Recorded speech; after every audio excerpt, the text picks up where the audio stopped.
The fourth Skanda, Chapter 1. On the questions put by Janmeja regarding Krishna's incarnation, Janmeja said, O Vasvaya, the chief amongst the Munis, the ocean of all knowledge, O the sinless one, the Lord and well-wisher of our families, I come to you with a mind to ask you certain questions.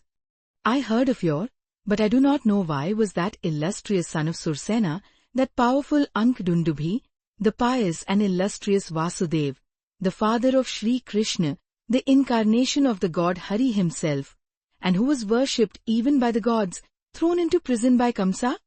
What faults had he and his wife Devaki committed? Why, that Kamsa, the descendant of Yayati, killed the 6 infant sons of Devaki? And for what reason did the god Sri Hari incarnate himself as the son of Vasudev in the prison house of Kamsa? How was that Lord of the universe, Sri Bhagwan, and the ruler of the Yadava clan, taken to Gokula? Why was he, born of a Kshatriya family, generally recognized as of the Gopala, cowherd, clan? Why were his father Vasudev and mother Devaki thrown into prison? And why did not Sri Krishna, of indomitable prowess, and capable to create and preserve the worlds, could release instantly father and mother from their imprisoned state?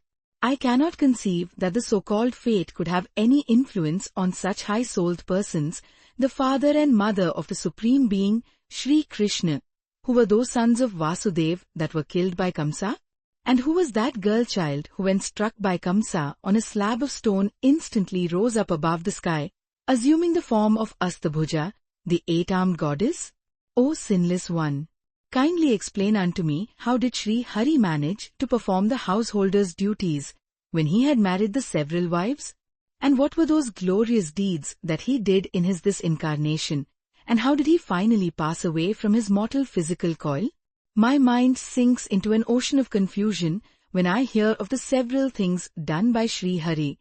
Sometimes I find the deeds not capable of being done by any other than the Supreme Being himself, and sometimes I hear of deeds that can be done by an ordinary man. And, therefore, I cannot decide whether Vasudev was the incarnation of God or an ordinary being. Be pleased to remove these doubts from my mind, and describe the life of Vasudev in its true light. In days of yore, the 2 sons of Dharma were the 2 best amongst the rishis, and were the Devas Nara and Narayana. They were very high-souled persons, and they performed severe austerities for long extending years. They were born as part incarnations of Vishnu, and, for the good of the world, did they, in the Vadrikashrama, perform penances, controlling their 6 passions, and free from desires. The all-knowing sages Narada and others say that the well-known Arjuna and Sri Krishna of indomitable prowess were the 2-part incarnations of those 2 ancient Munis Nara and Narayana. How came those 2 Devas Nara and Narayana to be born in the 2 bodies of Krishna and Arjuna, though they did not relinquish their previous bodies? And also when those 2 Munis had attained liberation, their goal in their yogas, by performing severe penances, how could they again be born in other bodies? If any Shudra dies performing his own religion, he takes up a Vaishya body in his next incarnation. If any Vaishya died so, he takes up a Kshatriya body, and a Kshatriya, when adhering to his own rites and ceremonies, dying takes up a Brahman body in his next incarnation. And if a Brahman be free from desires and resorts to the path of peace, when he dies, he becomes free from incarnations, and is saved from this disease of getting into the world. Now the reverse seems to take place in the case of Nara and Narayana. In spite of withering up their bodies by hard penances, they took up Kshatriya bodies. Under what influence of karma did they take up a birth when they were yogis? Or might they, the Brahmans, become Kshatriyas owing to some curse? Whatever it may be, kindly remove my doubts, explaining to me their causes. It is heard that the Yadava clan suffered destruction through the curse of a Brahman, and in spite of Sri Krishna being the incarnation of the Supreme Being, his family died of the effect of curse from Gandhari. How was it that Pradyumna was stolen away by Shambhara, the lord of the Asuras? And for what purpose when Vasudev, the Deva of the Devas, was present? How was it that his son was stolen away from the lying-in room? This seems impossible. Why did not Vasudeva see, with his inner vision, the stealing away of his son from the impregnable walls of his fortress-like mansion in Dwarka, and could thus have prevented this? O Muni, after Vasudeva had gone to heaven, his wives were plundered by the dacoits on the way. I am very much in doubt on this point. Also, I cannot understand why did this event take place just after his translation to heaven? Again, how was Sri Krishna, who was Vishnu's full incarnation, born into this world to take off the vicious load of this earth, and to destroy the evildoers, terrified, and he fled through the fear of Jarasandha, evacuated his kingdom of Mathura, and went with his armies and friends to Dwarka? Vasudeva came here to destroy the evil miscreants and to conserve the religion.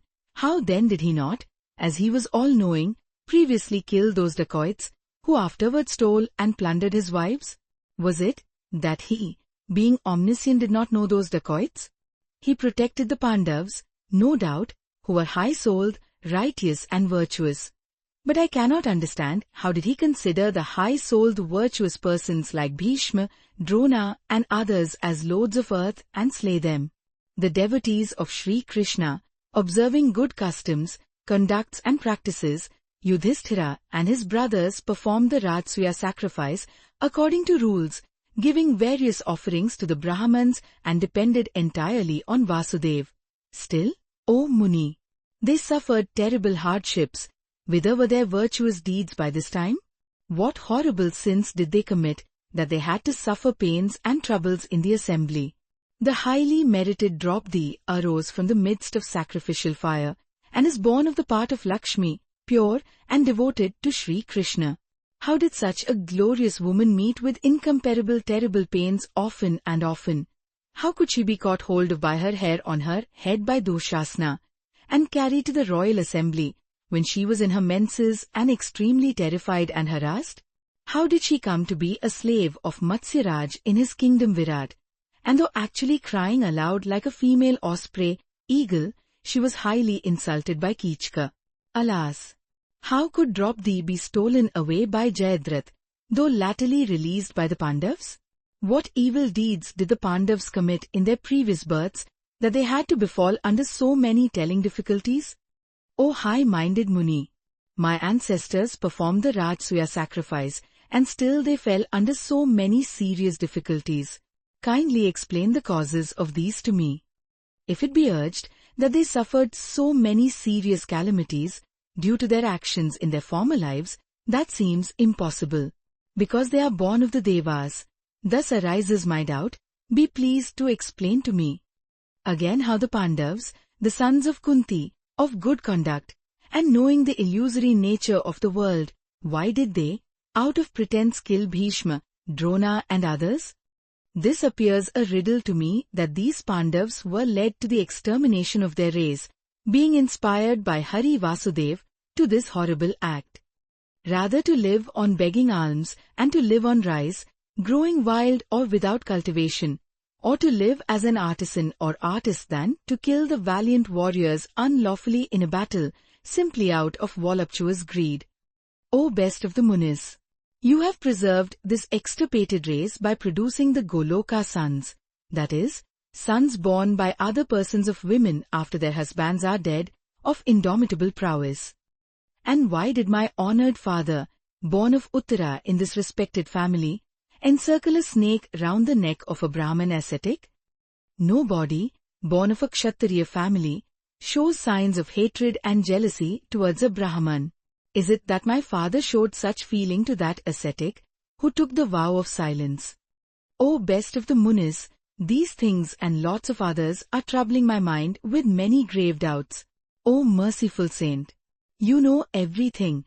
Be kind enough to quell this the disturbed state of my mind.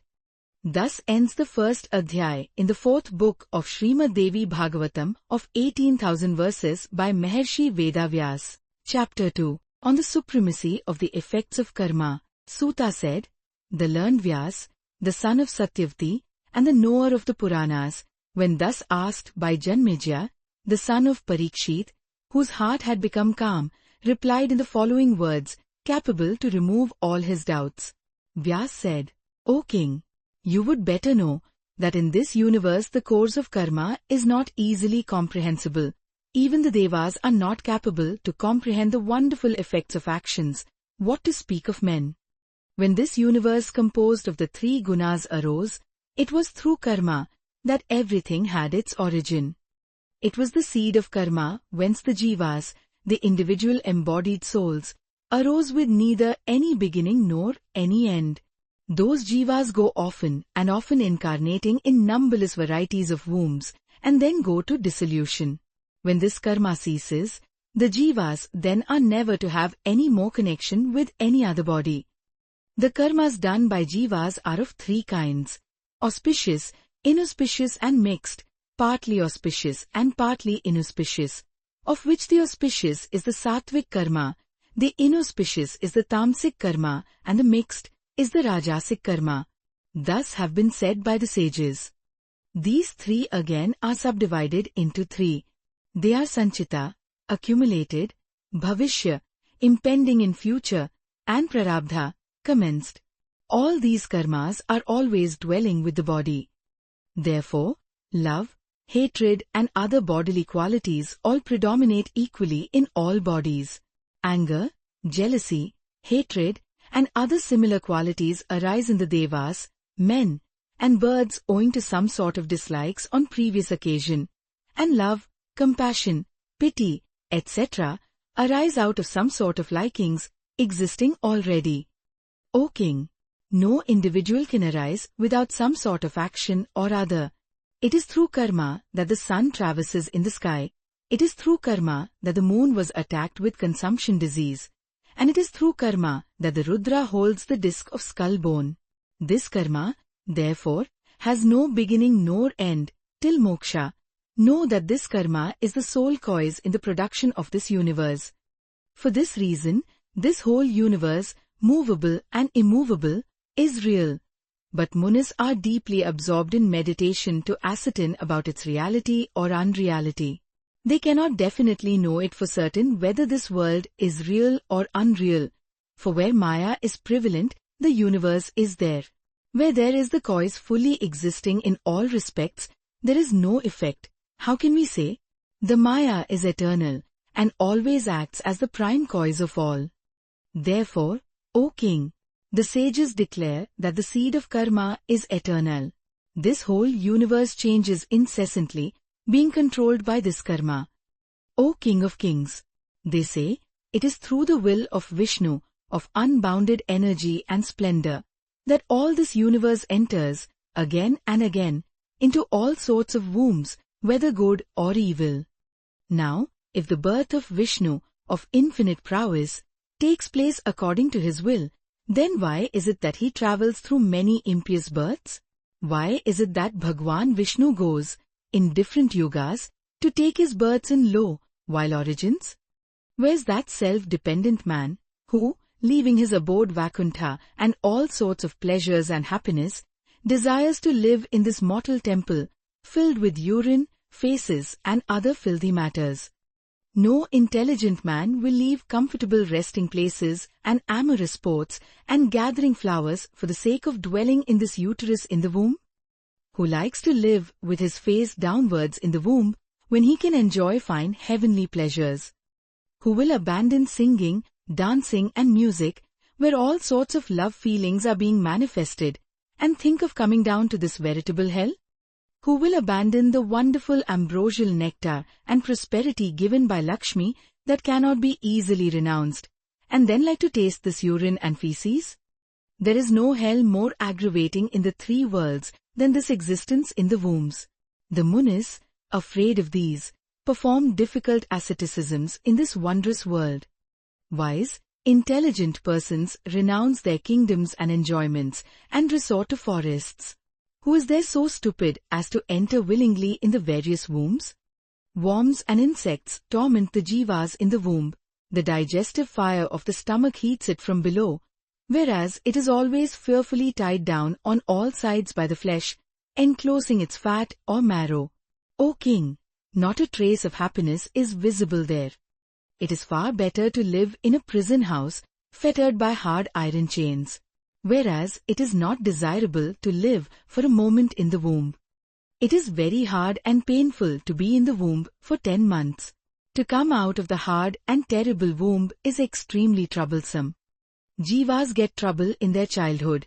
They cannot speak, and they do not know what to say when they are hungry or thirsty.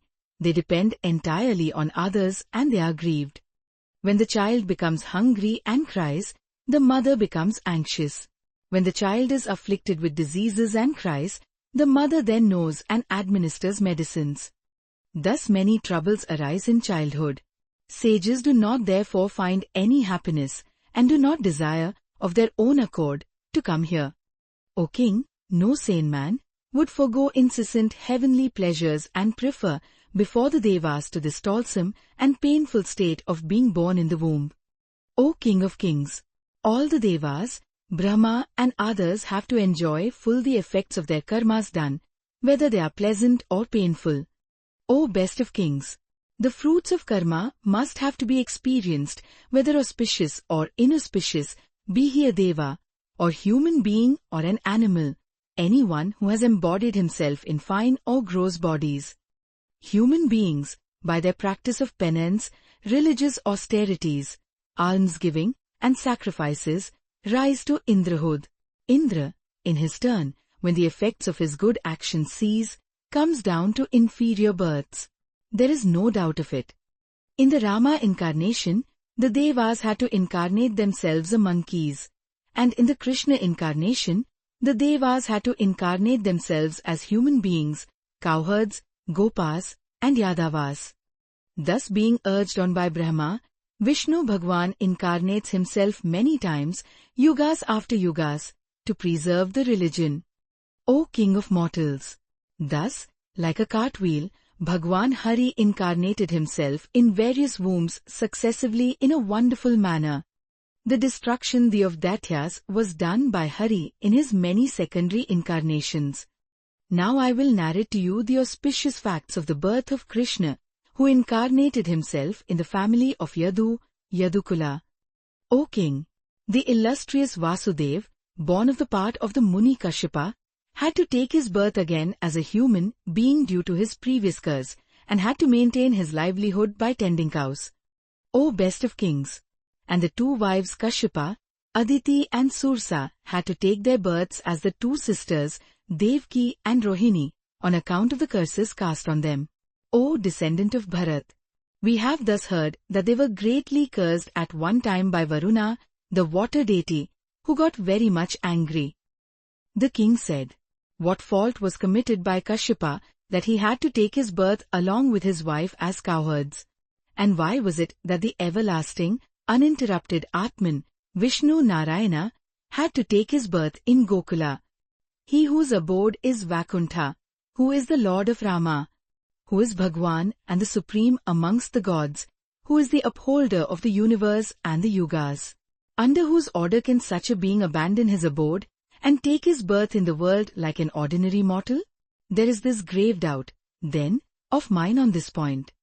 Obtaining this depraved human coil, one is always perplexed with various thoughts, sometimes with lust, anger, jealousy, intoleration, sorrow, and enmity, sometimes with pleasurable feelings, happiness, fear, sufferings, penury, sometimes with straightforwardness, good or bad deeds, faithfulness, treachery, unsteadiness, supporting others, sometimes with remorse, hesitation, bragging, greed, vain boasting, delusion, or hypocrisy, and sometimes with remorse. These different feelings exist in men.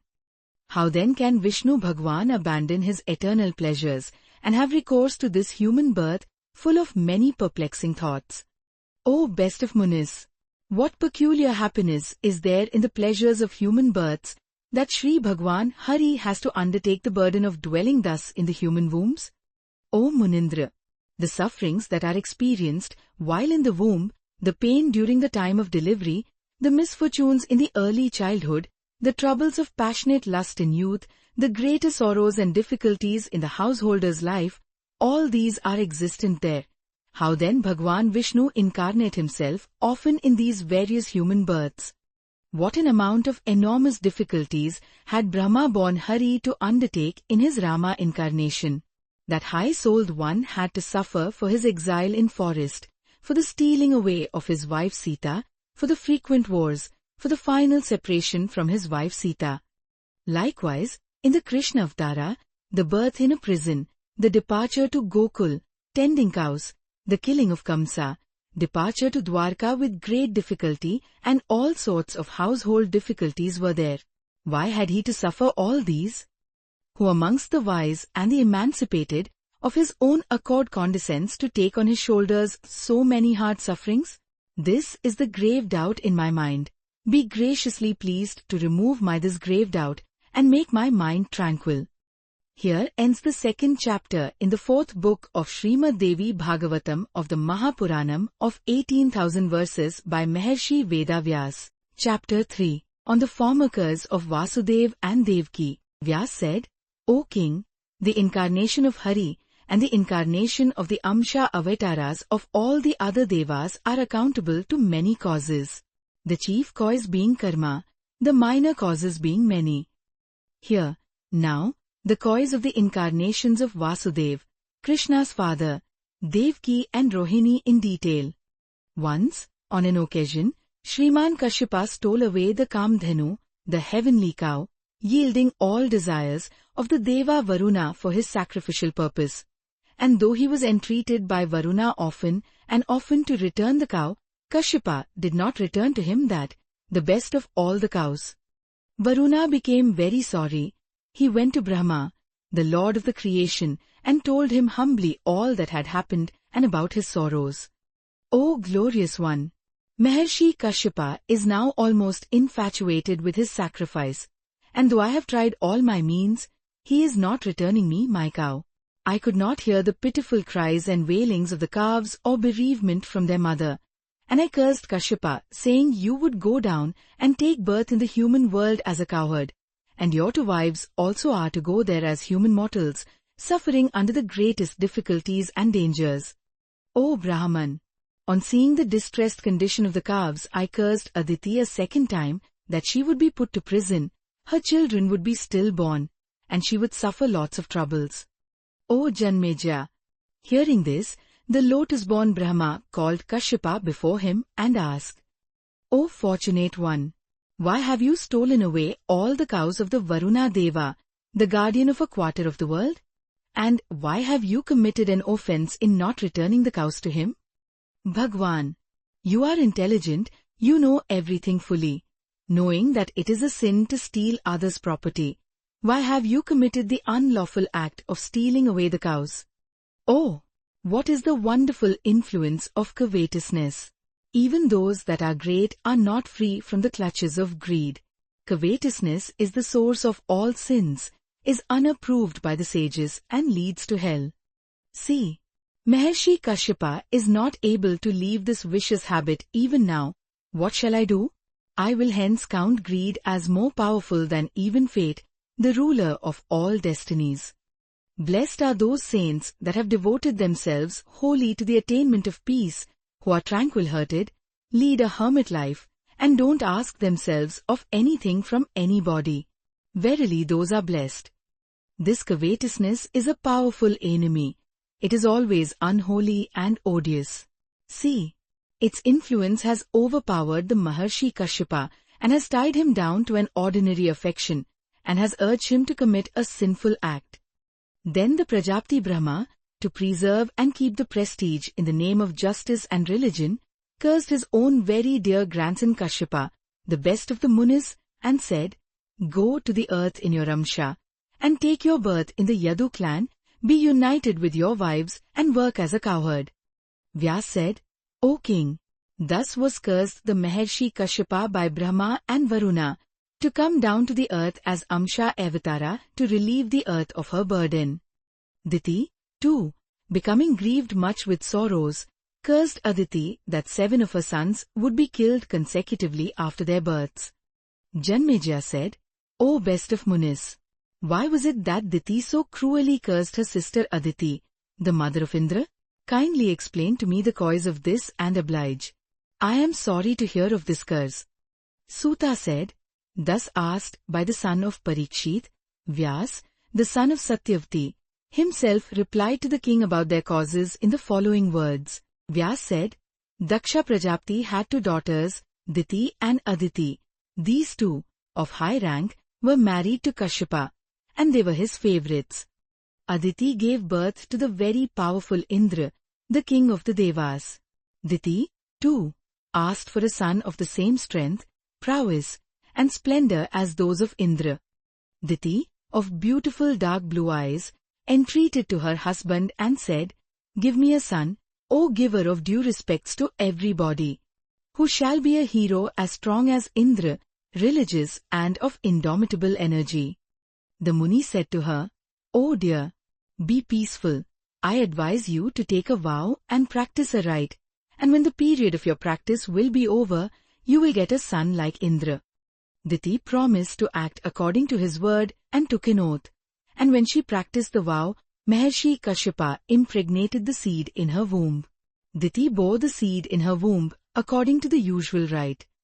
The excellent fair complexioned Diti remained sacred, observed all the rules and, deeply intent on her vow, subsisted only on milk and slept on the ground.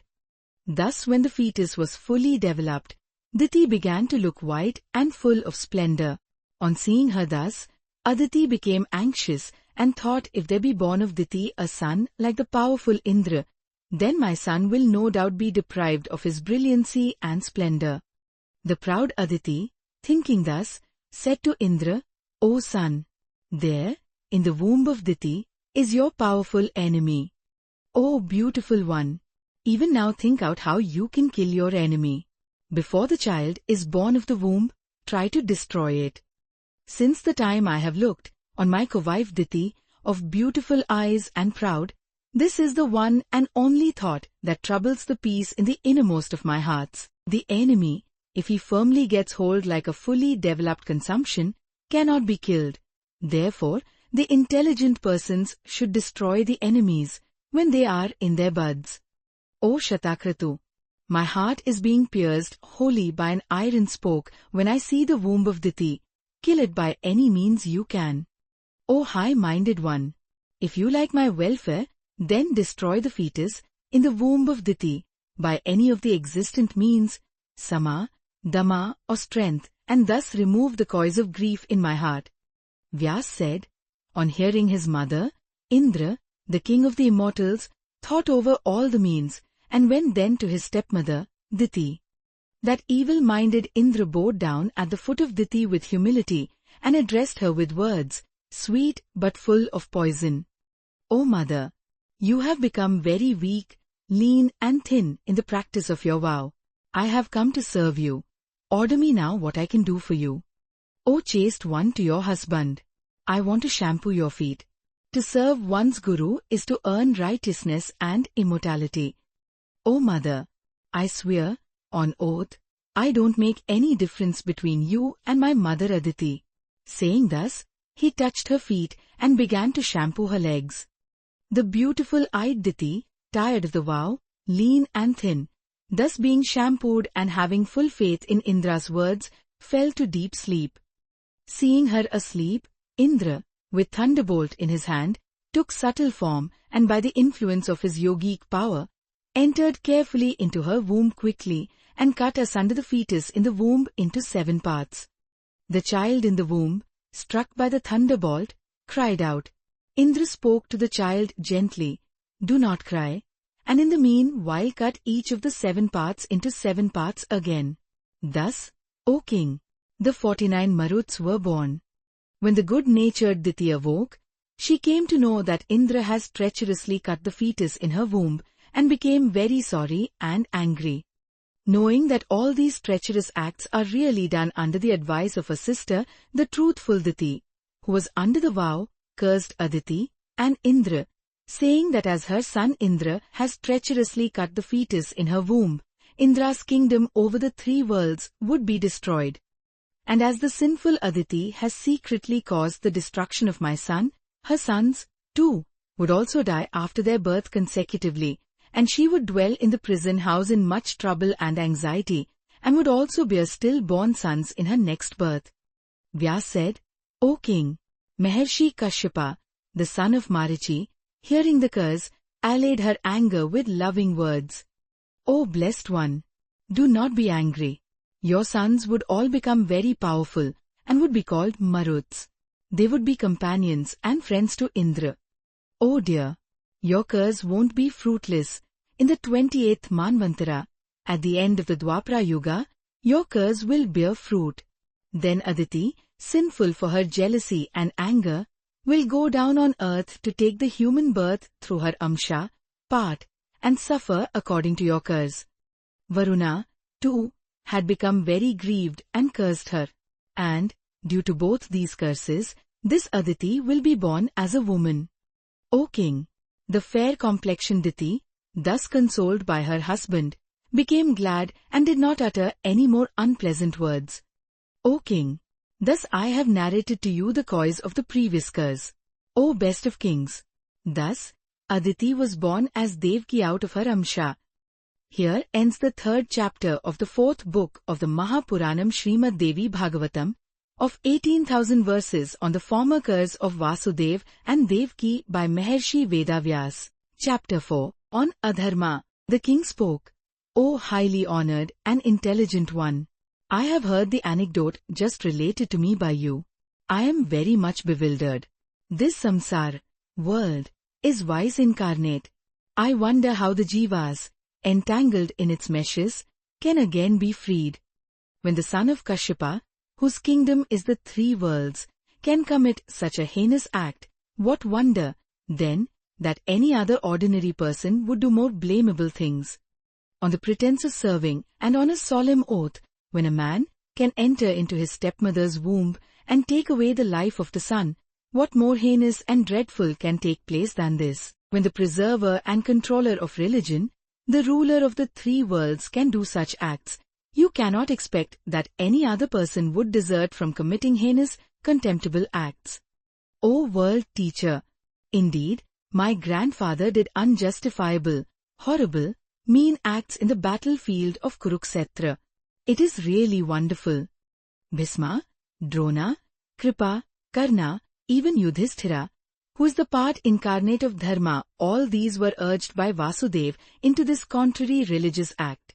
These personages are all born of Devamshas, devoted to religion, and intelligent. These know the transitory nature of this world. How can these commit such mean, blamable things? O glory of the Brahmans! What faith or regard can we have for a religion, when such high-souled persons commit such irreligious acts? Indeed, there is doubt whether religion exists at all or not. O best of the Munis! My heart is agitated very much on hearing these incidents. If it be said that the word of the Aptas, seers, is a sufficient guarantee for the entity of religion, it may then be questioned where there is such an Apta, holding such a pure religious body.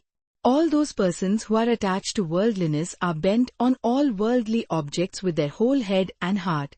These, therefore, cannot be Aptas. When self-interest is obstructed, jealousy and anger arise. And to secure one's self-interest, out of jealousy, arise untruthful words. Even the pure, excellent, virtuous Sri Krishna, with full consciousness, had to assume under pretense a Brahman form for killing Jarasandha. Just as the holy Sri Hari assumed a false appearance to kill Jarasandha, similarly Arjuna, too, did a false sacrifice to accomplish his ends. Where is, then, one who can claim to be an Apta? And what proof is there of the existence of such an Apta? What sort of sacrifice was this? Did it lead to heaven in the next world, or did it lead to glory, or did it serve the cause of any goodwill? Why was it deprived of that peace and rest? It was performed with a view to kill Shishupala and others. The Pandits, of yore, declare that truth is the first pada, cleanliness, the second, compassion, the third, and charity is the fourth pada, foot, of dharma, religion. Thus, devoid of these, how can religion stand with due regards from all? How can an act bear good fruits which has no trace of virtue in it? It seems no one had any trace of faith and steadiness in one's religion. The Pandavas did sacrifice out of arrogance. How can they be Apthas? Vishnu, the Lord of the universe, assumed his dwarf, Vaman, incarnation with the express object to cheat Vali, the king of the Daityas. Now, O Muni, the king Bali performed 100 sacrifices. He was the protector of the Vedas, virtuous, charitable, truthful and self-controlled. Why was such a man dislodged from his position by Vishnu, the powerful? Who was victorious in this affair? Was he the Vali, who was cheated? Or was it Vaman Deva, the expert in making nice pretense? Who was the better of the two? I have got grave doubts on this point. O the best of the twice-born, you are the composer of the Puranas, virtuous and liberal-hearted. Speak what is true, and thus tranquil my heart. Vyas said, O king, the victory was certainly Bali's, inasmuch as he fulfilled his promise and gave over his kingdom of earth to Vishnu. And inasmuch as Vishnu in his fifth or dwarf incarnation deceived Bali, he had to become a dwarf, a small mean person indicated even by the shortness of his body. O king, there is nothing superior in religion to truth. See, Sri Hari even had to become, for his falsehood, a gatekeeper of Vali. O king, it is hardly possible for a human being to observe in every way the injunctions of truth. Powerful, indeed, is Maya, composed of the three qualities and of various forms. By her is created this universe, made manifold by the admixture of the three qualities, Sattva, Rajas, and Tamas. How can you expect, therefore, truth to be observed wholly, without the least violation, by a deceiver? This world is made up of the mixture of Rajas. O king, know this as the everyday routine of things in nature. It is only the munis and hermits that can observe pure truth, and that is why they are without any attachment. They do not accept anything from any other body. They are desireless, and they all have no rough wear and tear of the world. They exist as perfect examples. Their case is quite separate. All the others are caught under the meshes of the three make gunas. O best of kings, the Dharma Shastras, Puranas and Angas of the Vedas are full of diverse opinions on any one point under consideration, for their composers were under the influence of the different gunas. The Saguna persons, that is, persons under Maya, do Saguna works, works composed of qualities, and the Nirgun persons, that is, persons above Maya, do not do any Saguna work. And when the gunas are mixed with one another, they cannot remain pure, that is, they exhibit qualities of those gunas with which they are mixed.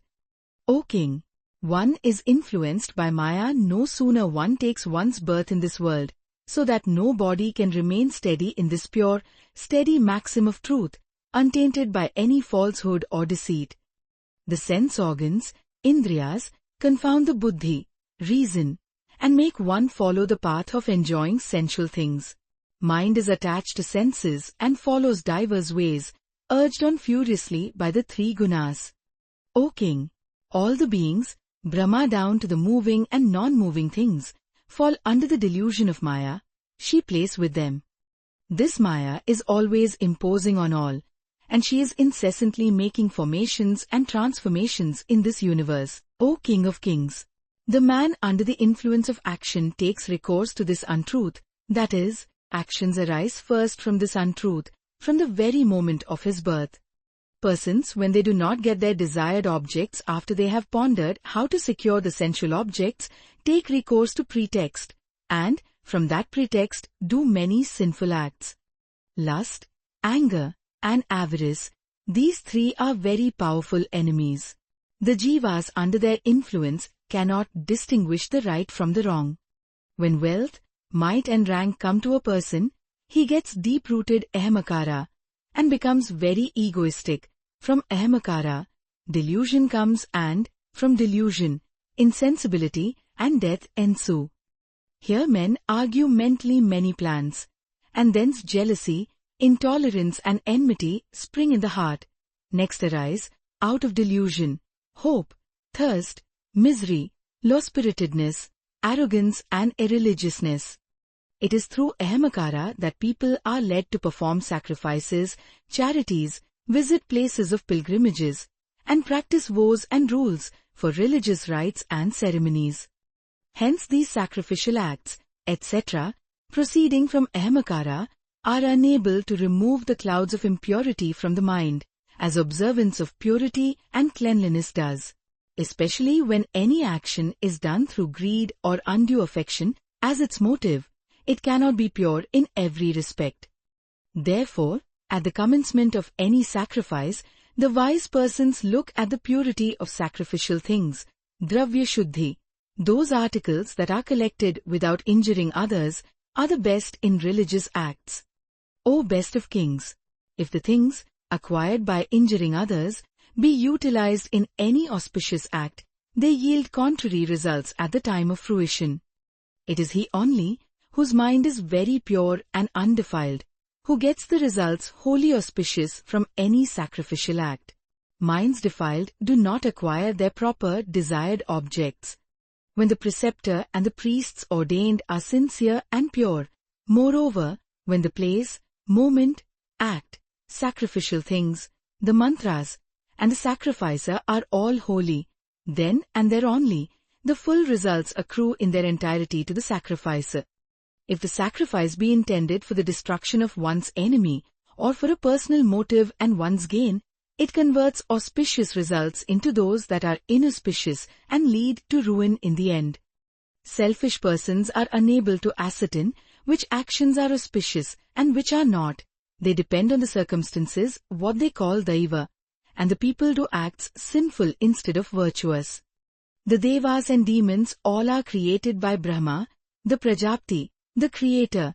They all are selfish, hence they are at war with each other.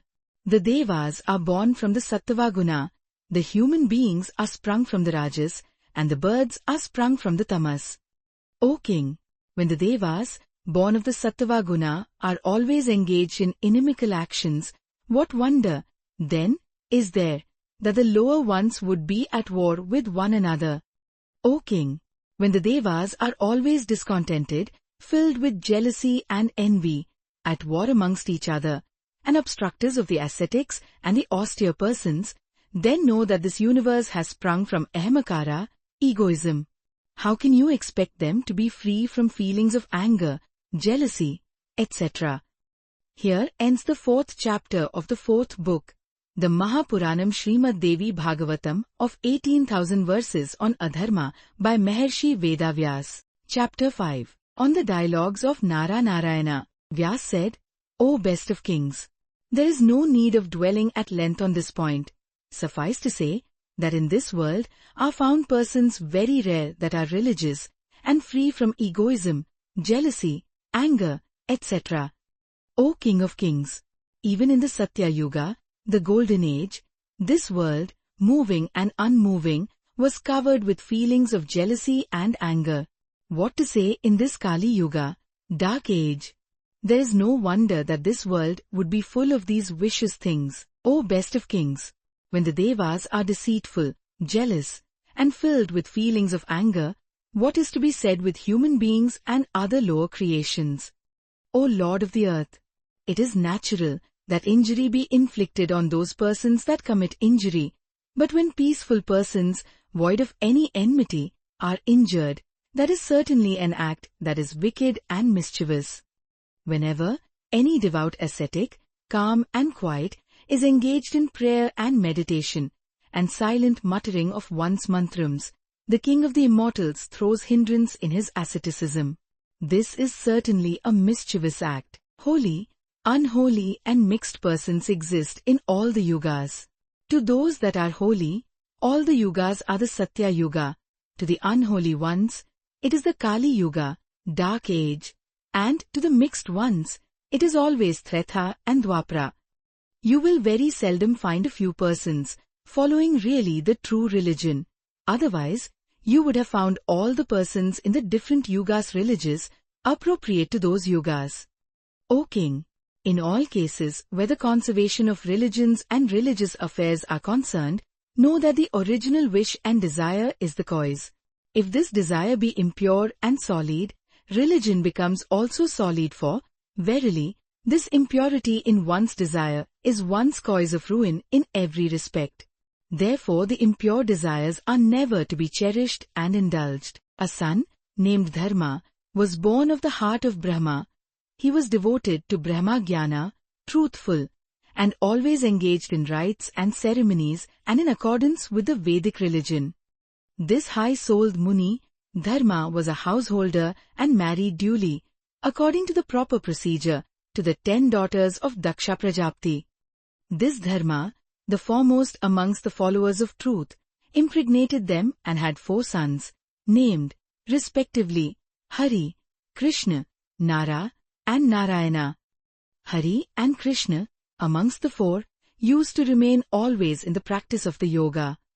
Nara and Narayana came over to the Himalayan mountains and, in the hermitage of Badarika, commenced the difficult religious asceticism and penance. The foremost of the ascetics, those 2 ancient munis, began to recite that highest mantra of Parabrahma, the Gayatri, on the wide spacious bank of the Ganges. The 2 rishis named Nara and Narayana, born of Haris Amsha, practiced excellent tapasya for full 1000 years. The whole universe, moving and unmoving, became hot through the fire of their tapas. Indra became also perplexed. The 1000-eyed Indra became anxious, thought and within himself thus, what is to be done now? These 2 sons of Dharma are practicing tapas and are in meditation. If they succeed, they can occupy my excellent seat in heaven. How can I break their tapasya, and what steps shall I take to hinder them? Lust, anger, and insurmountable avarice Indra brought into existence and, intent on hindering their tapasya, mounted on the elephant Airavata, went quickly to the hill Gandhamdan, and approaching the holy hermitage, saw the 2 ancient rishis. Their bodies were incandescent by tapasya, as if they were the 2 rising suns. Were they Brahma, Vishnu manifested there, or were they the 2 shining sources of light? These 2 rishis were the sons of Dharma. What would they do with their tapasya? Thinking thus, the Lord Sachi, seeing them, addressed thus, O highly fortunate ones! O 2 rishis, the sons of Dharma, please tell me what are your objects? I have come here to give the excellent boons. I am very pleased with your tapasya. Therefore, ask boons from me, and even if they be not worth giving, I will give them to you. Vyas said, the rishis were deeply immersed in meditation, and seemed very firm and resolute. They, therefore, did not reply anything, though Indra, standing before them, repeatedly urged them to ask boons from him. Seeing this, the king of the immortals began to terrify them with his supernatural, enchanting, fearful, and magic powers. He created lions, tigers, wolves, and other murderous animals, and began to terrify the 2 rishis with them. Indra also produced rains, hurricanes and fires very frequently so that they might yield. In spite of Indra's attempt to terrify them by his wonderful Maya, the 2 munis, Nara and Narayana, the 2 sons of Dharma, could not be brought under his control, and Indra returned to his own place. And he became very sorry and thought thus, these 2 munis could not be tempted away with boons, nor did they fly away from their place of worship, though terrified with fire, wind, wolves, tigers and lions. No one, I think, would be able to break their meditation. When fear and temptations have not distracted their meditation, they are certainly meditating on the eternal Mahavidya Shri Bhuvneshwari, the prime force of nature, the source of all Mayas, and the goddess, the creatrix of all the worlds, the wonderful highest Prakriti. What other expert in emitting Maya there can be? Who can break their meditation? Indeed, how can this whole host of Mayas that are created by gods and asuras overpower those purged of all their sins, who are meditating their creator, the supreme Maya, that illusion by which one considers the unreal universe as really existent and as distinct from the Supreme Spirit, whence the gods and asuras have derived all their supernatural powers. He in whose heart reign the seed mantras of Vak, Kama and Maya, called Vagvijam, Kamvijam, Mayavijam, no one is able to stand against and overpower him. O king, Indra, enchanted by Maya, did not desist from tempting the two rishis, but he went on thinking other means by which their asceticism could be baffled and asked Kama and Vasanta, the god of lust and the season spring, to come before him and address them, thus, O Kama, you now be united with your wife Rati and Vasanta, the god of spring, and go to the hill Gandhamdan, accompanied by all the Apsaras, celestial damsels, and with all the rasas, love sentiments. There you will find the two ancient excellent rishis, Nara and Narayana, practicing asceticism in solitude in the hermitage of Badarika. O Manmatha, you better go before them, and with the influence of your arrows, do now my work and make their hearts extremely lustful. O fortunate one, charm over them by means of your arrows, make them leave their asceticism by magical spells. Who is there in this world of devas, that is, human beings, that, being whipped by your arrows, do not come under your control?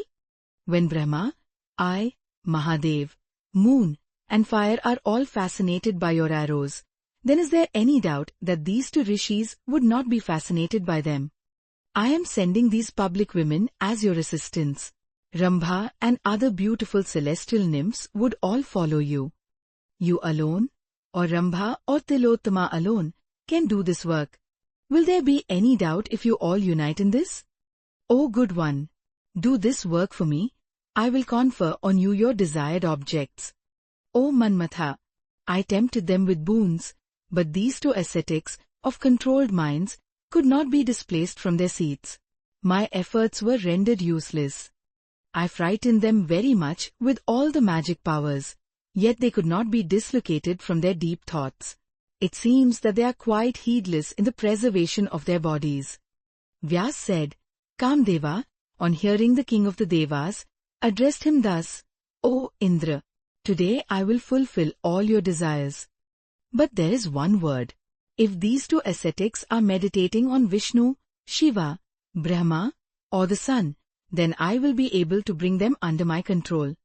And if they be meditating on the great seed mantra, the root of all Maya, and the great Kambijam, the king of the Kama, I will never be able to subdue such a devotee of the highest Devi. If these two ascetics have devotedly taken refuge in the great power Mahadevi, then they will not come under the sight of my arrows. Indra said, O blessed one, go now with your assistants, ready to do your work. Nobody but you, I find, can fulfill this beneficial, though very difficult work. Vyas said, thus ordered by Indra, they all departed to where the Dharma's sons Nara and Narayana were performing their hard tapasyas. Here ends the 5th chapter in the 4th book of Srimad Devi Bhagavatam, the Mahapuranam of 18,000 verses by Maharshi Vedavyas. Chapter 6. On the origin of Urvashi. Vyas said, O king, first there appeared on the mountain, the king of the seasons, Vasanta, the spring.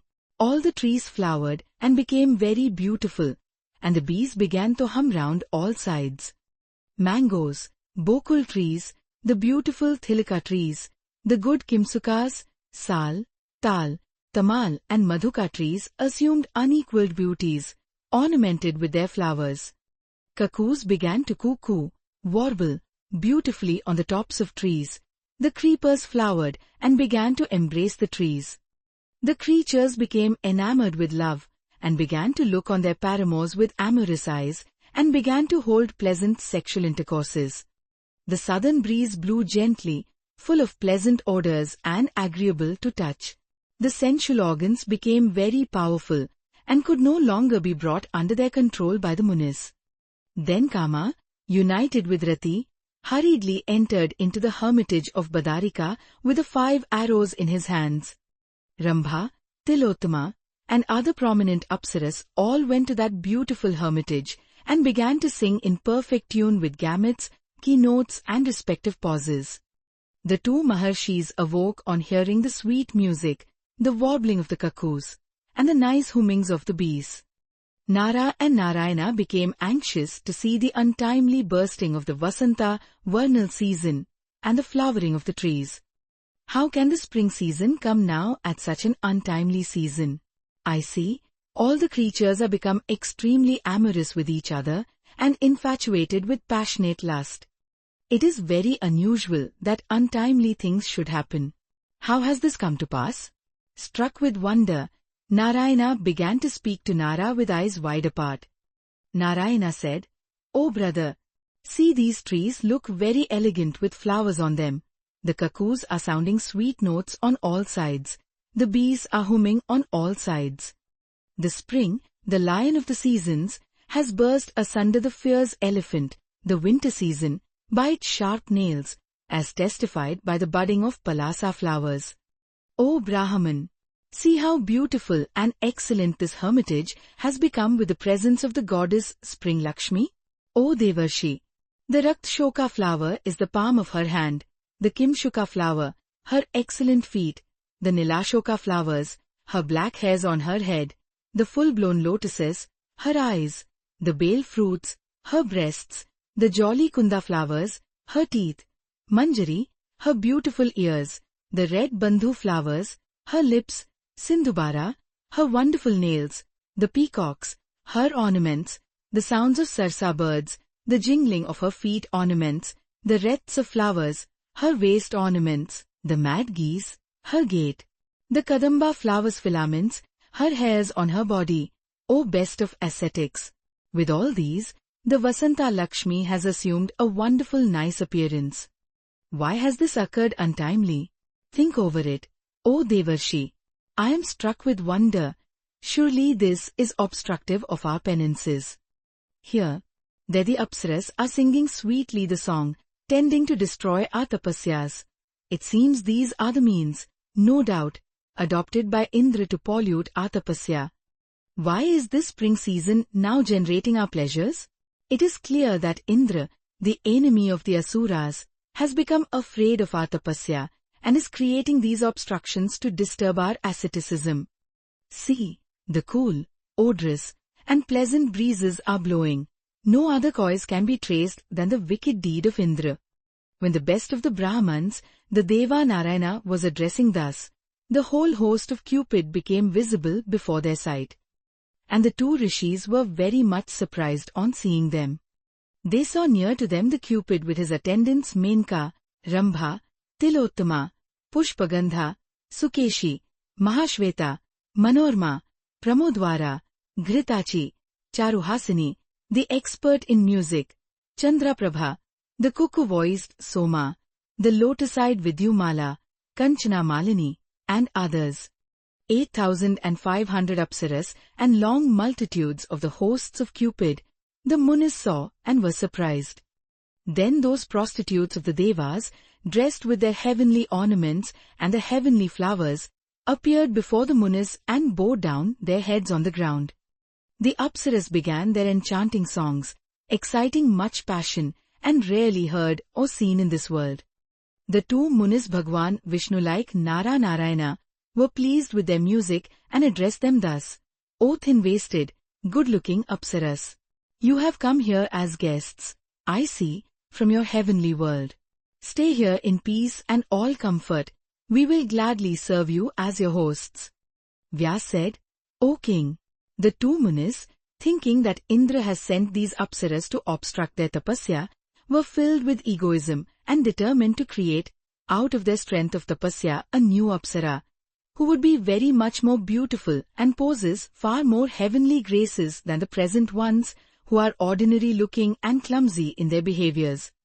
And the Munis, by clapping or striking their thighs, instantly created a woman, exquisitely beautiful in all respects. This good-looking woman was named Urvashi, since she was produced from the thighs. And all the other Apsaras present, they were very much thunderstruck on seeing that Urvashi. Then the Muni Narayana easily created as many women as there were Apsaras to serve them. The just produced Apsaras brought with them all sorts of offering in their hands, and, singing and smiling, came before the Munis and with clasped hands bowed down before them. The heavenly damsels sent by Indra, though enchanting to others, were themselves now bewildered on beholding Urvashi, beautiful in all respects and produced out of the tapasya of the munis, and their hairs over the bodies stood on their ends. Then they tried to make their faces as beautiful as they could and began to address the munis thus, O munis, we are ignorant girls. How can we praise you and the greatness of your tapasya and at your steadiness?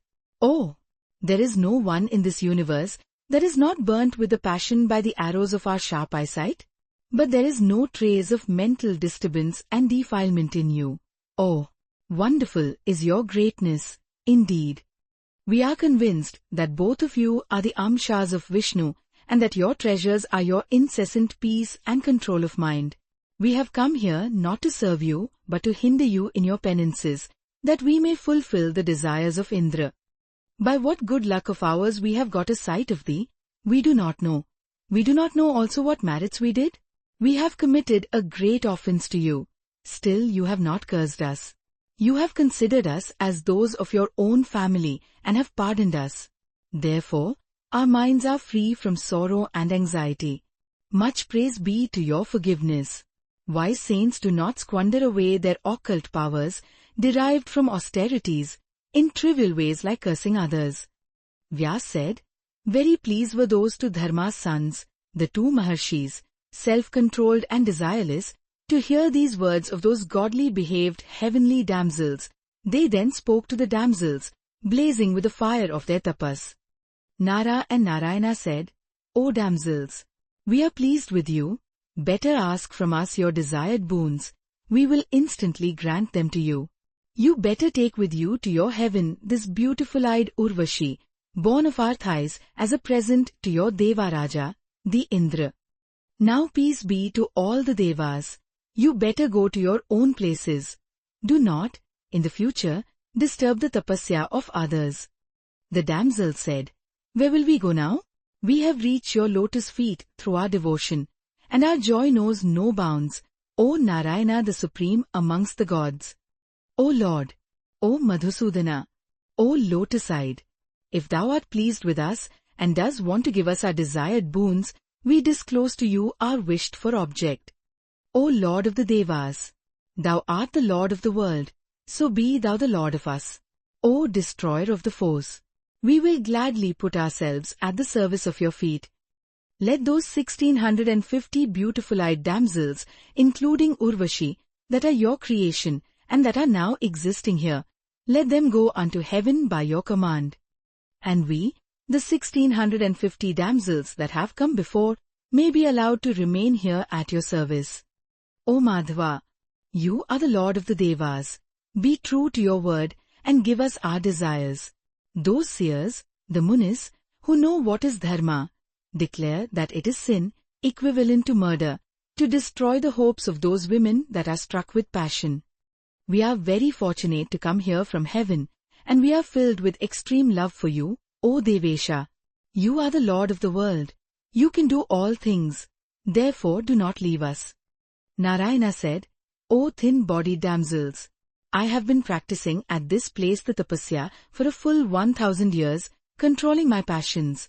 How can I now break it by engaging myself to enjoy sensual things? I have no inclination to indulge in sexual pleasures, tending to destroy the highest bliss as well as the highest dharma. What intelligent person will like to indulge like a beast in sensual pleasures? The Apsaras said, of the 5 senses, sound, etc., the pleasures attained through the sensation of touch are excellent, and are reckoned as the source of bliss. No other pleasures stand equal to it. Therefore, do then fulfill our words, and enjoy incessantly this highest bliss, and roam freely in this Gandhamdan mountain. If you like to go to heaven, be pleased to know that there is no superior heaven to Gandhamdan, the mountain-like intoxicating happiness of the senses. Dost thou enjoy the highest bliss, the pleasant sexual intercourse with us, the heavenly damsels in this very beautiful and lovely place.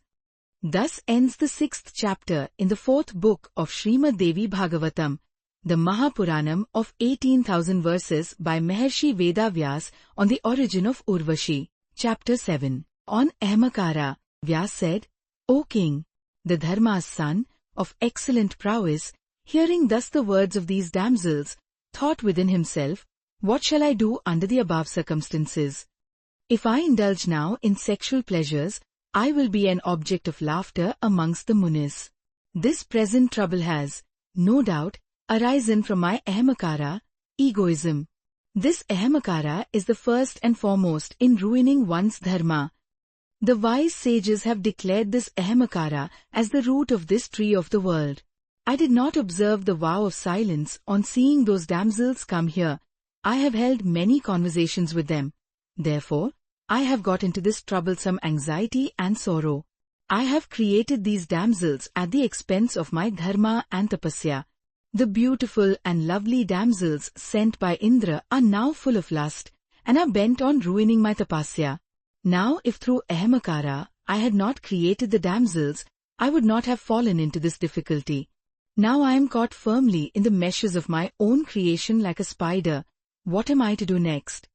If I abandon these damsels, thinking that there is no necessity to reconsider the matter, then these would be broken-hearted, and they would go away cursing me.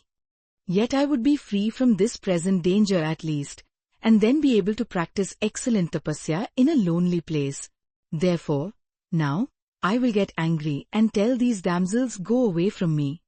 Vyas said, "O king, the Muni Narayana thought that he would become thus happy, but, at the next moment, he discussed in his mind thus, the second great enemy is anger. It is greater than causing hurt to others, and it is greater than lust and avarice. Out of anger people commit murder. This murder is the source of hell and is giving pains to all. As trees, rubbing against each other, generate fire, and are themselves burnt up in this fire, so fire arising from this body ultimately burns this body to death." Vyas said, "The younger brother Nara, on seeing his elder brother anxious and low-spirited, spoke out what is right, as follows. O Narayana, you are very intelligent and very good. Therefore, relinquish this feeling of anger and betake yourself to quietude and peace, and kill the dreadful anger. Do you not remember that it is through this ahamakara and anger that our tapasya was destroyed on a previous occasion, and we had to fight severely with Prahlad, the lord of the Asuras, for 1 full divine 1,000 years? O Lord of the Devas, we were put to much difficulties then. Therefore, O Lord of the Munis, get rid of this anger, be quiet. The sages declare peace is the root cause and the only object of tapasya." Vyas said, on hearing these words of his younger brother Nara, the Dharma's son Narayana took to peace. Janmejaya said, "O Lord of the Munis, the high-souled Prahlad was a devotee of Vishnu and of a peace-loving heart. How was it that, in the ancient days, the battle took place between him and these rishis? How could the rishis fight? There is this great doubt in my mind. These two Dharma's sons were ascetics and peace-loving. How could the fight come to pass between these and the Daityasuras? How did these two rishis fight with a high-souled Prahlad? Prahlad was very religious, full of knowledge, and very much devoted to Vishnu. Nara and Narayana were sattvic and ascetics. Therefore, if there had occurred enmity between those, it appears that the religion and asceticism, tapasya and dharma, were matters in name only, and the labor was spent in vain in the golden age even. What was the value of asceticism and meditation and silently muttering the mantras? No one can make it out. Oh, persons like them could not conquer their hearts full of anger and egoism. Anger and jealousy cannot spring unless there is at the bottom a feeling of egoism, ahamakara. All the passions, lust, greed, anger, etc. come out of ahamakara, egoism. There is no doubt of it. 100 lakh years of severe asceticism are rendered quite useless by the cropping up afterwards of a bit of ahamakara. As darkness is dispelled entirely at Sunrise, so no trace of religious merit can exist on the rising of a bit of ahamakara. When Prahlad could fight with Sri Bhagwan Hari, then, oh, all his merits in this world were rendered of no use whatsoever. Where is the religious merit and where is peace when the quiet-souled persons Nara and Narayana, the two rishis, began to fight without paying any heed to their highest end, the tapasya When Ahamakara became invincible by the two rishis, then what can be expected from weak, trivial persons like us in the matter of subjugating this Ahamakara? Who can be free from Ahamakara in these three worlds when the high-souled persons like the above were not free from it? I am now quite confident that, in this universe, nobody was ever before free from Ahamakara, nor will there be any such in the distant future. One can be free if bound by an iron or a wooden chain, but when one is pierced by Ahamakara, one can never become free from it. This whole universe, moving and unmoving, is rolling in this samsara, migration and transmigration, polluted by urine and feces, being covered by Ahamakara. Where is then the Brahmagyana? O good one in woes! The karma theory, according to the Mimamsakas, seems reasonable and true. O Muni, what can you expect from the weak-minded persons like me in this Kali Yuga, when the great persons are always overpowered with lust, anger, etc.?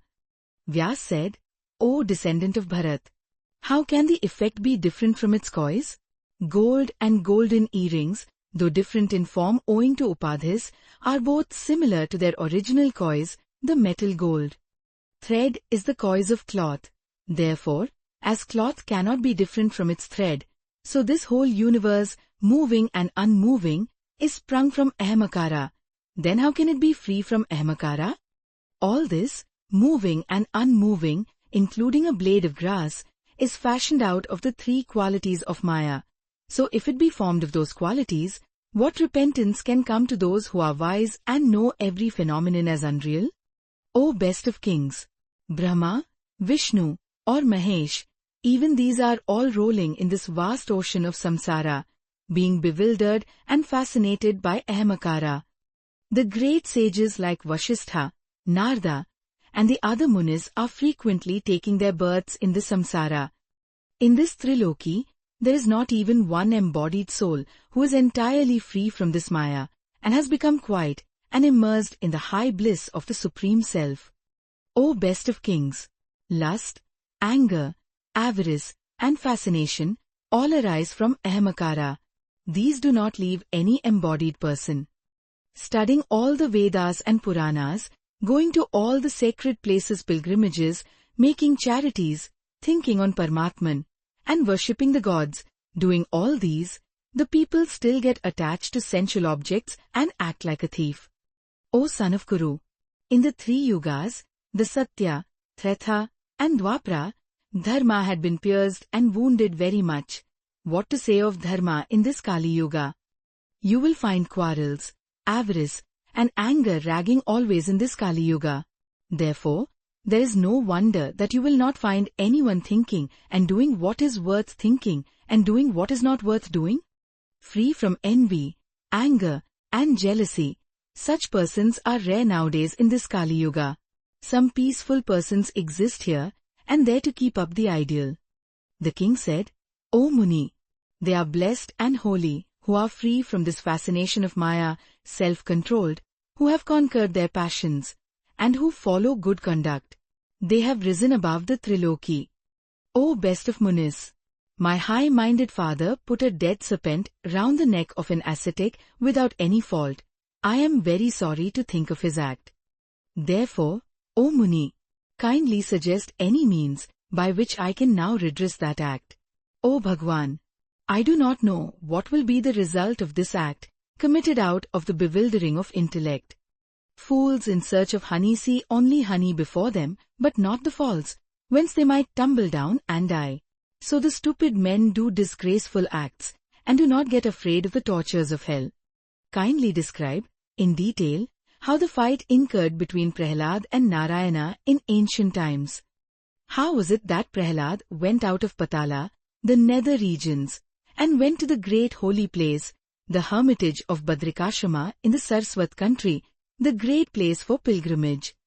O Muni, what was it that led the best of the Munis, the two ascetics, to fight with Prahlad?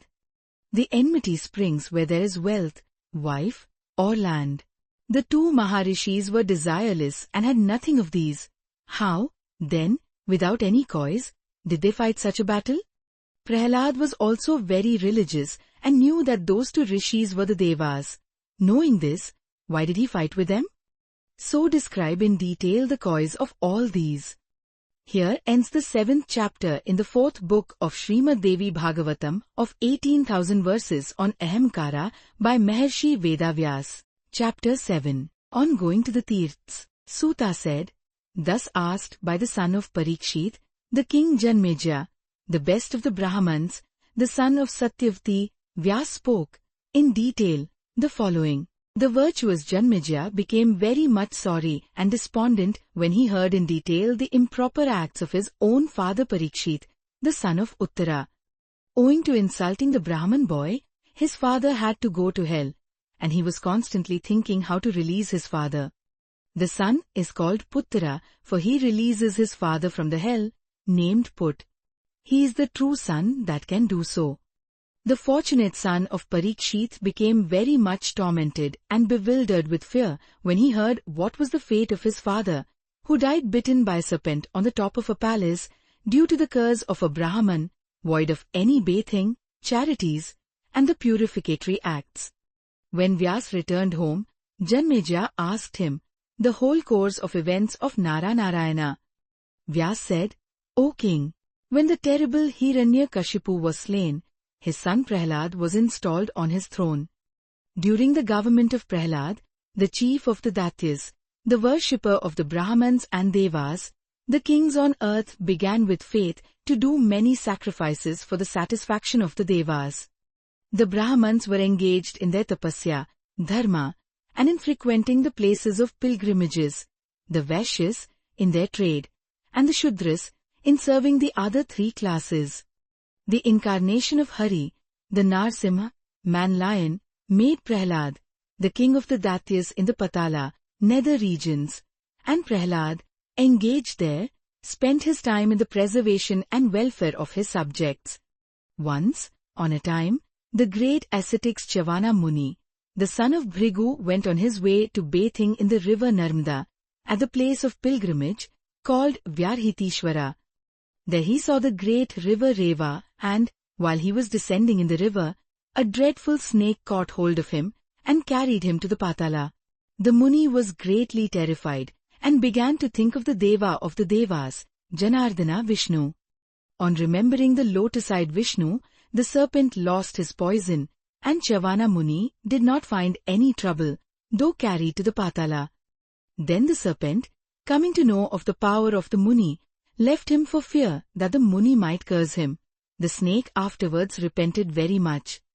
Chavana, the best of the Munis, worshipped by the daughters of the serpents, roamed there and entered once into a beautiful palace of the Nagas and the Danvas. While he was walking, he was seen by the religious king of the Daityas, the Prahlad. The lord of the Daityas, on seeing him, worshipped him and inquired of him the cause of his coming there. Are you sent here by Indra?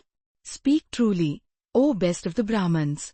Is it to pry into my kingdom out of the enmity between the Devas and the Daityas?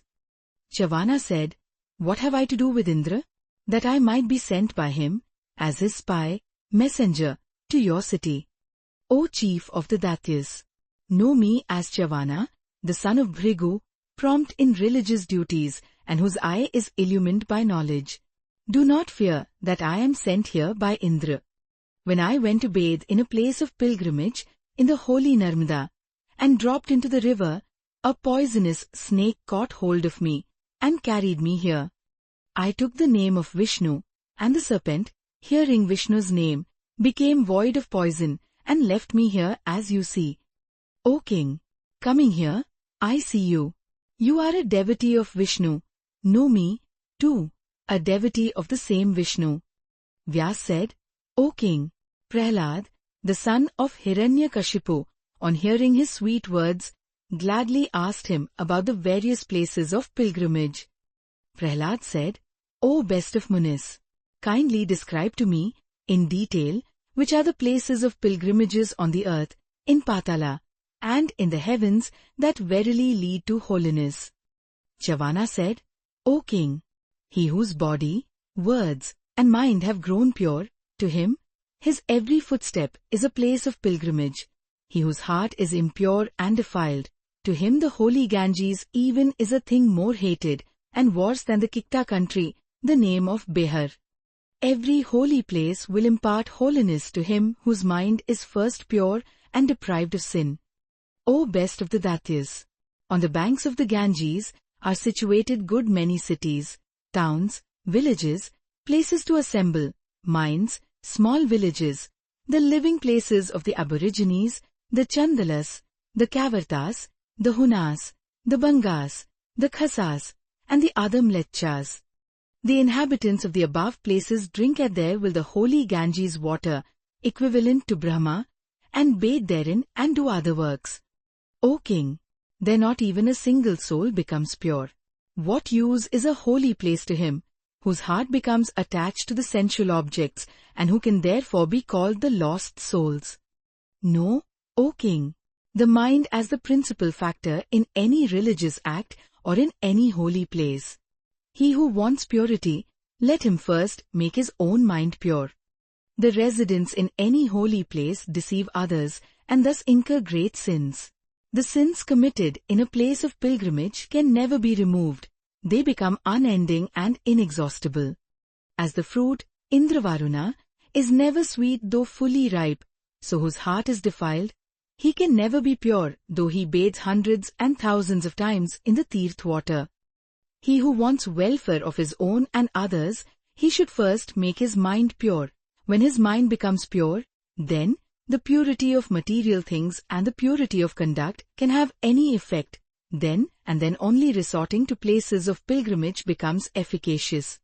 Always avoid company with the lowest class of persons in the holy places. It is far better to show one's goodwill and compassion to all the souls, jivas, by one's intellect and by one's acts. You have asked me about the holy places of pilgrimages. I will now tell you those that are the best.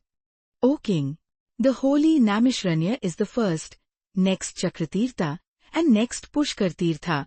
There are many others besides these that cannot be counted. O best of kings, there are lots of other holy places in this world. Vyas said, O king, Prahlad, the king of the Datyas, on hearing the Muni's words, became ready to go Namishranya and, with very much gladness, exclaimed to his followers, the Datyas, O good ones, get up, today we will go to Namishranya, and we will see the lotus-eyed, yellow-robed Sri Achyutam, the Vishnu. Vyas said, O king, when thus addressed by Prahlad, the demons were exceedingly glad, and they all marched out of Patala. The Datyas and demons all united went to Namishranyam, and filled with much pleasure, they all bade on reaching that holy place. There, accompanied by the Datyas, Prahlad roamed about the sacred places, and saw the holy Saraswati river and its pure, clean water. The high-souled Prahlad bathed in the Saraswati river, and his mind was satisfied. The king of the Datyas was very much pleased, and he performed ablutions and charities according to due rites in that most auspicious sacred place of pilgrimage. Here ends the 8th chapter in the 4th book of Srimad Devi Bhagavatam, the Mahapuranam of 18,000 verses by Maharshi Vedavyas on going to the Tirths. Chapter 9. On the fight between the Rishis and Prahlad. Vyas said, after performing duly his religious rites there, the son of Hiranyakashipu saw before him an umbrageous peepul tree. There he saw along with the feathers of vultures, the terrible, sharpened under a stone, various glittering arrows, arrayed in due order, and he was surprised to think who could have kept such arrows well guarded in this very holy hermitage of the Rishis. While Prahlad was thus meditating in his mind, he saw before him, wearing the skin of a black antelope, the two sons of Dharma, the two Munis Nara Narayana, loaded on their heads with high cloths of hairs. Before them were placed the two white bows named Sharangam and Ajgavam, the bows of Vishnu and Shiva, respectively, bearing their qualified marks, as well as their two inexhaustible big quivers. The Lord of the Datyas, then, saw those two blessed ones, the two Rishis Nara Narayana, the two sons of Dharma, deeply absorbed in meditation. Seeing this, he became very much enraged, his eyes became red, and he began to address them thus, O to ascetics! Has vain arrogance possessed your mind to destroy religion? It is never seen nor even heard that the practice of severe asceticism and the holding of the bows and arrows were carried into effect simultaneously by one man in any of the 4 ages. These two are contradictory things. That may be worthy in the Kali Yuga. This asceticism is fit for the Brahmans. Why then are the bows and arrows held by you? There's an irreconcilable difference between the holding of clotted hairs on the head and the holding in the hand of the bows and arrows. Therefore, do you practice religious rites with feelings befitting your divine positions? Vyas said, O descendant of Bharat! On hearing thus the Prahlad's words, the Nara Rishi said, O Lord of the Datyas! What matters it to you? Why do you, for nothing, trouble yourself with our tapasya? An able man can accomplish anything.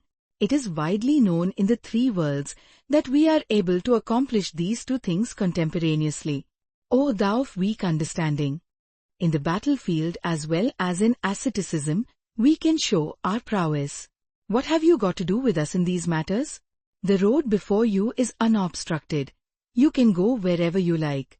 Why do you brag of your own merits? You are very dull and stupid. What can you understand of a Brahmanic glory that is very rare and attained with great difficulty? Those that want happiness need not meddle with the Brahmans. Prahlad said, Blunt-headed and vain braggarts are you. When I am present in this Tirth, I, who am the upholder of Dharma, won't allow you to practice any irreligious things here. O ascetics! Better show me your skill in fight today. Vyas said, O king! The Rishi Nara on hearing his words replied, Give us battle if you are so desirous. O wretched amongst the Asuras! In today's battle, I will knock your head down, and then you shall never in future desire to fight with anybody. Vyas said, on hearing these words, the chief of the Datyas was very much angry and promised to conquer these 2 self-controlled Rishi ascetics, Nara Narayana, by any means whatsoever. Vyas said, thus saying, the Datya took up his bow and quickly stretched it with arrow, and the bowstring made a terrible noise. Then Nara, too, took up with anger his bows and began to shoot lots of sharpened arrows and weapons. The lord of the Datyas quickly selected the arrows, glittering like gold, and with them tore asunder the arrows thrown by Nara. Nara, seeing his arrows cut asunder, became infuriated with anger and began to hurl lots of other arrows. Prahlad then cut asunder with arrows of quick velocity the Nara's weapons and struck violently on the breast of Nara. Nara, too, with anger pierced the arms of Prahlad with 5 quick arrows. Indra and the other Devas came on their respective aeroplanes to see their fight, and began to give cheers sometimes to Nara and sometimes to Prahlad from above the skies. The lord of the Datyas, taking up his bow, began out of furious anger to hurl various weapons on Nara as incessantly as clouds give rain over the mountain peaks. The Nara Muni now became very much exhausted and weary, being struck with Prahlad's arrows. Narayana, then seeing Nara exhausted, became very much amazed and, holding his unequalled Sharanga bow, began to shoot arrows shining with golden luster. O Lord of the earth! Then Narayana and Prahlad were both desirous to win the victory, and a terrible fight ensued. The Devas gladly poured forth flowers on their heads from the skies. The king of the Datyas got very much enraged and began to hurl arrows with tremendous quickness. Narayana, the son of Dharma, immediately cut asunder those weapons with his very sharp arrow. Narayana too threw arrows sharpened under stones with high velocity, and very much troubled the lord of the Datyas, who now became very much restless. The sky was covered over with arrows and arrows from both parties, and the day looked like the night. Then the Devas and the Datyas were very much astonished and told each other, "We never saw before a terrible fight like this." Then the Devarshis, Gandharvas, Yakshas, Kinnaras, Pannagas, Vidyadharas, and Charnas were all very much confounded. The 2 rishis Narda and Parvata also came to witness their fight, The Devarshi Narada told the Parvata Rishi he never seen such a dreadful fight. There were awful battles with Tarksura and Vritrasura, and also the battle between Hari and Madhuketwa, but they were all inferior and cannot stand in comparison. It seemed that Prahlad was very powerful, otherwise how could an equal fight last so long a time with such an accomplished person, perfect with all the supernatural powers and such heroic deeds as Narayana? Vyas said, O king, day and night the Daityas and the ascetic Narayana went on fighting terribly with each other. Then Narayana cut off, with the arrow, the bow of Prahlad. Prahlad soon took another bow. The expert-handed Narayana quickly broke into that bow. Thus though Prahlad's arrows were repeatedly cut asunder, still he began to take up fresh bows and Narayana began to cut them repeatedly. Thus, then, when all the bows of Prahlad were destroyed, the Daitya Raja took up Parigha, iron club, became enraged, and threw it on Narayan's arm. The powerful Bhagwan Narayana, seeing the dreadful iron club, cut it asunder with 9 arrows and pierced Prahlad with 10 arrows. Then Prahlad, enraged, threw the iron gada on Narayan's thighs. The exceedingly powerful Dharma's son was not at all agitated and stood firm like a rock, and taking up arrows quickly cut asunder the iron gada of the Daitya. Then the visitors were much startled. Then Prahlad, intent on killing his enemy, became very much angry and threw the Shakti darts, spears, and missiles instantly on Narayan's thighs with great velocity. Narayana with 1 arrow cut that easily into 7 parts and with 7 arrows pierced Prahlad. Thus for 1000 Deva years the terrible fight lasted between Prahlad and Narayana in that hermitage, and the whole universe was struck with surprise.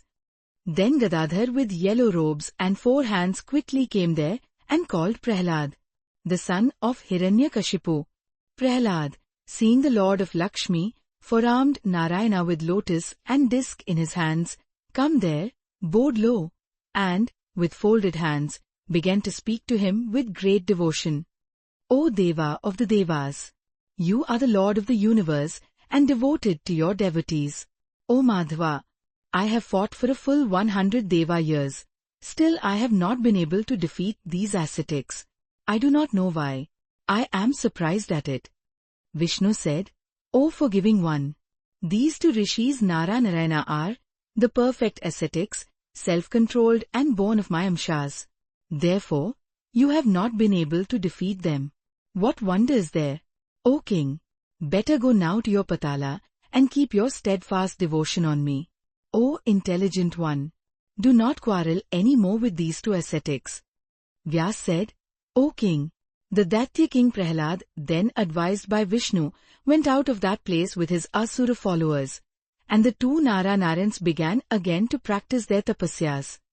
Here ends the 9th chapter of the 4th book of Srimad Devi Bhagavatam, the Mahapuranam, of 18,000 verses, on the fight between the Rishis and Prahlad by Maharshi Vedavyas. Chapter 10, on the curse on Vishnu by Bhrigu. Janmejaya said, O son of Parshara, there has arisen a great doubt in my mind on hearing just now your words. These Narayana are the 2 sons of Dharma. They are ascetics, calm and quiet, the amshas of Vishnu. They reside in a holy place of pilgrimage. They are filled with the sattvic qualities, subsisting always on roots and fruits of the forest, the high-souled hermits and truthful. How were they addicted to such warfare? Why had they left their invaluable asceticism? And with what object were they fighting for full 1000 Deva years with Prahlad? O Muni, what was the end of their fight with Prahlad? Kindly explain to me in detail the cause of this warfare. Women, wealth or any other worldly object can be the cause of any quarrel or fight amongst any persons. But, in this case, the 2 ascetics had none of these. How then this idea of fight sprung within their minds? And why did they practice such severe austerities? Was it that they had to overpower others, or enjoy pleasures themselves, or to reach heaven that they practiced tapasya? What fruits did they eventually obtain from such penances? They became very lean and thin through their asceticism. Still how could they fight full 1000 Deva years without getting fatigued? They were not entangled in this fight for kingdom, or wealth, or for women, or for any other worldly object. Then why did they fight with a high-souled Prahlad? Having no attachment for any worldly object nor any desire to gain anything therefrom, why did they engage themselves so thoroughly in such a painful battle? Intelligent persons always do works leading to bliss. They never do painful works. This is the long-standing rule of the world. The two sons of Dharma were the Amshas of Hari, all-knowing and adorned with all qualities. Why did they fight, subversive of religion? O Maharshi, even the dull and stupid persons in the world won't go to these deadly battles leaving asceticism and samadhi, leading to the purification of all desires. I have heard that Yayati, the lord of the earth, was dropped from heaven to this world owing to his ahamakara, though he was a virtuous king devoted to charities and sacrifices. No sooner Yayati, said the king, did the Ashwamedha sacrifice, etc., with ahamakara, egoism, then he was dropped by Indra with a thunderbolt in his hands. So one can see that, without ahamakara, no fight can occur. The ascetics had no bodily strength. Therefore, if they had to fight, it was through the waste of their tapasya that they could do so. Vyas said, O king, the all-knowing sages that have realized the truth or dharma declare the threefold ahamkara arising out of sattvic, rajasic and tamasic qualities respectively to be the causes of this world. How, then, can these two munis being embodied forgo their ahamakaras? Without any cause, no actions follow, this is quite certain. Tapas, charities, sacrifices all originate from the sattvic qualities, and quarrels arise from the rajasic or tamasic qualities. All arise from ahamakara, whether good or bad. This is quite certain. There is no other thing that enchains a soul than this ahamakara. It is out of ahamakara that this universe is created. How can it be then free from it? O king, Brahma, Vishnu, Mahesh, even these are with ahamakaras. Then how can you expect other ordinary munis to be free from it? Encased with ahamakara, this universe is rolling. Births and deaths occur, respectively, through this karma. O Lord of the earth, the Devas, birds and men are revolving in this world like the wheel of a chariot. In this wide world, who can count how many avatars Vishnu had to take in all sorts of wombs, good or low? Ordained by the Lord of the universe, Narayana himself had to take the fish, tortoise, boar, man-lion, and dwarf incarnations. Vasudev Janardana the Lord had to undertake countless avtaras births in this world. In the Vaivasvata Manvantara, the avtaras of Bhagwan Hari are being mentioned to you. Here, the all-pervading Lord of the world, the God of the gods, had to take several incarnations in this world owing to the curses inflicted by Bhrigu. The king said, there has now again arisen another fresh doubt. Why was Vishnu cursed by Bhrigu Muni? O Muni, what injury did Hari commit to that Muni? And why did the Muni Bhrigu curse him? Vyas said, here, O king, the cause of the curse, I will narrate it to you. In days of yore, the king Hiranyakashipu, the son of Kashyapa, often quarrelled with the Devas. Owing to this incessant warfare, the whole universe was much alarmed and perplexed. And when Hiranyakshipu was slain by the man-lion incarnation, Prahlad, the tormentor of the foes, continued his enmity towards the Devas and began to annoy them. Thus, a dreadful battle of 100 years occurred between the Devas and Prahlad, to the astonishment of all. O king, the Devas fought very hard and were victorious. Prahlad was defeated and was sorely grieved.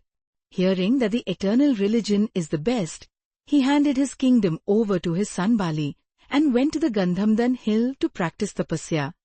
The prosperous Bali, too, on gaining his kingdom, began to quarrel with the Devas, and the war thus went on. Ultimately, the powerful Indra and the Devas defeated the Asuras. O king, Indra, of unequalled prowess, with the aid of Vishnu, deprived the Daityas of their kingdom. The defeated Daityas took refuge with their family spiritual guide Shukracharya and addressed him thus, O Brahman, you are endowed with your fiery strength of tapasya, and you are now powerful. Why are you not lending your helping hands to your Daitya followers? O foremost of the counsellors, if you do not help us and save us, we will not be able to stay on this earth, and will soon have to go down to Patala. Vyas said, thus addressed by the Daityas, the very kind-hearted Shukracharya said, O Daityas, do not be afraid, I will protect you by my fire of strength and vigor, and help you with sound counsel and medicines. Be brave and energetic, and cast aside your mental agony and sorrow. Vyas said, O king, the Daityas became fearless under the patronage of Shukracharya. The Devas had their spies, and knew all about these. They held councils with Indra and settled that before the Daityas had time to dislodge us from our heaven with the mantra of Shukracharya, we would speedily go and attack them. Thus attacked all of a sudden, they will all be slain by us, and we will drive them down to the Patala. Thus forming their resolves, with fully equipped arms and weapons, they went out of rage to fight with the Daityas, and ordered by Indra and aided by Vishnu, they began to kill the demons. When the Devas were thus slaying the demons, they got very much terrified and exclaimed, O Lord, protect us, and took the refuge of Shukra. Shukracharya, seeing the Daityas very much perplexed and distracted, at once cried aloud out of the influence of his mantra, No fear, no fear. Then the Devas, on seeing Shukracharya, left the Daityas and fled away to their own places. Here ends the 10th chapter of the 4th book of the Mahapuranam, Srimad Devi Bhagavatam, of 18,000 verses by Maharshi Vedavyas on the curse on Vishnu by Bhrigu. Chapter 11. On Shukra's going to Mahadev to get the mantra. Vyas said, when the Devas retired from the battlefield, Shukracharya addressed the demons thus, O best of the demons, please hear what had been told to me by Brahma in days of yore. Janardhan Vishnu is coming here to slay all the demons he killed before Hiranyaksha, the king of the Asuras, in his boar incarnation. He killed Hiranyakashipu by assuming his man-lion appearance. Now too, he will kill all the Daityas, no doubt, with great enthusiasm. Now my mantra force will not be of any avail before Sri Hari, and without my help you will not be able to conquer the Devas. Therefore, O demons, wait for some time for me. I will start today to the presence of Shiva Mahadev to obtain from him the mantra Shakti. I will return as early as possible, getting the mantra from Sri Mahadev, and with the help of the power of those great mantras, I will be able to protect you thoroughly. The Daityas said, O best of the Munis, we are now defeated and our forces are well nigh exhausted. How will we be able to stay on this earth and expect your return for so long a time? Those who were of great strength amongst us, they all are slain. Now we are left very few in number. In this crisis, it is not advisable and auspicious for us to remain here in this battlefield. Shukracharya said, better you all stay here until I return, getting the requisite mantra, remain peaceful and engage in asceticism. The heroes apply one or other of the following 4 measures: conciliation, alliance, gifts and bribery, partitions and sowing dissensions, and punishment or open attack according to the conditions of time, place, strength and circumstances. Intelligent and well-wishing persons do serve their enemies even in time of distress, but no sooner they find that their strength and army have increased, then they try at once to kill all their enemies. Now, therefore, pretend your meekness and allegiance and adopt peace, and remain in your own place until my arrival. O demons, I will come back with the mantra from Mahadev. I will fight again with the Devas, by that veritable mantra power. O king, thus firmly making up his mind to have the mantra, Shukracharya went to Mahadev. The Danvas sent Prahlad to the Devas for conciliation. The Devas regarded Prahlad truthful, and they all trusted on him. Prahlad with Asuras addressed thus the Devas with gentleness and humility. O immortals, we all have abandoned our weapons and armor. Now we desire to wear barks of trees and practice asceticism. The Devas took Prahlad's words to be true and desisted from further fight, were freed of anxiety and felt all delighted. On the Daityas leaving their weapons, the gods desisted from battle, went to their respective places and freely gave themselves up to pleasure and amusements. The Daityas controlled themselves and practiced asceticism in the Kashyapa's hermitage, expecting the return of Shukracharya.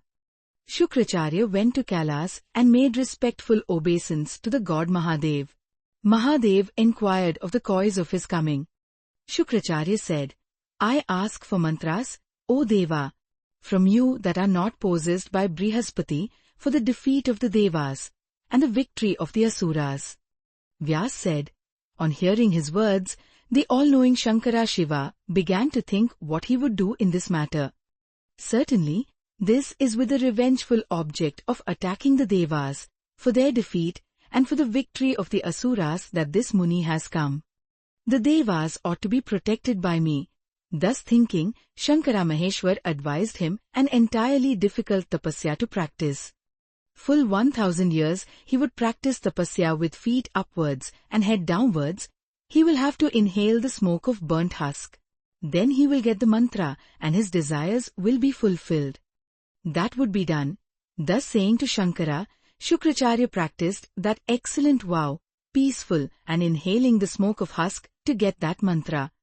The Devas came to know that Shukracharya is practicing his vow and the Daityas have become arrogant. They then counselled and came to the conclusion, took up weapons and arms and went to the Daityas, ready to fight.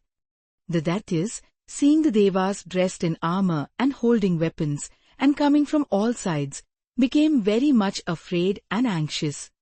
The Daityas, seeing this all on a sudden, were attacked with fear and began to address the Devas, proud with their army, in words full of good meanings and morals. O Devas, we have abandoned our arms, we are now armless. Our spiritual guide is in his tapasya. You gave us words of fearlessness. Why then you have come now dressed in full armor and with armies to kill us?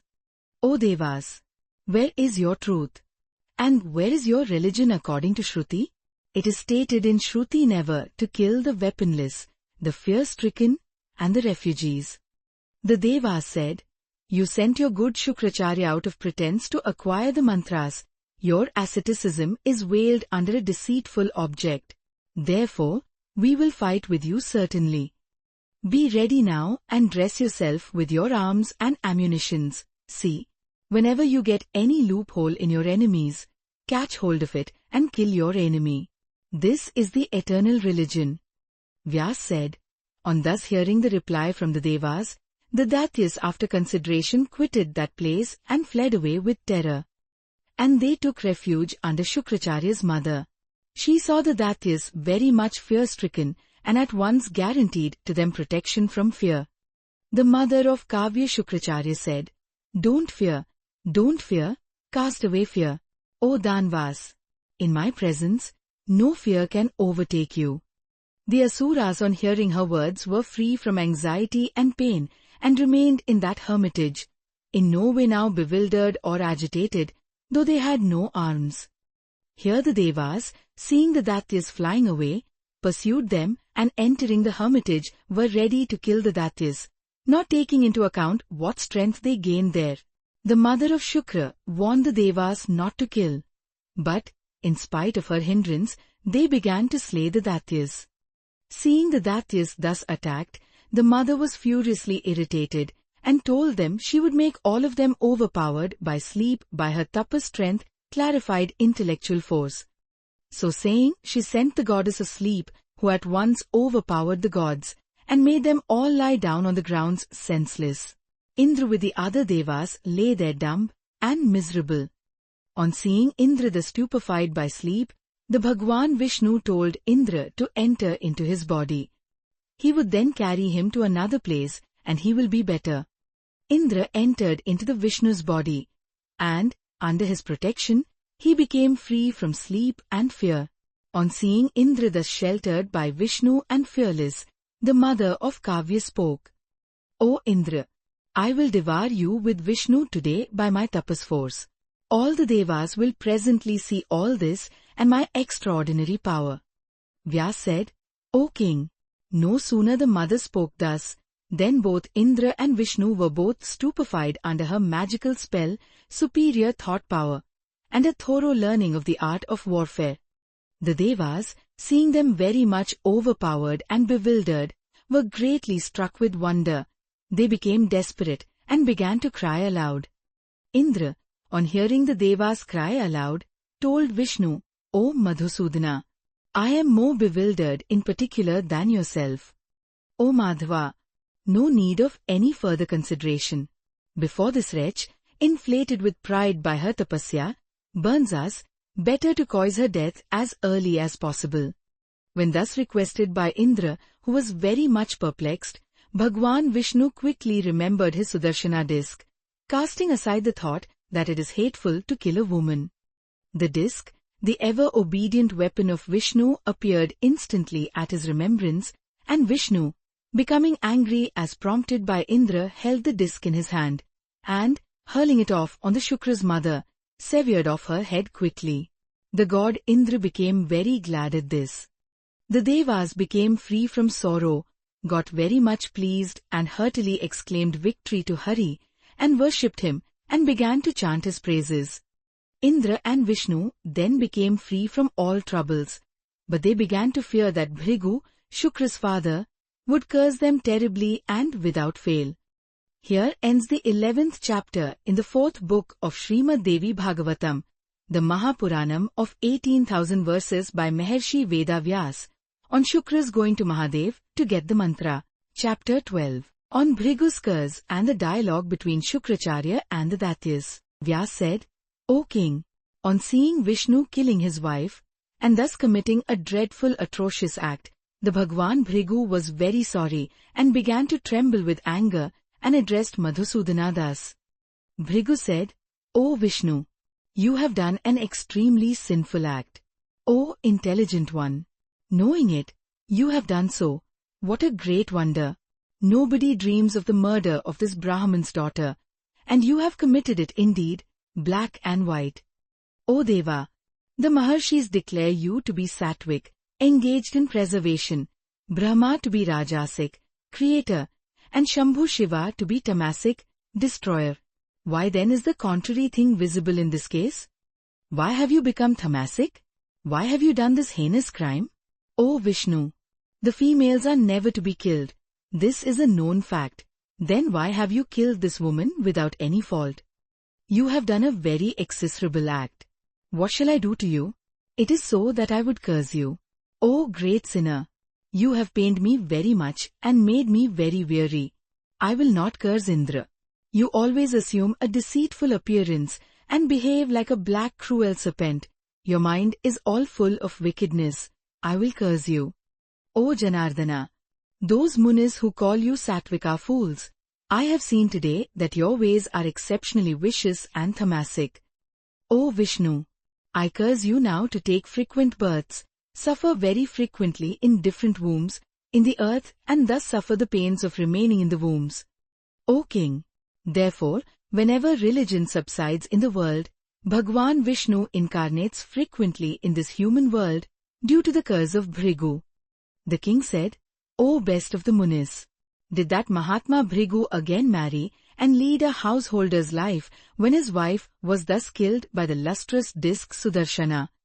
Vyas said, O king, the sacrifice Bhrigu angrily cursed Hari, and next took that severed head and quickly placed it over the body as before and said, O Devi, Vishnu has slain you today. I will make you regain your life just now. If I am acquainted with all the dharmas, and if I have practiced these in my life, and if I have spoken truth always, then dost thou regain your life by my religious merit. Let all the devas witness my power and strength.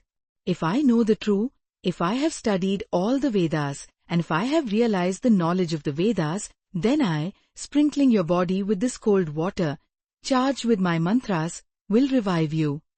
Vyas said, O king, sprinkled by the water by Bhrigu, his wife regained her life, and rose up at once, and felt herself glad and smiled. All the persons and living creatures, seeing her stand, as if awoken from her sleep, at once exclaimed from all sides, "Well done, well done," thanked Bhrigu and his wife very much and highly praised them. Thus seeing the fair complexioned wife regain her life through Bhrigu, Indra and all the Devas were very much struck with wonder. Indra then addressed the Devas. Now the mother of Shukra has regained her life through Bhrigu. But when Shukracharya will receive the mantra after his severe tapasya, we do not know what terrible harm he would do to us. Vyas said, "O king, though the deep sleep that overtook Indra had now left him, yet he became very unhappy, remembering the severe asceticism of Shukra's tapasya and his receiving mantras. Thinking over deeply in his mind, Indra called his daughter Jayanti and spoke to her with affection. Go, daughter, I have given thee over to the ascetic Kavya. Do this service for me. Go to Kavya and help him in his asceticism and bring him under your control. By whatever acts the Muni be pleased, do thou do at once and please him in every way and thus remove my fear." The large-eyed beautiful Jayanti, hearing her father's words, went to the hermitage and there saw the rishi inhaling or drinking the smoke. On seeing the body of the ascetic and remembering her father's words, she brought the leaves of the plantain trees and began to fan him. The intelligent Jayanti, with no excitement, used to bring the pure, clear, cool, and well-scented water and place it, with great devotion, before the sage for his drinking. When the sun was over his head, she used to prepare some protection with her clothes from the sun and thus made the shade for him. Thus, in various ways, did she begin to serve the Muni, herself remaining steady in her religion. She brought sweet and ripe fruits proper according to the Shastras and used to place them before him for his repast. In the performance of his daily duties, she used to collect the kusha grass of the span of thumb and forefinger and flowers, white and yellow, and place them before him. For the Muni's bedding to lie down and sleep, she used to gather soft, green leaves, and with them she used to keep his bed ready. And when the Muni laid himself down, she used to fan him gently. Never did she exhibit, for fear of curse, any gesture or posture calculated to disturb his mind. The sweetened, thin lady used to praise Shukracharya in pleasing and favorable terms. When the Muni awoke, she placed water before him to wash his face and hands. Thus serving the Muni, did she stay in the hermitage. The fear-stricken Indra used to send messengers to fathom the mind of that self-controlled Muni. Thus did Jayanti serve for good many years the Muni, being void of anger and observing duly her celibacy. In this way 1,000 years passed duly. The god Mahadev was very pleased and addressed Shukracharya that he had come to give him boons that he desires. The god Mahadev said, "Whatever there exists in this universe, whatever you see with your eyes, and whatever cannot be described in words, you will be the lord of all these and the conqueror of all. There is no doubt in this. You cannot be killed by any creature. You will be the ruler of all beings and will be reckoned as the best of the Brahmans." Vyas said, the god Mahadev disappeared then and there, after granting him the boons. Then Shukracharya saw Jayanti and said to her, "O lady of beautiful hips, who and whose daughter art thou? What is the desire in your mind? What for you have come here? O one of beautiful thighs, what is your duty? O beautiful-eyed, I am very pleased with all that you have done for me. What do you want? O one of good woes, ask boons from me. I will grant them even if they be difficult." On hearing this, Jayanti's face became bright with joy. She said, "Whatever I desire, you know that already by force of your tapasya." The Kavya said, "Your mental desires I know. Still mention them yourself particularly. I will do good to you in any way you like. I am pleased with your services." Jayanti said, "O Brahman, I am the daughter of Indra, and I am the younger of my brother Jayant. Father has given me over to you. I now like to live with you. Kindly fulfill my desires now. O blessed one, you better take me and enjoy me according to dharma. This is my desire." Shukracharya said, O thou of large and handsome hips! Better enjoy with me for 10 years, according to your liking, without being visible to anybody. Vyas said. Thus saying, Shukracharya went to his home and, according to religious observances, married Jayanti and lived with her for 10 years under the shade of Maya and unobserved by anybody. On the other hand, the Daityas, hearing that Shukracharya returned home successful in getting his desired mantra, were very glad and went to his house to pay their respects to him. But Shukra was then living with Jayanti. Hence, the Asuras could not see him. Then they got very much dejected and sorry and were drooped in spirits. They searched for him again and again. Not being able to see Shukra under the shade of Maya, the Daityas were very sorry and got afraid and then returned to their own residences. On the other hand, the Devas, knowing that Shukra was holding intercourses with Jayanti, Indra, the god of Devas, spoke to the Deva Guru Brihaspati. O Guru, advise us what to do under the present circumstances and relieve us from the impending difficulties. O Brahman, better go today to the Danvas and do that by which our honor may be maintained. You better put the Danvas under some charm by your magical spell and think and do good to us. On hearing Indra's words and knowing that Shukra is now enjoying with Jayanti, Brihaspati went to the Danvas, putting on the appearance of Shukracharya. Going to the demons, he called on them very politely and sweetly. The Asuras said that Shukracharya had come in the presence of them. The demons were very glad and bowed down before Shukracharya and could not make out that he was the false Shukracharya under the magic charm of Brihaspati. Then the false Shukracharya asked about the welfare of the Daityas and said, I went so long for your good. I performed severe tapasya and satisfied the god Shambhu and acquired from him the mantra and the sacred knowledge, and I will frankly explain it to you. On hearing this, the demons were very pleased and, knowing that the Guru had been successful, were filled with joy. They saluted him with joy and began to live quietly and freely and without pains, having gotten rid of fear from the Devas. Here ends the 12th chapter in the 4th book of Srimad Devi Bhagavatam, the Mahapuranam of 18,000 verses by Maharshi Vedavyas on Bhrigu's curse and the dialogue between Shukracharya and the Daityas. Chapter 13. On cheating the Daityas. The king said, What did the intelligent Brihaspati do after he had falsely assumed the appearance of Shukracharya and lived there as the spiritual guide of the demons? O Muni, Brihaspati is the Guru of the Devas. He also devotes his time in studying the Vedas, and is the ocean of all knowledge. He is the son of the Maharshi Angira, and he is himself a Muni. Endorsed with all these good qualifications, how could he deceive the demons? In all the religious shastras, truth is declared to be the essence of dharma, and the Supreme Self is attained through truth, so the wise sages say. How can we expect an ordinary householder to be true when such a man as Brihaspati takes recourse to falsehood with the demons?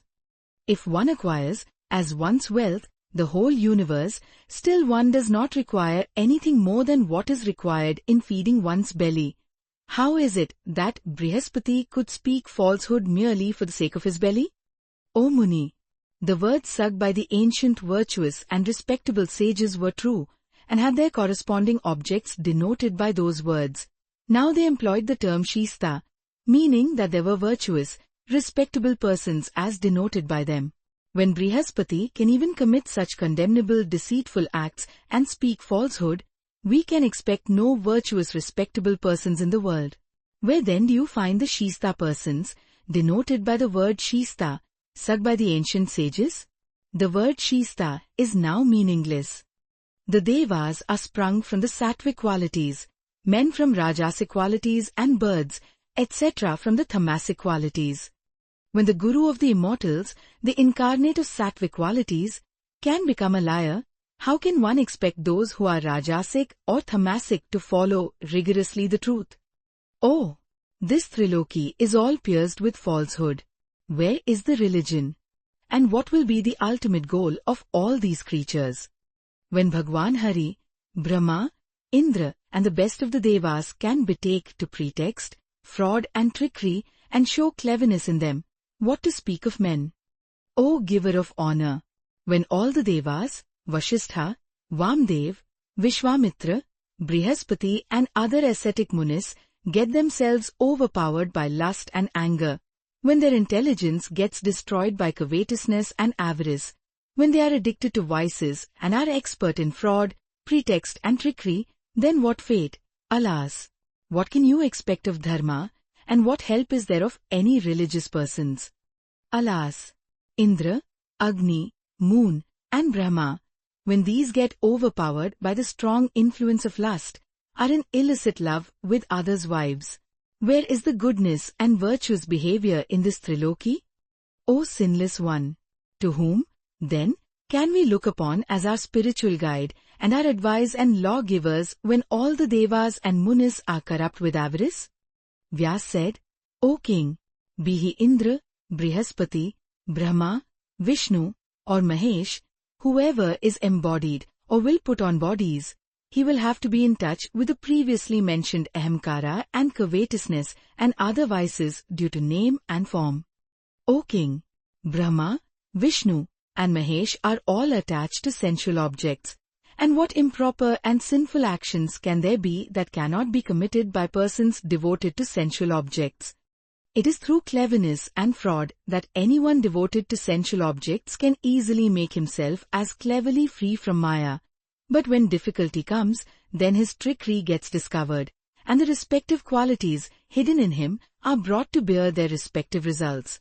Know, then, the three qualities to be conjointly the cause of all these actions, as without any cause, no action gets visible. These discrepancies in the case of Brahma and others are caused by the three qualities. Their bodies are all created from Pradhan Mahit and the other 25 tattvas, essences. O king, Brahma and others are subject to death. Then how can you doubt on other things? In advising others, everybody gives, as it were, good and virtuous advice, but when the burden falls upon their own heads, they fall off from their advice and act according to their hidden natures. Then they yield to lust, anger, envy, egoism and fascination. No one who is embodied can get rid of passions, born of the three qualities. O king, thus goes the Triloki, is the saying of the Maharshis. This Triloki, auspicious, inauspicious, and mixed, never gets any serious change. Its nature remains always uniform. See, Bhagwan Vishnu sometimes practices severe asceticism. Indra, the lord of the Devas, sometimes follows the practices of religious sacrifices. Again you find Vishnu Bhagwan, full of youth, fond of the Leela, enjoying the company of Rama in Vaikuntha. Sometimes he is the ocean of mercy, is fighting dreadful battles with the demons and being severely afflicted with their clusters of arrows. Sometimes he gains victories, sometimes he gets defeated through the irony of fate. Thus he undoubtedly gets pleasures and pains. O king, sometimes Narayana draws all the worlds into his belly and takes his yogic sleep on the 1,000-headed serpent Shesha, and again he gets himself awakened by Prakriti. O king, Brahma, Vishnu, Mahesh, Indra, the Devas, and the Munis, all of them, live up to the limit of their ordained time, and when the time of Pralaya, the universal dissolution, ends, this whole universe, moving and non-moving, again comes into existence as before. There is no doubt in this. O king, at the expiry of the ordained time, Brahma and all others will die, no doubt. Again, in due course, Brahma, Vishnu, and Mahesh and the other Devas come out and assume bodies and get all the passions, lust, etc., as ordained. O king, you need not be astonished. This Triloki always goes on accompanied by lust, anger, etc. Persons free from lust, anger and other passions are very rare in this world. He who is afraid of this world does not marry, and thus being free from the attachments to any worldly object becomes free and roams fearless. The moon stole away the wife of Brihaspati, and Brihaspati himself stole away the wife of his younger brother. Thus in this wheel of samsara, all the creatures are ever passioned with attachment, avarice, etc. The householder can never expect to obtain freedom. Therefore, those who want to be free should carefully relinquish the idea of the stability of the world and worship the eternal Mother, full of Sat, Chit, and Anandam. This world, moving and unmoving, O Maheshwari, rolls in madness, overpowered by her Maya.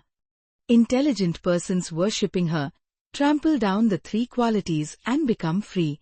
O King, no other path exists for freedom. Until one gets the grace from the Maheshwari, one never gets happiness. True mercy is not found anywhere else but from her. Then one should worship the All-Merciful, being of pure heart. For her worship leads to freedom, even in this bodyhood. He who gets a human frame and fails to worship Maheshwari, gets down from the highest rung of the ladder. This is my opinion. This universe, composed of the three qualities, is encompassed with Ahamakara and fastened to untruth. Therefore, freedom can never be expected without the worship of that potent goddess. O Muni, O King, renounce every worldly object and serve the goddess Bhuvneshwari. This is the highest duty of all. The king said, what did the Devaguru do in the disguise of Shukracharya? And when did the real Shukracharya come there? O respected Muni, speak on these points. Vyas said, please hear what the disguised Brihaspati in the shape of Shukracharya did afterwards. The demons were made to understand clearly by Brihaspati, and then they took him for Shukracharya and placed implicit faith on him, and began to think of him and him alone. The Daityas, enchanted and deceived by the magic of Brihaspati, now took refuge with him for acquiring the knowledge from him, since they mistook him for Shukracharya. Who is there that is not enchanted by the idea of gaining something? On the other hand, when the term of 10 years was over, Shukracharya, the real guru of the Daityas, ceased enjoying Jayanti and began to remember his disciples, the Daityas. He now began to think that my disciples, the Daityas, are expecting every instant my return, and I would now go and see them, bewildered with fear. They are my devotees, and I ought to do such that they might not be afraid of the Devas. And then he exclaimed to Jayanti, O beautiful one, let my sons take the shelter of the gods. Your term of 10 years is today over. I now go therefore to see my disciples. Soon I will again come to you. Be it so, replied Jayanti, the best of those who know religion. You can go where you like. I am not to destroy your dharma. Hearing these words, Shukracharya went hurriedly to the demons, and saw the Devaguru Brihaspati sitting before them in the guise of Shukracharya. He was explaining to them the Jana doctrines, compiled by himself, and finding fault with the act of envy, taking revenge, killing, cursing the sacrifices, etc. He was telling them, O enemies of gods, truly, I am telling you words that will, no doubt, prove good to you. Non-killing is the highest virtue. Even the enemies ought never to be killed. It is the Brahmans, addicted to enjoyments and pleasures of the senses, who want to satisfy their tastes and pleasures, that are found in the Vedas' injunctions to kill animals. But there is no virtue higher than not killing animals. O King, Shukracharya was perfectly astonished to hear Brihaspati, the guru of the Devas, speaking against the Vedas, and began to think that Brihaspati is certainly my enemy. My disciples have been duped by this cheat. There is no doubt in this. Fie to avarice. It is the seed of sin, very strong and a veritable gate to hell. Brihaspati, even the guru of the Devas, is speaking lies, bound under the influence of this heinous avarice. Oh, what wonder is this that the guru of the Devas, who is the promulgator of all the religious shastras and whose word is accepted as the final decision, is now expounding the doctrines of atheists. When Brihaspati can become the expounder of atheistic doctrines, impelled by covetousness, what to speak of those whose minds are not pure and whose intelligence is not sharp? This Deva Guru, though a Brahman, is acting today like a rogue, wanting to take away all, and is deceiving my disciples, the Daityas, who have been confounded by his magic.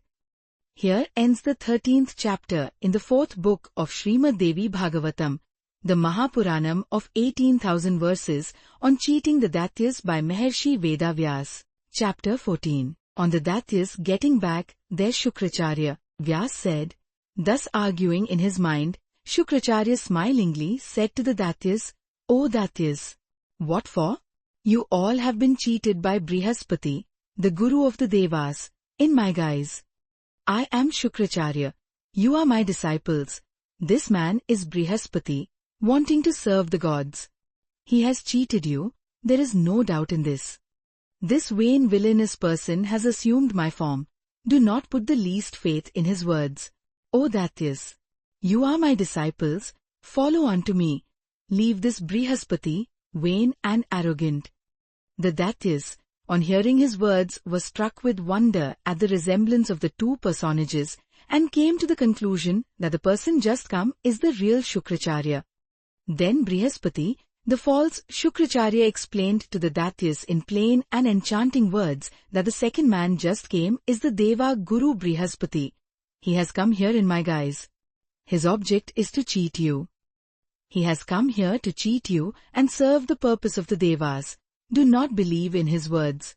What knowledge I have acquired from the god Shambhu, I am teaching it to you. I will make you, no doubt, victorious in the battle with the Devas. Thus the Daityas, hearing the words of the false Shukracharya, thought the false one to be real and placed implicit reliance in his words. The real Shukracharya then explained them as much as he could, but the Daityas, owing to the magic of the false Shukracharya and to the wonderful effect of time, did not hear his words. The Daityas, thus convinced, said to the real Shukracharya, This man before us is our Guru for our welfare and enlightenment.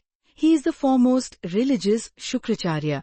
For 10 years continuously, he has been giving us advice. You are not our Guru. You appear fictitious and false. You better leave this place and go away. The dull-brained Daityas repeatedly told Shukracharya the reproachful words and bowed down to the false Shukracharya, and, saluting him, gladly welcomed him as their Guru. The real Shukracharya, seeing the Daityas exceedingly attached to Brihaspati, the Guru of the Devas, and deceived by his words, cursed them out of anger and said, As you have not taken my words, though I have explained everything to you, you will lose your knowledge and get defeated.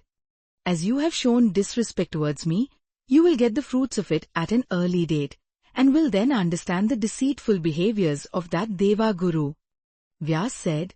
Thus saying, Shukracharya hurriedly went away, infuriated with anger. Brihaspati was glad, and remained there with his mind calm. Brihaspati, then knowing the Daityas were cursed by Shukracharya, assumed his real appearance, left that place, and hurriedly returned to Indra. He began to say, I have undoubtedly succeeded in my undertaking. The Daityas have been cursed and left by me too. They are now helpless. So, O good Suras, I have made them cursed. You would be better off now trying to fight with them. Indra heard their Guru and became very glad. All the other Devas were glad and worshipped him. They held another cabinet, a secret council, on how to fight with the Daityas. And, then all, uniting together, marched out in battle against the Asuras.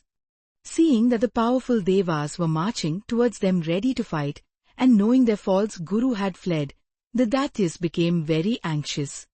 They told each other, Alas! We were enchanted by the Deva Guru. The high-souled Shukracharya angrily left us. Now it is our incumbent duty to satisfy him. That vicious, dirty inside and pure outside hypocrite Pandit Deva Guru, who used to go to his brother's wife, has really cheated and has quit us. What are we to do now? Where to go? How to satiate now the anger of Shukra, so that he might be glad and help us? Thus pondering over, they all unitedly, shuddering with fear, again went to Shukracharya, keeping Prahlad in front of them. They all bowed down at the feet of their Guru. Shukra remained silent. Then, bursting with anger, and with eyes red, told them, You were all warned by me that you were being cheated by the Maya of Brihaspati. You did not take my word as worth hearing, though it was unselfish, pure, and leading to your welfare. Rather, you were influenced by him and infatuated with vanity, and you insulted me. Now you will have to bear undoubtedly the effects of that karma. You are now vitiated from the path of your welfare. Go now where that disguised cheat resides for the welfare of the gods. Know me not to be a cheat like him. Vyas said, O king, when Shukra finished saying his uncertain words, Prahlad clasped his feet and began to say thus. Prahlad said, O our Guru Bhargav, today we have come to you in a very distressed condition. O omniscient, we are your disciples, we are your good sons, you ought not to quit us. On your departure to get the mantra, that hypocrite Vishwas Brihaspati, getting the opportunity, assumed your false appearance and cheated us. Peaceful persons do not take any offense committed with ignorance. You know everything. You know very well that our hearts are devoted to thee and to thee alone. There is no need to tell you anything further. O highly intelligent one, by your tapas, you know our inner minds and relinquish your anger. The sages say that the anger of the saints is not lasting. O Muni, water is naturally cool. When in contact with fire it gets hot. But when the heat is removed, it gets cold shortly after. O observer of good woes, anger is like chandal. Sages therefore quit it. Our prayer to you is that you leave your anger and be pleased with us. If you do not quit your anger, and if you make us overpowered with grief and sorrow, O blessed one, we, being abandoned by you, will go down to the Patala. Vyas said, Bhargav heard Prahlad's words and, with his intuition, came to see the proper state of affairs and was pleased and lovingly said, You will not have to fear nor to enter into the Patala. You are my Yajmanas. I will certainly protect you all by my never-failing mantra power. O knower of religion, what Brahma of you told me, I am now telling you accordingly. Hear my truthful words, leading to your welfare. Whatever is inevitable, doomed to pass, must come to pass, be it auspicious or inauspicious. No one is able in this world to go against the current of fate. Under the influence of time, you are now deprived of strength. Therefore, you will have to suffer defeat at the hands of the Devas, and you will have to go once to the Patala. Brahma said, When your time to enjoy the sovereignty of the Triloki had come, you enjoyed the kingdoms of the Triloki with all its wealth and power. You attacked the Devas and, helped by time, had been able to trample them under your feet, and held your sovereignty for a full 10 yugas, and enjoyed the pleasures without any hitch. You will regain this kingdom in the Savarnik Manvantara. Then Bali will come in your family as the grandson of Prahlad, and will conquer the Triloki, and will get name and fame throughout his kingdom. When the Lord of Vaikuntha had incarnated as Vaman and stolen away the kingdom of Vali, then the Janardhan Vishnu told Bali, the king of the demons, that I have taken away your kingdom by pretext to serve the purpose of the gods. You will become Indra, no doubt, in the coming Savarnika Manvantara. Bhargav said, According to the sayings of Sri Bhagwan Hari, your grandson Bali is now invisible to all creatures and is now passing away his time, very much terror-stricken. Being afraid of Indra, he is now staying in a lonely house as an ass. One day Indra, on seeing him, inquired of him, in various ways, the cause of his assuming that as body. O Lord of the Daityas, you have always enjoyed pleasures of all the world.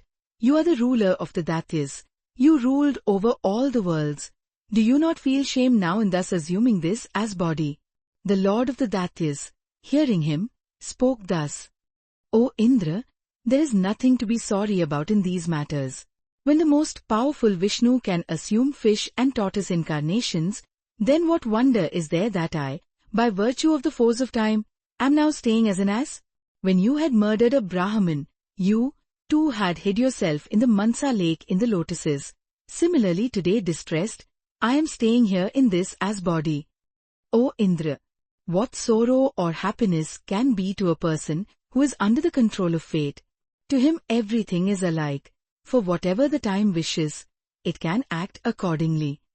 Bhargav said to Prahlad, Both persons, Bali and Indra, got enlightenment at the mutual conversations, and they went away to their places at their own will. O Lord of the Asuras, I have narrated to you this story indicating how powerful time is.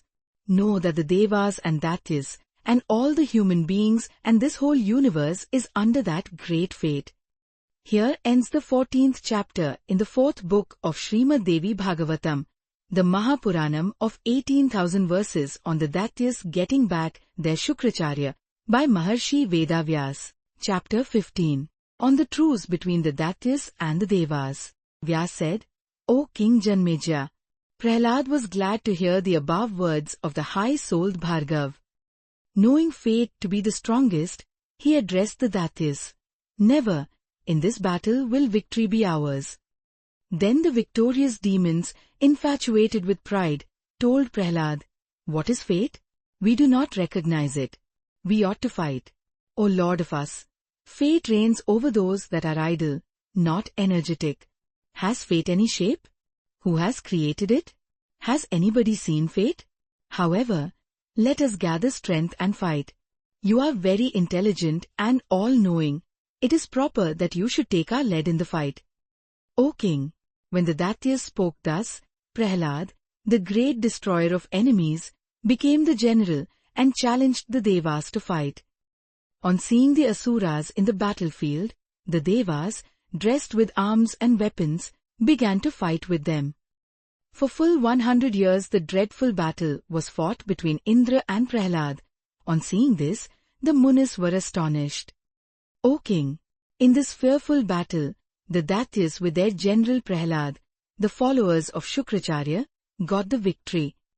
Then Indra, advised by their Guru Brihaspati, began to remember the goddess of the universe, the Most High, the giver of welfare, the destroyer of all sorrows and calamities, and the bestower of freedom, worship her, and sing hymns to her with great devotion. Indra said, Victory be to the name of the goddess Mahamaya, the eternal mother, the holder of the trident, holder of conch shell, disc, club, and lotus, the giver of no fear. Salutation to thee, the goddess of the universe. Thou art the supreme heroine in everything that relates to force that is described in the Shakti Darshana Shastras. Thou art the 10 Tattvas, thou art the mother, and thou art the Mahavidya, the supreme knowledge. World Mother, thou art the Mahakundalini, the great serpent fire, thou art the everlasting existence, intelligence and bliss. Thou art the deity of the vital fire, Prana, thou art the deity of the Agnihotra, maintenance of the sacred fire and an oblation to it. Thou art the holy flame, burning always in the ethereal space in the heart. Salutation to thee. Thou dwellest within the 5 sheaths, the Annamaya, the Pranamaya, the Manomaya, the Vijnanamaya and the Anandamaya sheaths. Thou art the indweller of the Ananda Maya Kosha. Thou art of the nature of Puchha Brahma, the end of Brahma. Thou art the deity of all, the Ananda, bliss, unblown, O Mother. Thou art the deity of all the Upanishads. O Mother, be pleased unto us, we have become powerless. Protect us, O Mother. We are defeated by the Daityas.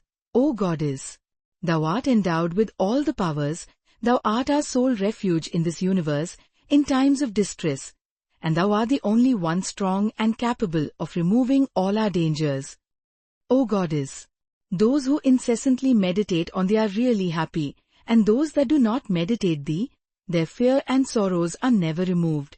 Those that want ultimate freedom from bondage always meditate on thee. Those pure souls, being free from ahamkara and free from attachment, go, no doubt, beyond this ocean of world. O World Mother, thy prowess is ever manifested whenever protection is demanded.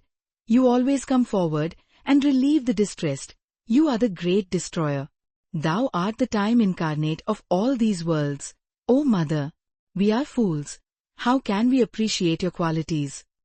Brahma, Vishnu, Mahesh, I myself, Sun, Yam, Varuna, Fire, Air, the high-minded Munis, Agama, Nigma, the Tantras and the Vedas are quite unable to realize your unequaled prowess. Salutation to thy feet. Those are blessed that are devoted to thee. They are the great souls. They always dive in the ocean of bliss, being always free from the fangs of the samsara. Those that are not your devotees cannot cross this ocean of samsara, where the birth and death are the billows. O Goddess, those that are always fanned by the white chamras and those that always travel in cars, they in their previous births worshipped thee with various things. Therefore, they have acquired the effects of their meritorious deeds. This is my opinion. Those that are always worshipped amongst the human beings, those that go on nice elephants, those that are surrounded by pleasures and enjoy the lovely companions of beautiful coquettish women, those that go surrounded by soldiers, O Goddess, I consider they worshipped thee in their previous births, and they are now enjoying fruits of their past deeds. Vyas said, thus praised by Indra, the goddess of the universe with 4 arms hurriedly appeared there mounted on a lion. A conch shell, disc, club, and lotuses were held by the beautiful-eyed goddess in her 4 hands respectively, wearing red apparel and ornamented with divine garlands. The goddess being pleased addressed the Devas with sweet words, cast off your fear, O Devas. I will see presently all about your welfare. Addressing the Devas thus, the Divine Mother mounted on a lion, went hurriedly to the place where the demons were waiting, infatuated with pride. All the Daityas with their general Prahlad saw the goddess before them and were terrified and began to address each other, what are we to do now? This Chandika goddess has come here to protect the Devas. She destroyed Mahishasur and Chandamunda. It was she that killed, in days of yore, Madhukatva with an evil look. Seeing the demons thus full of sorrowful thoughts, Prahlad addressed the Daityas. It is better not to fight, but let us fly away altogether. Then the Daityanamachi told the Daityas to get ready to fly away. If you fly away, this world mother will instantly kill you all with weapons in her hands. Do that by which we can protect us. Let us worship the goddess of the universe, and, getting her permission, we will go this very day to the Patala. Prahlad said, I will worship the goddess Mahamaya, the creatrix, preservatrix, and destructrix of the universe, the world mother, and the assurer of safety to her devotees. Vyas said, thus saying, the knower of the highest knowledge, Prahlad, the devotee of Vishnu, began to sing hymns with folded hands in praise of the goddess, the upholdress of the universe. I bow down to thee, the incarnate of the mantra, Hrim, the refuge of all, and within whom this whole universe, moving and unmoving, is appearing untruly as a snake is mistaken for a garland of flowers. O Goddess, all these universes, moving and unmoving, have sprung from thee, Brahma, Vishnu, and others are creators and preservers in name only. Thou hast created them all. O Mahamaya, you are the divine mother of all. When you have created the Asuras and the Suras, how can you then see any difference between the Devas and the Daityas? As a mother makes no distinction between her good sons and bad sons, so you are not to make any difference between us and the Devas. This is our prayer to you. O Goddess, you have been sug in all the Puranas as the world mother. Therefore, O Mother, we are your sons just as the Devas are. O Mother, as they have got their interests, so we too have got our interests. Therefore, there is no difference between the Daityas and the Devas. Therefore, if anyone makes any difference, it is due to the subtle error. O Goddess, as we are attached to wealth, wives, and other pleasures of the senses, so are the gods, O Goddess. How then can any difference exist between them and us? O Mother, they are the sons of Maharshi Kashyapa. We also are his sons. Therefore, you cannot have partiality for them before us. O World Mother, in you no such difference is visible anywhere. Therefore, do preserve equality amongst us both. The Suras and Asuras all have sprung from the permutations and combinations of the 3 qualities. Then how the Devas being embodied can possess more qualities than us? Every embodied soul always possesses cupidity, anger, covetousness. How then can one expect to remain without any quarrels with others? We think that it is all sport with you to see our opinions different, rather contradictory, and it is you who got us involved in quarrels with each other, and it is your pleasure to witness how we fight against each other. Sinless One. O Chamunde, were you not so fond to see our fight? How then, we being brothers are at war against each other? Certainly it is your divine sport. O Goddess, I know what is religion, I know who is Indra. It is the very idea to enjoy these sensual pleasures that is the only cause of our incessant quarrels. O Mother, you are the sole ruler of the samsara. No sensible man can carry out the words of a man who yearns for something. O Mother, you are the only one that is desireless, so we can obey your words. O Mother, once the Devas and the Asuras conjointly churned the ocean. At that time Vishnu, on the plea of distributing the jewel and the ambrosial nectar, incurred quarrels amongst them. O Mother, you have made him the preserver and controller of the universe and the spiritual guide of the world. And it was he who took away the goddess Lakshmi, the beautiful lady amongst the Deva women. Indra, the lord of the gods, took the elephant named Airavat, the flower Parijat, the heavenly cow yielding all desires, and the horse Uchchashrava. Thus, through the desires and devices of Vishnu, they got the excellent things. Oh, what a wonder is this that the Devas were considered holy persons after they had committed such unholy acts. No doubt the Devas had done a very heinous crime.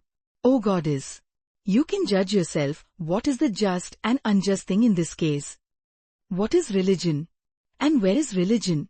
And what are the acts done by a religious man? What is uprightness, justice, and purity? You better examine which party has observed virtue, who has shown uprightness, justice and parity, to whom victory and defeat are due. You are the only one capable to judge all these things. Alas! Whom to tell all the conclusions arrived at in the Mimamsakas? If anyone considers it, one will find the world is the field of dissensions and quarrels. The argumentators look to the logical reasoning only. Followers of the Vedas look to the rules and regulations only. These so-called men of gross ideas, they acknowledge that this world is created and preserved by the one only, and yet they quarrel amongst each other. If there be one and only one Lord of this wide infinite samsara, then why would there be differences and quarrels amongst each other? Why is there not seen any agreement in opinion, and why do the Shastras differ? And why are there so many differences in the opinions held by the knowers of the Vedas? O Goddess, this whole universe, moving and unmoving, is selfish. Hence arise so many differences between several opinions. There was no one unselfish in this world, and there would be no unselfish persons born hereafter. Look, the moon stole away perforce knowingly the wife of Brihaspati. Indra, knowing what is religion, stole away the wife of Gautama. Brihaspati enjoyed forcibly the wife of his younger brother, and also he outraged his elder brother's wife in her pregnant state and cursed the boy in the womb and made him blind. What more to say than Vishnu, all full of sattvic qualities, severed perforce the head of Rahu. O Mother, look to the case of my grandson Bali, who used to pay due respects to all, who was the foremost amongst the virtuous, observer of rigorous truth, a performer of sacrifices, liberal, peaceful, all-knowing. The pretender Hari, taking the form of a dwarf in his Vaman incarnation, deceived Bali and took away all his kingdoms. Alas! Still the intelligent good persons reckon the Deva Vishnu as the preserver of religion. What a wonder! Those who are flatterers become victorious in this world, and defeat come to those that speak of dharma. O Goddess, you are the mother of all the worlds. Do whatever you like. But you should know that the demons are all under your protection. Kill or save them as you like.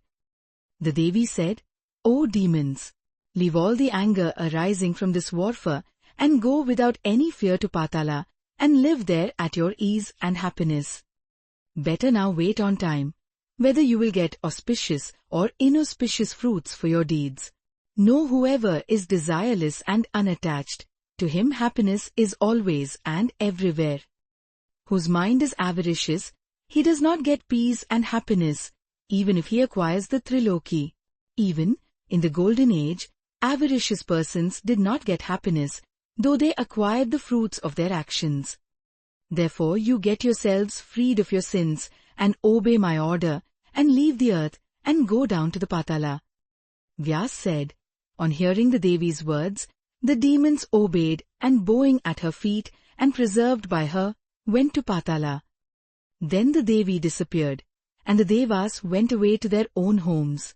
Thus the Devas and the Datyas, abandoning their feelings of enmity towards each other, lived in peace.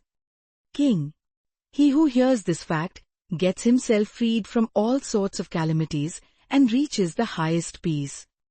Here ends the 15th chapter in the 4th book of Srimad Devi Bhagavatam, the Mahapuranam of 18,000 verses, on the truce between the Datyas and Devas and on their departures with peace by Maharshi Vedavyas. Chapter 16. On the birth of the several avatars of Vishnu and their deeds, Janmejaya spoke, O best of Munis! How did Vishnu, of wonderful deeds, get his incarnation owing to the curse cast on him by Bhrigu? What were his different incarnations in different Manvantaras respectively? O thou, well versed in religion! O Brahman! Kindly narrate those sin-destroying deeds of Hari in his several incarnations that are the source of happiness, peace and welfare to all humanity. Vyas said, O King, here I am narrating to you the incarnations of Shri Bhagwan Hari which he had in the several Manvantaras and in the several Yugas respectively. I will tell you now, in brief, what forms he took and what deeds he did in the various incarnations. In the Chaksusa Manvantara, the Bhagwan Hari took the incarnation of Dharma, and the two sons of Dharma, Nara Narayana, were widely celebrated in this world.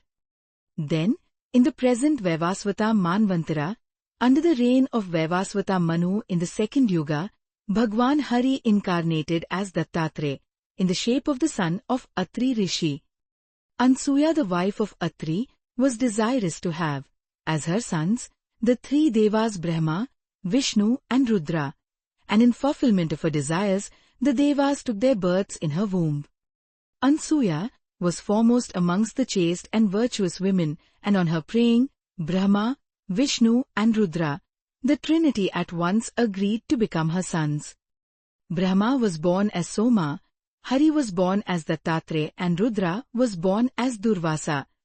In the fourth Yuga, the Bhagwan assumed the beautiful double form in one, the upper part resembling a lion, and the lower part a human, being to accomplish the noble purpose of the Devas. It was to kill Hiranyakashipu that the Bhagwan Hari assumed this appearance, wonderful even to the Devas. In the Treta Yuga, the superior and the best of all the Yugas, the Bhagwan incarnated as Vaman, the dwarf, the son of Maharshi Kashyapa, to curb the power of Bali. The dwarf Hari took away by pretext the kingdom of Bali, while he was performing a sacrifice, and sent him down into the Patala, the lower regions. Afterwards, in the 19th Yuga, known as the Treta Yuga, Shri Bhagwan Hari incarnated as Parshuram, very powerful and the son of Jamdagni Rishi. He was very beautiful and graceful in his body, truthful and the conqueror of his senses.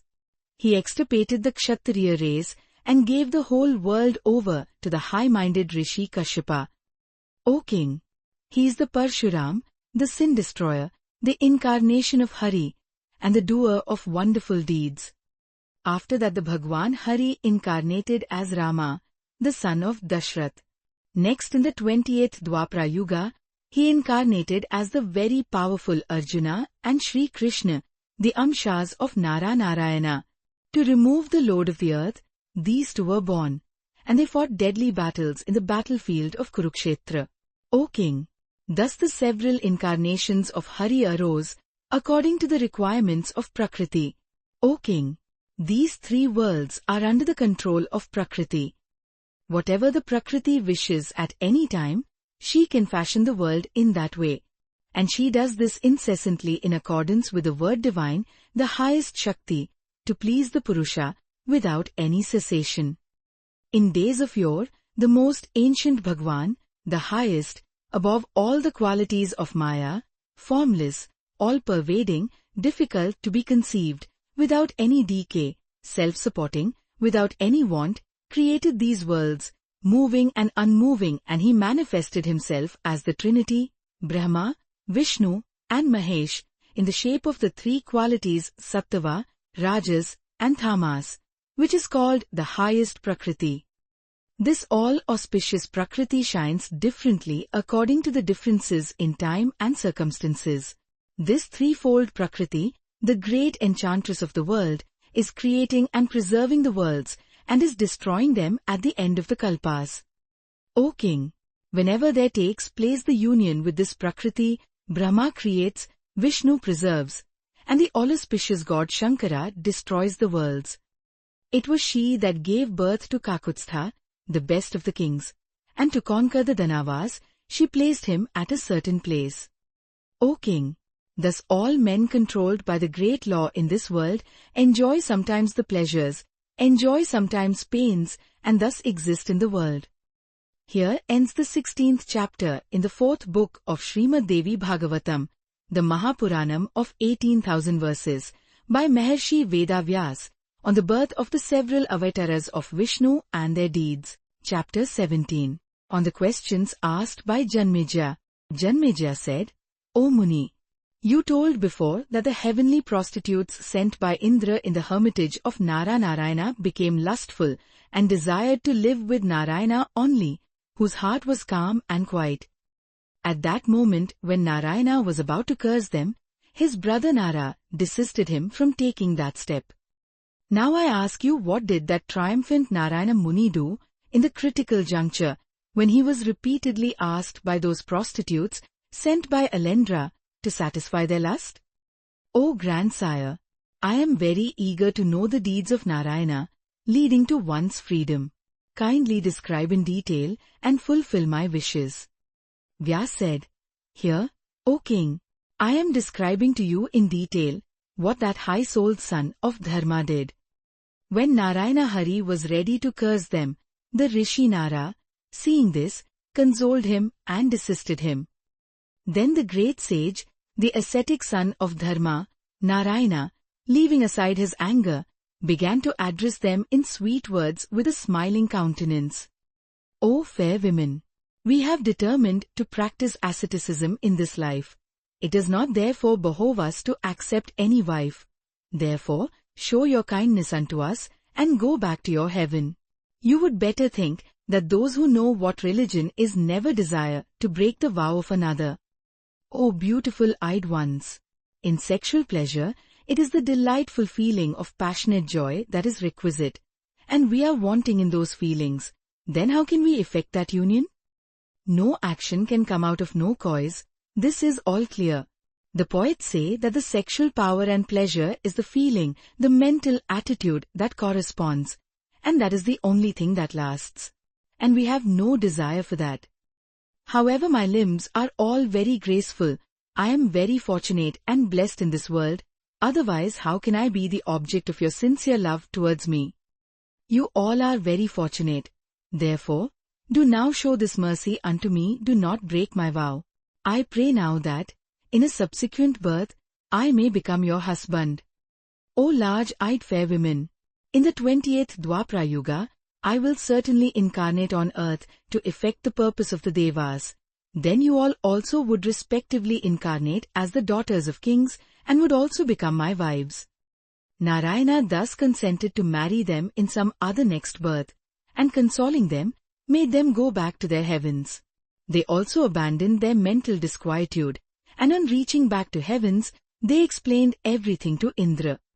Indra heard, from these heavenly women, what the two rishis did, and saw before him Urvashi and other women created by Narayana from his thighs, etc., and began to extol the merits of the high-souled Narayana.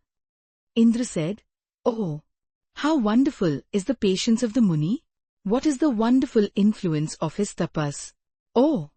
He has created, by the sheer force of his tapas, Urvashi and these fair women, unrivaled for their beauties, from his thighs. The Lord of the Devas thus extolled his merits and became freed from his anxieties. The virtuous Narayana, too, devoted himself to the practice of his tapasya. O King, thus I have described to you, in detail, all the wonderful accounts regarding Nara Narayana. Superior in the descendants of Bharat. These two, Nara and Narayana, afterwards incarnated themselves, due to Bhrigu's curse as the two great heroes Arjuna and Krishna, to relieve the burden of the earth. The king said, O respect-giving Muni, now describe in detail the life of the avatar Krishna and dispel my mental doubt. O best of the Munis, why were Vasudev and Devaki, who were chosen by the very powerful Hari and Ananta as their parents, doomed to so many miseries and afflictions? Why had these parents had to remain for a good many years in the prison of Kamsa, who pleased directly by their tapasya that Bhagwan Janardana? Why did Krishna, taking his birth at Mathura, go to Gokula? Also, what was his object in going to Dwarka, situated in the ocean, when he killed the enemy Kamsa? Also, why did his father, mother, and relatives leave their old holy places of residence and go abroad to live in a wretched old country? Why was the Yadu race destroyed by the curse from a Brahman? How did Sri Krishna Vasudev finally leave his body after he had relieved the burden of the earth and was about to enter into his heaven? The evildoers of the earth were slain by Krishna and Arjuna of unequalled prowess. But how was it that those who plundered the wives of Sri Hari were not at all punished by him? The great personages Bhishma, Drona, Karna, the king Valhika, Virata, Vikarn, Dhristadyumna, and the king Somdatta were destroyed for relieving the burden of the earth, and the plunderers were acquitted. Kindly explain the cause of this. How was it that those chaste and virtuous wives of Sri Krishna went into trouble at the latter end of their lives? There has arisen a doubt in my mind on this point. Why did the virtuous Vasudev leave his mortal coil owing to the death of his sons? And why did he die an unusual death? O best of Munis! The Pandavas were devoted to Krishna and they were religious. They had to suffer so many troubles. Why was Draupadi so very unfortunate, and she had to suffer so much misery and pain? She was born of Lakshmi from amidst the sacrificial place and from the altar. Why did Dushasan drag her by her hair while she was in her menstruation period in the hall of audience? And why was it that Sindhu Raj Jayadratha, the king of Sindhu, gave her exceedingly mental troubles? Why was it that her 5 sons residing in her house were killed by Ashwathama? What was the cause that the son of Subhadra had to die on the battlefield? Why did the king Kamsa kill the 6 sons of Devaki? And why was it that Sri Hari, who was capable of averting the fate, did not at all prevent that? What a wonder this is that in the matters of Brahman's curse toward the Yadvas, their being killed in the Prabhasa, the total extermination of the Yadu race, and the plundering of his wives, why did he allow fate to do these great momentous things? If he was the all-powerful God, and he himself Narayana, that why did he incessantly act like a slave towards Ugrasen? All these bring doubt in our minds regarding Narayana Muni. His deeds are always like those of ordinary persons. Why did his pleasures and pains resemble those of ordinary human beings? Was he God? Why were his actions not godly? Therefore, dost thou describe in detail all the divine leelas, playful sports, done by Hari of superhuman powers in this world. O best of Munis! When one's longevity expires, one dies. Then I cannot understand what glory was manifested by Hari in killing the Daityas. For fate killed them, not Hari. Was not the doing of Hari like a thief when he stole away the lady Rukmini and fled quickly to his own place? What did it mean when he fled to Dwarka city and quit his own highly prosperous town, Mathura, simply out of the fear of Jarasandha? Did not anybody at that time recognize that he was Sri Bhagwan Hari? O respected one! Was he Bhagwan? Why did he hide himself in Vraja? Please explain the cause to me. O Muni! These and many other doubts always exist in my mind. You are the best of the Dvijas and blessed. I pray, dost thou remove these doubts. O best of Munis! Another doubt exists and is not dispelled, and that is a secret. Was not the taking of the 5 husbands by Panchali for herself shameful and despised by the society? Good manners and doings are always considered by the learned as the proofs of virtue. Why did those Pandavas, then, capable in every respect, do this thing like brutes? And what did Bhishma do living like a deva in this world? May I ask, was his act of producing 2 sons by a widow and thus preserving his line of ancestors worthy of his name? The religious sanction advocated by the Munis procreate sons in any way whatsoever is simply shameful. Fie to this religious sanction. Here ends the 17th chapter in the 4th book of Srimad Devi Bhagavatam of 18,000 verses by Maharshi Veda Vyas on the questions asked by Janmeja. Chapter 18. On the Bhudevi going to the heaven. Vyas said, O King, hear in detail the complete life and the deeds in the incarnation of Sri Krishna and also the various wonderful achievements by the goddess of this universe. Once on a time, the earth was very much overburdened by the load of wicked kings, and she was therefore very much afraid. She then assumed the appearance of a cow, and went to the Devloka crying, and very much dejected. Indra, the lord of the Devas, asked her, O Vasundhare, what is the cause of your fear now? Who has troubled you? What afflictions are you merged in? Please tell me all these. On hearing Indra's words, the earth exclaimed, O respect giver, when you have asked me, I am explaining to you the cause of all my afflictions and sorrows. At present I am overburdened with too much load. Now reigning in the earth Jarasandha, the king of Magad, a very, very vicious person. Thus the other Shishupal, the lord of the Chedis, the uncontrollable Kashiraj, Rukmi, the powerful Kamsa, the strong Narka, the Sauvapti Shalva, and the wicked Keshi, Dhenuka, and Batsaka, all these are now in royal positions. O Lord of the Devas! These kings are all devoid of the least trace of virtue, quarrelsome against each other, infatuated with vanity, and addicted to vicious deeds. These have become kings as if they were personified Yams, the lords of death, and are constantly troubling me.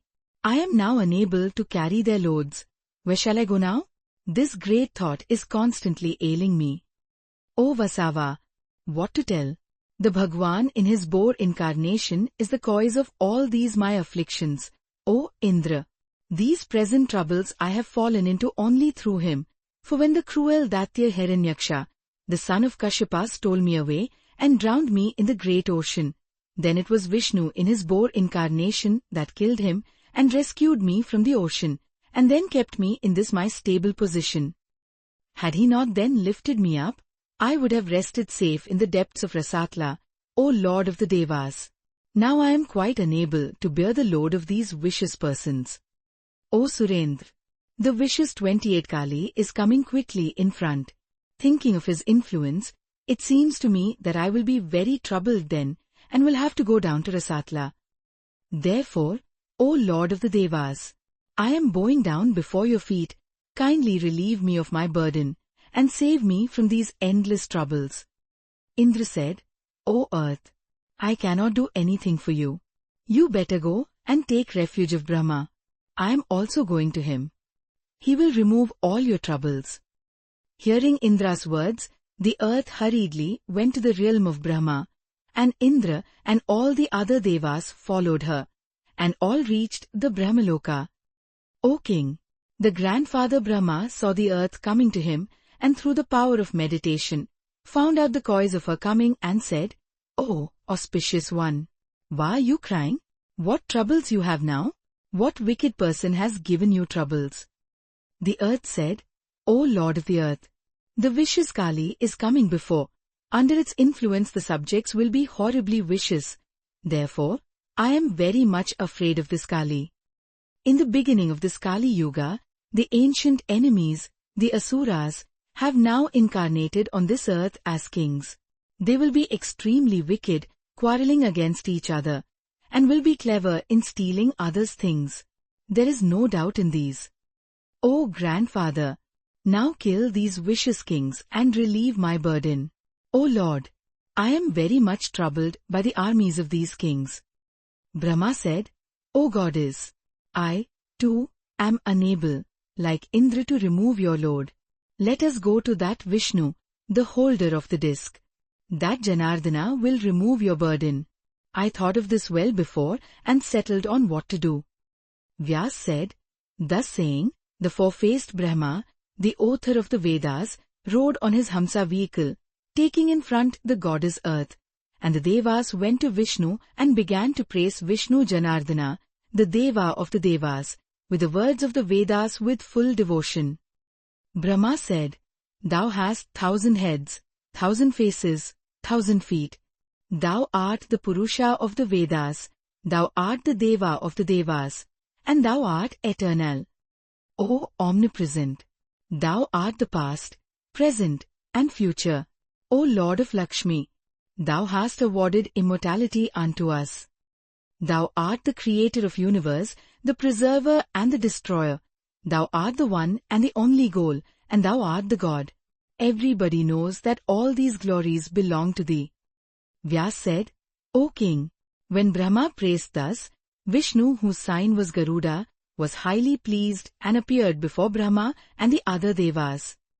The Bhagwan asked them about their welfare and inquired in detail into the cause of their arrival there. Brahma then bowed down to him and, remembering the cause of the sorrows of the goddess Earth, said, O Lord, thou art now to relieve the burden of the earth. O thou, ocean of mercy, when the end of the Dwapara Yuga comes, thou art to incarnate in the world and kill the wicked kings and thus relieve the burden of the earth. Vishnu said, I am not independent in these matters. Why I? Brahma Mahesh, Indra, Agni, Yam, Vishwakarma, the sun and Varuna and other Devas, nobody is independent. This whole universe, moving and unmoving, exists under the control of the Yoga Maya, and from Brahma up to the clot of grass, all are strung into the thread of her three qualities. O one of good woes! Whatever that Yoga Maya, the supreme goddess, who is all will, whose mouth is inward, who does good at all times, what she wills, she does at any time. You should all know that we are entirely under her control. You better think that were I independent, what for would I have stayed in the great ocean, incarnating in the fish and tortoise bodies? O Brahman! What name or pleasure is there in enjoyment in the body of lower animals? What holy merit or any other reward may I expect from being born in the wombs of lower animals? What is the reason that I assume the body of a boar, or of a man-lion, or of a dwarf? Why was I born as the son of Jamdagni? Especially why did I, being born of that high-souled Brahman Jamdagni, and being the best of the Brahmans, do the most atrocious act like that of a heartless brute, and fill up the lakes with their blood? Alas! I killed the Kshatriyas mercilessly. To say nothing more than that, I killed the sons that were then in the wombs. Were I independent, what for would I have done these horrible and cruel deeds? O Lord of the Devas! See again. In my Rama incarnation I roamed on foot, helpless and without any provision, in the fearful Dandaka forest unfrequented by anybody, wearing clotted hair, bark, and rags, like a man who feels no shame, and behaved like a hunter and killed many animals. Being under the delusion of Maya, I could not make out the real nature of the golden deer. Consequently, leaving Janki in the thatched cottage, I went out pursuing the deer. Though repeatedly warned by me not to leave the place, Lakshman was moved by the qualities of Prakriti, forsook her, and went out on my search. Then the hypocrite Ravana, the king of the Rakshasas, under the garb of a beggar, stole away by force the daughter of Janka, who had become very lean on account of sorrows. I was very much distressed owing to the separation from my dear wife, and roamed about weeping sorely in forest, and formed a friendship with Sugriv, under the influence of the circumstances. It was an act of gross injustice on my part to kill Bali, the king of the monkeys. I freed him from his curse. Afterwards, aided by the monkeys, I had to go to Lanka. When my younger Lakshman and myself were both enchained under the chain of the serpents, Nagpasha, and were senseless, the monkeys all were astonished. Then Garuda came and freed us, the two brothers, from those Nagpashas. I considered then what adverse, inauspicious circumstances fate sometimes ordains for our lot. I lost my kingdom, lived in the forest, my father died, Janki was stolen, and I had to suffer extreme troubles in very deadly battles. I could not know what was fate still awaited us. O Suras! What more calamity can you expect to befall any person than that I was from the very first deprived of my kingdoms and wealth, and had to go to the forest with the Princess Sita dwelling in, and taking shelter in a dense forest. At the time of my going to the forest my father did not give a single penny. Penniless and helpless, I had to get out of Ayodhya on foot. I was compelled to leave my Kshatriya dharma and take up the avocation of a hunter, and thus to spend 14 years in the forest. After that, under the benign influence of fate, I was able to kill that Asura Ravana and got the victory in the battle, and was able to bring back dear Sita to Ayodhya. There I succeeded in becoming the ruler of the kingdom of Koshala with its subjects, and got the full kingdom, and enjoyed for a few years the pleasures of the world. The stealing away of Sita took place at the first outset. Next I got my kingdom. Then the subjects began to circulate the bad name regarding Janki, and I, being afraid of that, deported her into exile in the forest. At that time I had to suffer again extreme pain and agony due to the separation from my wife. Then the daughter of the goddess Earth penetrated into the earth and got down to the Patla. O Devas! When I had to depend on fate and to suffer so many troubles incessantly, where else can you dare to say that an independent man exists? Afterwards, under the influence of time, I had to go to heaven with my brothers. Let all this point to what it may, the intelligent learned people can say what an amount of mishaps takes place to one who is dependent. O one born from the lotus! You hear my word, I am in every way dependent. Why me? Rudra, you and all those suras are fully dependent. Here ends the 18th chapter of the 4th book of the Mahapuranam Srimad Devi Bhagavatam of 18,000 verses by Maharshi Veda Vyas on the Bhudevis going to the heaven. Chapter 19. On chanting the hymns to the Devi, Vyas said, the Bhagwan Vishnu spoke again unto Prajapati Brahman. All these beings fascinated by Maya cannot know the real essence, the highest truth. We, too, are fascinated by that Maya, and hence we also, being blinded by that, do not at all remember that highest eternal Purusha, calm and quiet, the world teacher, the highest self, of the nature of pure existence, intelligence, and bliss. O Brahma! I am Vishnu, I am Brahma, I am Rudra, thus our eyes, Amkara, has blinded our eyesight, and we are made unable to recognize that eternal highest self. As the wooden dolls dance according to the will of the player, the magician, I also am similarly fascinated by the Maya, and am thus incessantly rolling about like a dependent man. O Brahma! In the beginning of the Kalpa, Maheshwar, you and I saw the wonderful unspeakable form and glory of that highest self at the time of Rasmandala in the Mani Dvipa, where there was the Mandara tree and the Devas assembled. Then I also saw that wonderful thing a second time in the Sudharnava ocean of nectar, and the most wonderful thing about it is this, that until we were able to see that form, we did not hear anything of her before. Therefore, O Devas! Today do you all remember that prime force, the highest self, that all-beneficent force that yields all good and auspicious things, that very force will fulfill now all your desires. Vyas said, O King! No sooner the Bhagwan Hari addressed thus, Brahma and the other Devas at once mentally began to meditate on that eternal Yoga Maya, the goddess of the universe. Being thus meditated, at once appeared before their eyesight the Devi, the goddess of the universe, whose colors were like the blood-red Java flower, holding in two of her hands a noose, hook or goad, while the third hand indicated favor and the fourth hand bade all discard every sort of fear. As the web comes out of a spider and sparks come out of fire, So this whole universe comes out of that goddess. We all bow down before her with our humble hearts, full of devotion. We all salute to that goddess of the universe, Bhuvaneshwari, under whose magic force this whole universe, moving and unmoving, is created, who is all intelligence and the ocean of mercy. This world appears real to him who is unable to realize her real essence, and the world drops off as unreal no sooner he realizes her presence.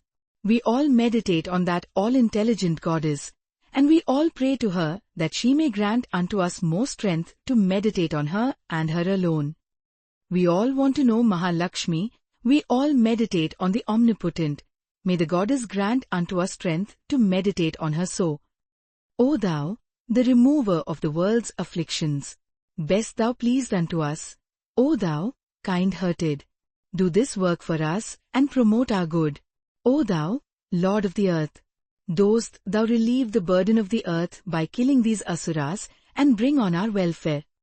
O thou, lotus-eyed, if thou dost not show thy mercy towards the gods, they will never be able to strike their enemies with their weapons in the battlefield.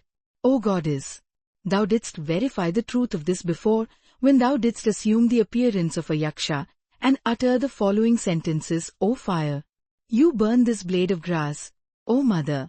Kamsa, Bhauma, Kalyavna, Keshi, Jarasandha, the son of Brihadratha, Vak, Putna, Khara, Shalva, and other vicious kings are dwelling on the earth. Dost thou better kill them and relieve the burden of the earth.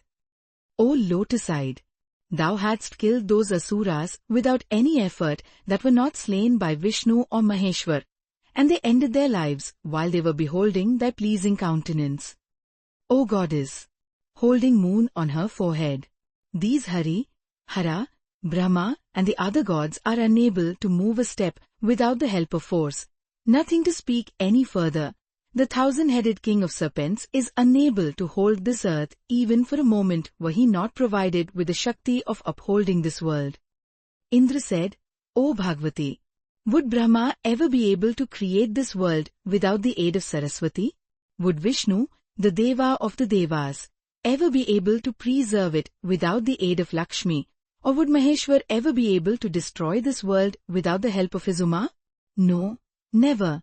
These Devas, the Trinity, are able to take their respective parts in the keeping up of the world simply because they are united with the forces, incarnate in Saraswati, etc., who are again parts of thee.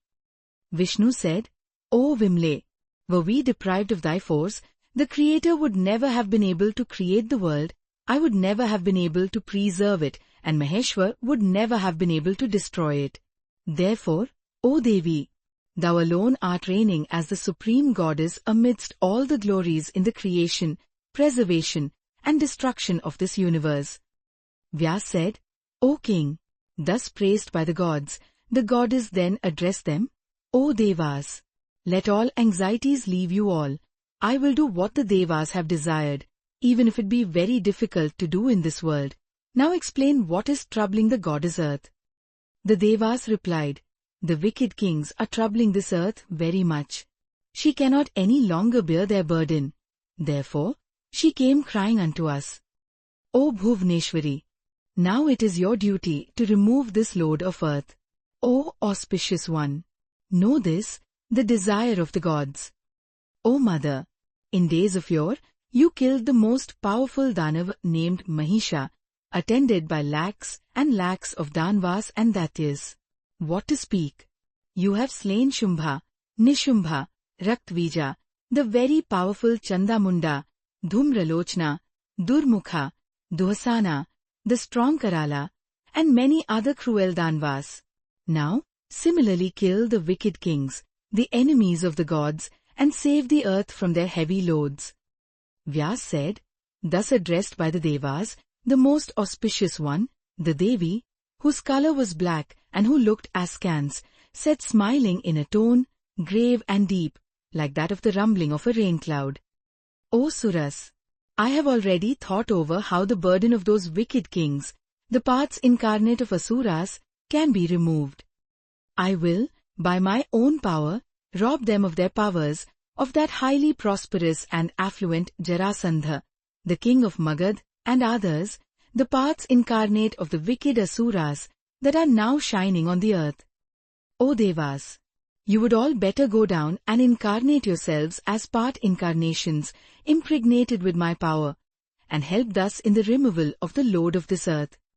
The Deva Prajapati Maharshi Kashyapa would first of all go with his wife and incarnate as Anka Dundubhi Vasudev in the race of Yadu.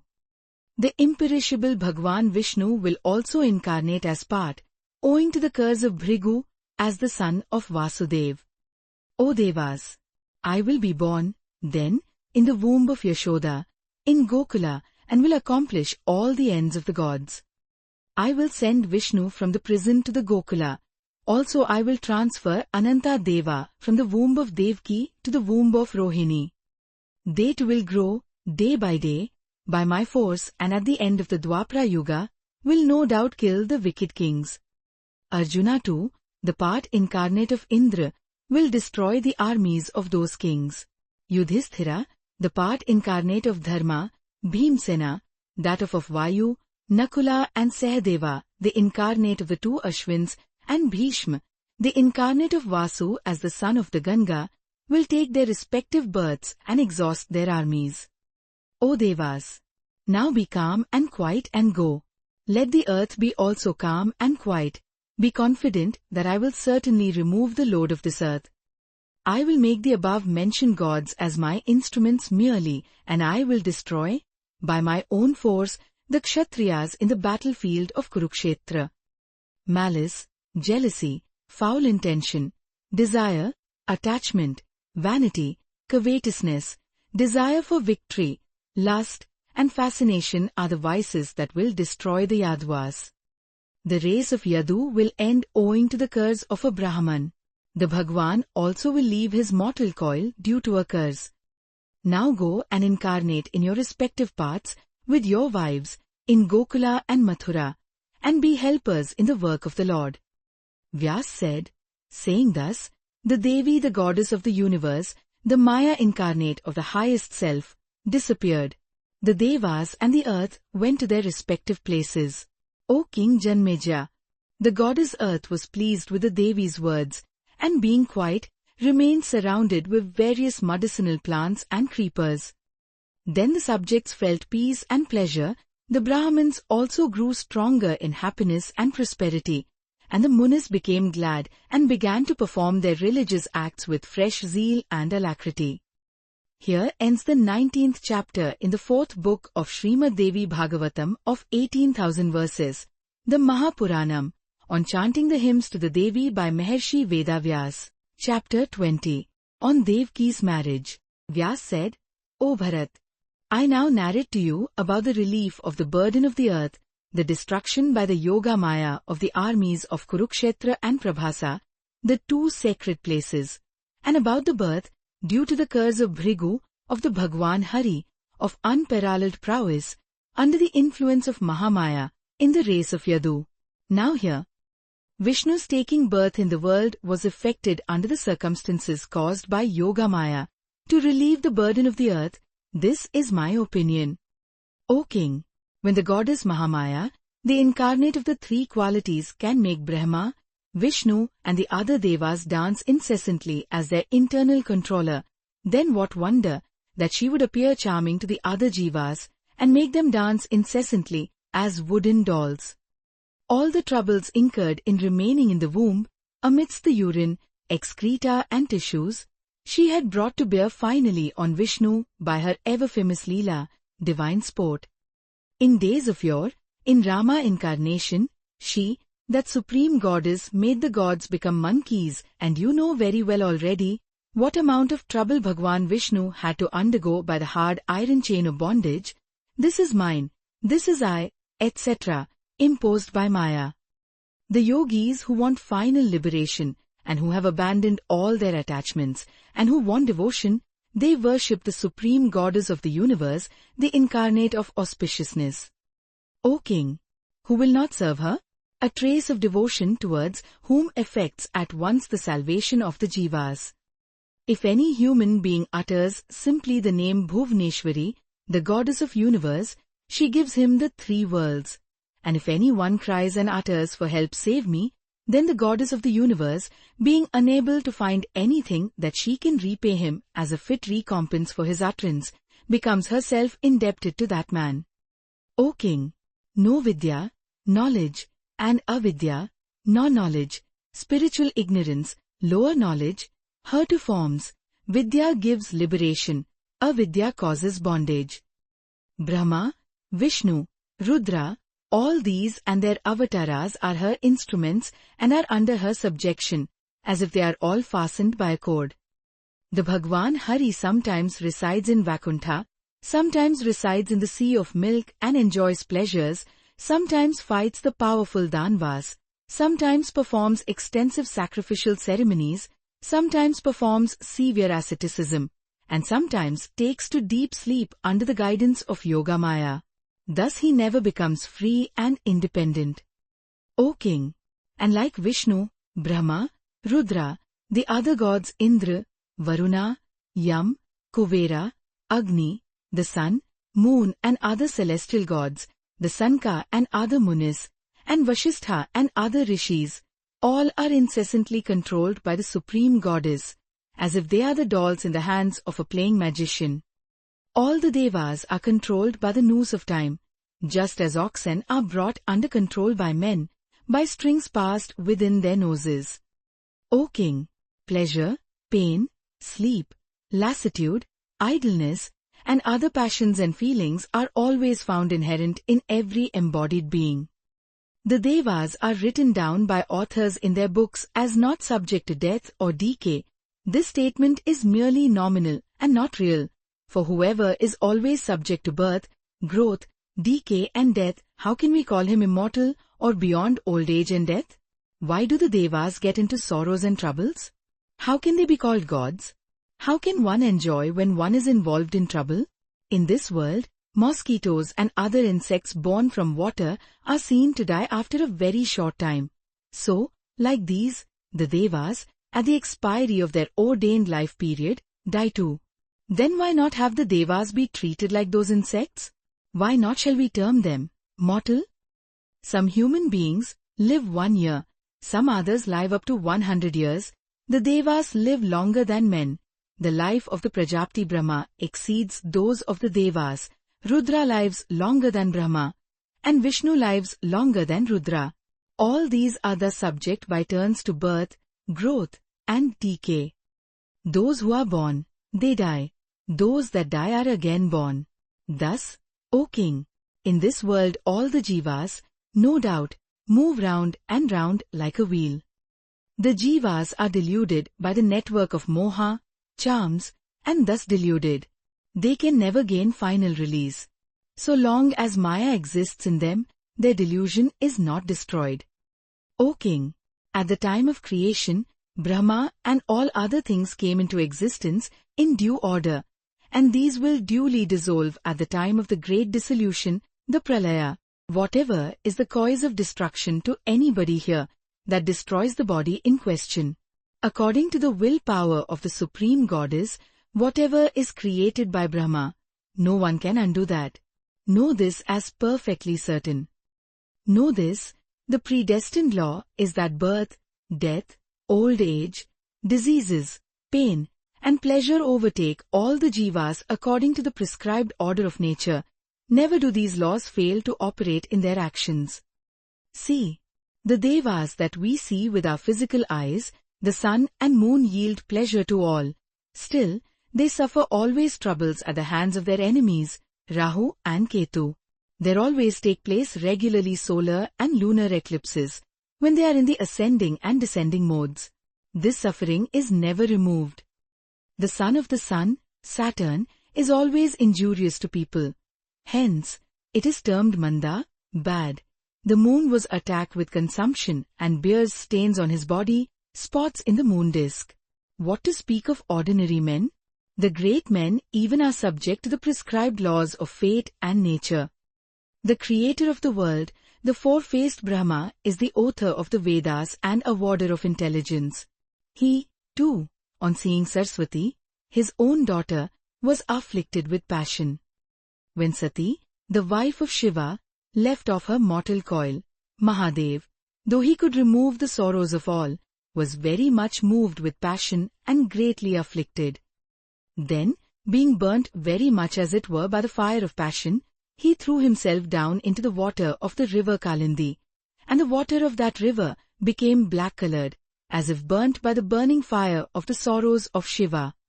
O king, when Mahadev, being infatuated with Kama, went into the forest of Bhrigu and becoming naked, began to copulate, the ascetic Bhrigu, seeing him in that state, exclaimed, "Oh, you are very shameless," and cursed him thus, "Let your penis drop off just now." Mahadev, then to satisfy his thirst for passion, began to drink the water of the lake Amritavapi, dug by the Danvas. Indra, too, the lord of the Devas, turned into a bull and carried Vishnu on his back on the face of the earth.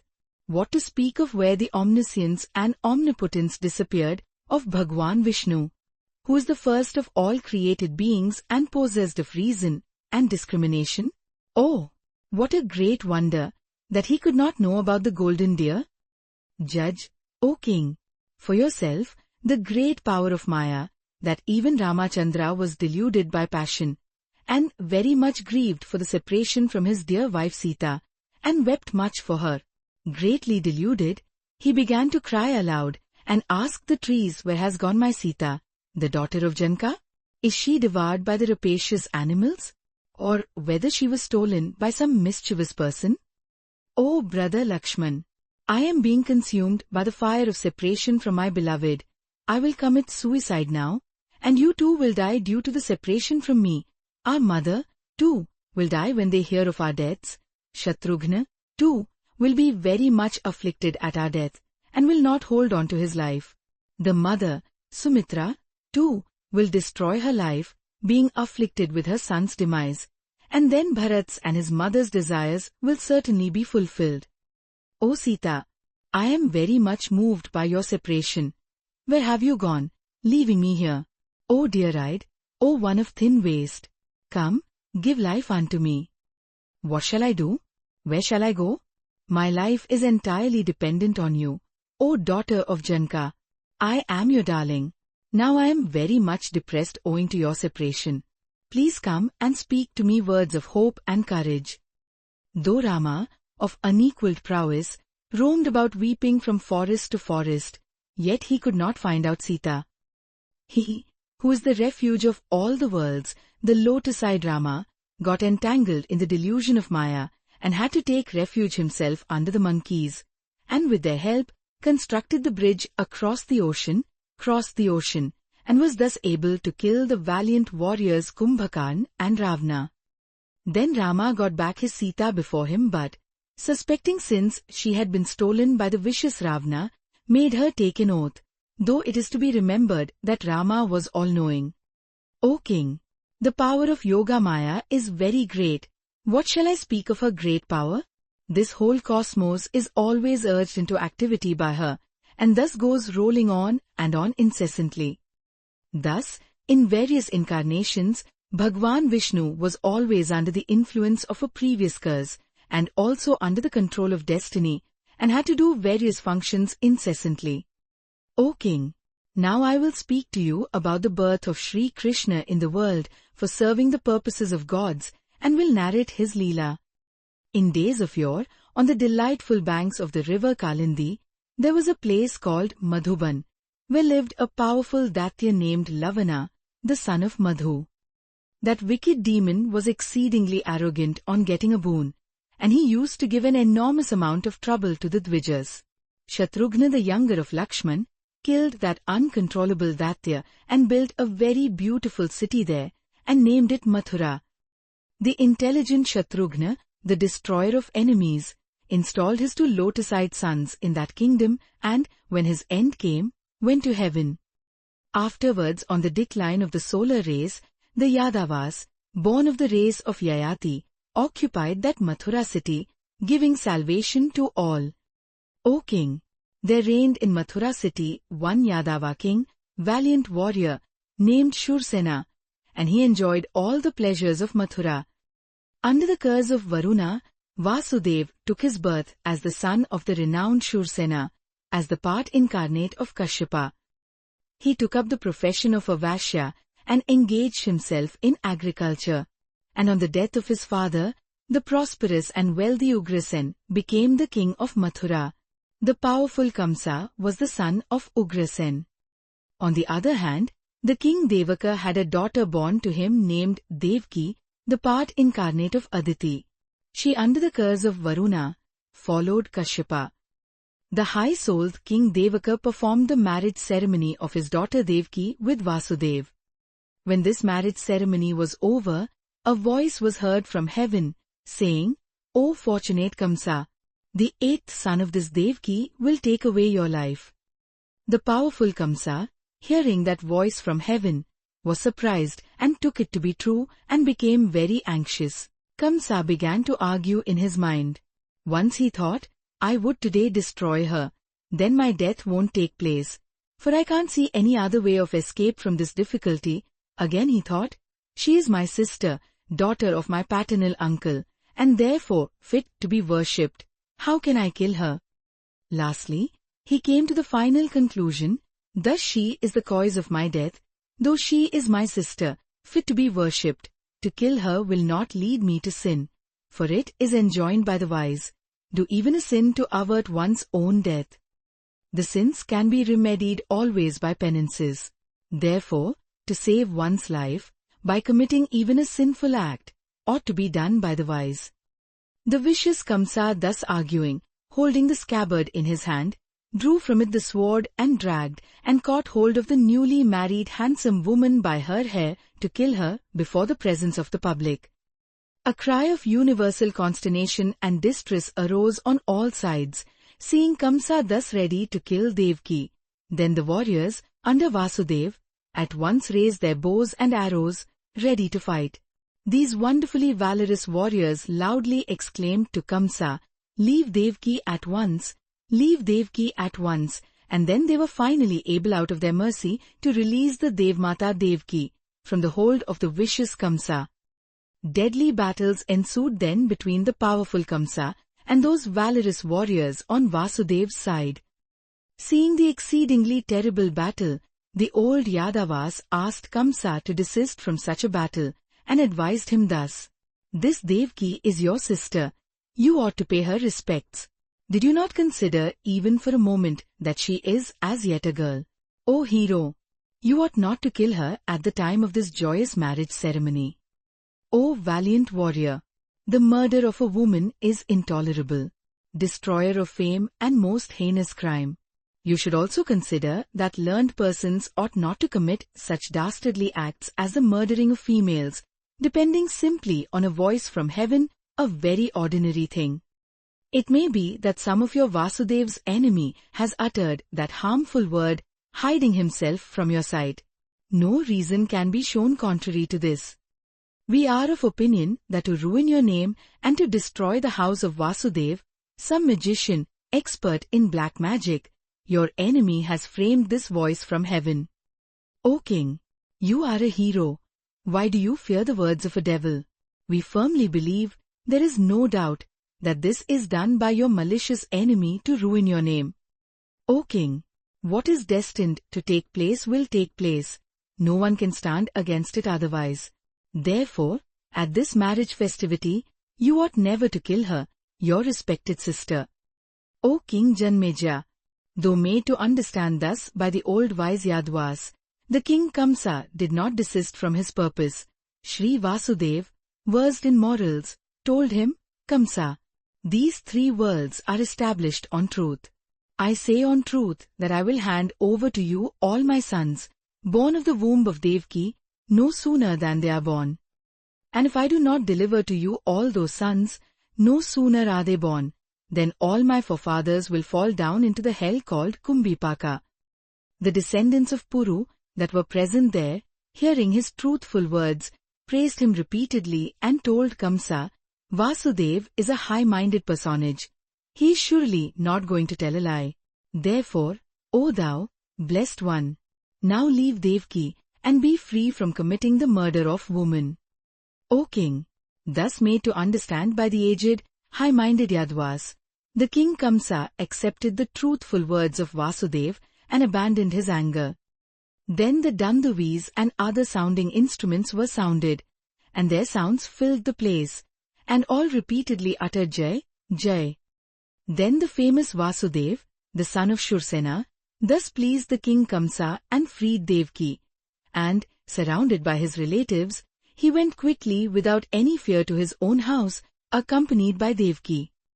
Here ends the 20th chapter in the 4th Adhyay of Srimad Devi Bhagavatam, the Mahapuranam of 18,000 verses, by Maharshi Veda Vyas, on Devaki's marriage. Chapter 21, on the killing of the sons of Devaki.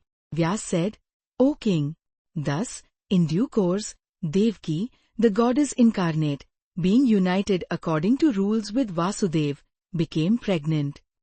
When full 10 months were over, a good-looking and beautiful child, male, was first born to Devaki.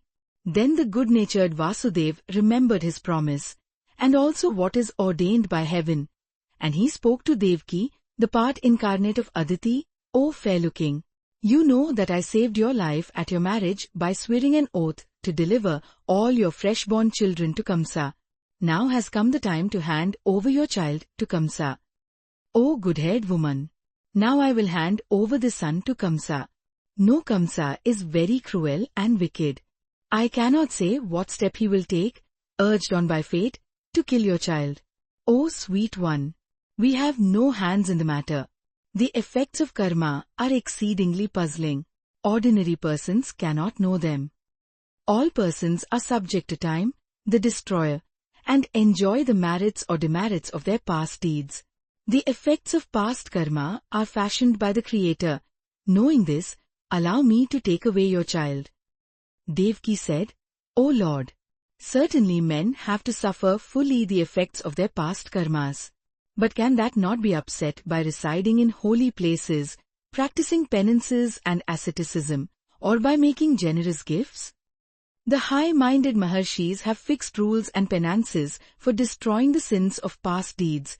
12-year vow to observe penances can purify one from sins, such as Brahminicide, stealing gold, drinking or stealing the wife of one's preceptor, and many others. O sinless one! Will not anyone be freed from their sinful effects if they observe practices and penances as are ordained by Manu or other munis? If you don't accept penances to be sufficiently purificatory, do you mean to say, then, that what the Maharshis, seers, Yagnavalkya, and other promulgators of religious doctrines have uttered, they did so as an act of dire falsehood and villainy? O my husband! What is in the womb of fate will surely come to pass. If this be taken as granted, then the whole Ayurveda, medicinal books, and Mantra Vedas, the science and recitation of mantras or sacred formulae, turn out utterly fruitless and false. If all the actions are under the control of fate, then no effect can come out of any effort. So all efforts are reduced to no effect. If what is ordained by heaven is to come to pass, then what is the use of taking recourse to any action and agnistoma sacrifices, etc., that are declared to lead to heaven? Judge. If you consider heaven or fate all in all, then the whole Vedas, the revelations from God's mouth, turn out false. If the Vedas are false, then there is no reason why the whole dharma will not be destroyed. Now when it is seen that effects to come out whenever any exertion is made, then you ought to think out carefully and find out some means to avert danger. Therefore, do you judge and find out a good way of preserving the life of this newborn baby? The learned people say that to tell a lie is not a sin, if you can thereby save a life, and have an honest motive for the welfare of all. Vasudeva said, O blessed one, I now tell you what is truth and the matters connected with truth. Effort, application and manifestation of energy are certainly the duties of man, but their effects are all under the great destiny or fate. The Pandits, knowing the ancient lore, say that there are 3 kinds of karma mentioned in the Puranas and Agmas. First, the Sanchita karma, done in past births, the Prarabdha karma, the karma already done, and the Vartaman karma, karma in hand. The karma, auspicious and inauspicious, done in many previous lives and preserved in seed forms, remains always inherent in a human soul. Urged on by this karma, the jivas quitting their previous bodies, enjoy heaven or hell as effects of these, their own acts. According to their good or bad works, the jivas acquire the higher happy body and enjoy various pleasures in the heavens, or they take up very painful vicious bodies and suffer various pains in hell. At the expiry of the above period in heaven or hell, when there comes the time of his assuming another body, the jiva becomes conscious of the subtle body, Lingadeha, and takes his birth again. When the Lingadeha comes into existence, the part of the karma done in various previous births that is ripe and ready to yield its fruits gets attached to the jiva by God or destiny. Therefore, the collective effect of karma done in previous births always exists in a jiva's body. O fair-eyed one! The effects of prarabdha karma, ripened and ready to yield their fruits, must have to be experienced by a jiva, whether happy or unhappy. O beautiful young woman! Penances, performed according to rules, destroy the effect of karmas that are in hand and are weak, not yet accumulated strongly enough to remain in seed form. The prarabdha karma, those acts out of all the previous acts done in previous births that are fully mature and ready to yield their fruits, cannot be averted. Their effects must be experienced, and then they can die away. They cannot be expiated by penances or any other remedial measures. Therefore, you must hand over unconditionally your newborn baby into the hands of Kamsa. O Goddess, I have never done any blameworthy action, nor have I told any lie. Therefore, do you fulfill your truth and hand over your baby. O Devki, Dharma is the only thing permanent and real in this fleeting world. Even the births and deaths of high-souled persons are subject to the great destiny. Therefore, the jivas ought not to be sorry when there is no help for it. O dear one, what shall I say to you? Know this much, that his life is spent in vain who is lost to truth. O beautiful one, whose life is destroyed, what can he expect in the life to come? Therefore, O Goddess, give me your baby and I will hand it over to Kamsa. If we can observe this truth, we will meet with ample rewards afterwards. There is no doubt in it. Where there are pains and pleasures for the jivas, there it is highly incumbent on us to do good and meritorious deeds. If we can act according to truth, we will certainly get good fruits. Vyas said, thus addressed by Vasudev, Devki, who was very much grieved and intelligent, gave over the newly born baby, her whole body trembling, to the hands of Vasudev. The virtuous Vasudev took that baby and went out to Kamsa's palace. On the way, the people, seeing him thus, were very much astonished and began to praise him. The people said, O people, see how Vasudev is sensible to keep his words. He is taking his son to hand over to Kamsa. This truthful and high-souled man, free from malice, is going to give up his son to the hands of Kamsa, who is death personified. See his wonderful patience. This man's life is really high, noble and true. Vyas said, O king, Vasudev, thus praised, reached at last Kamsa's palace and handed over his newly born son to Kamsa. The king Kamsa, too, was very much astonished to see this wonderful patience of Vasudev. Then he held aloft the child and laughed and said, O son of Shursena, you have been blessed today by giving me your son just now. But the voice from heaven said that your 8th son will be the cause of my death. This, your first son, is not my cause of death. Therefore, I will not kill this baby. You can take your baby back to your home. High-minded one, let me have your 8th son brought here. When he will be born, I hope you will positively do it. The cruel and wicked Kamsa returned the child and said, let this child go back safely to his home. When the king Kamsa said thus, Vasudev, the son of Shursena, gladly took his child back and came home. Then the king Kamsa told his ministers that the heavenly voice told that the 8th son would be the cause of his death, and so there was no necessity to kill that child. There was no need to incur sin by killing the first child. The ministers, hearing the king Kamsa, began to praise him very much and exclaimed repeatedly, "Well done, well done." They went away to their respective homes when ordered to do so by Kamsa. Now Narada, the best of the Munis, arrived to Kamsa. The king Kamsa, the son of Ugrasen, stood up at once and offered him water to wash his mouth and, with green grass and rice, worshipped him devotedly and inquired of his welfare. He then asked the Muni about the cause of his untimely arrival there. The Maharshi Narada then smilingly and with sweet words repeatedly uttered Kamsa, Kamsa, and then said, "O blessed one, I went perchance to Sumeru mountain. There Brahma and other gods formed an assembly and were thus thinking out plans that Vishnu, the supreme god, would take his birth in the womb of Devaki, the wife of Vasudev, to kill Kamsa. Now I ask you, you are very expert as a politician. Then why have you not killed the son of Vasudev?" Kamsa said, "I will kill the 8th son according to the heavenly voice." Narada said, "O king, now I understand that you do not understand anything of politics, leading to auspicious or inauspicious results, especially when you are quite ignorant of the Maya of the Devas. Then what shall I say to you? The truth is this: the warriors, looking after their own welfare, never overlook the weakest of their foes. What have you understood when the heavenly voice uttered the 8th son? It means the children counted from the first and then finished up to the 8th. It may mean first, second, third, or up to 8th. Never forgo your enemies. Then why have you desisted in killing your enemy when you got that enemy in your possession? Nothing is shown of you in this act save dire foolishness and ignorance." Thus saying, the Maharshi Narada vanished quickly. Kamsa, of little understanding, brought back the son of Vasudev and killed him by dashing him against a stone and was relieved.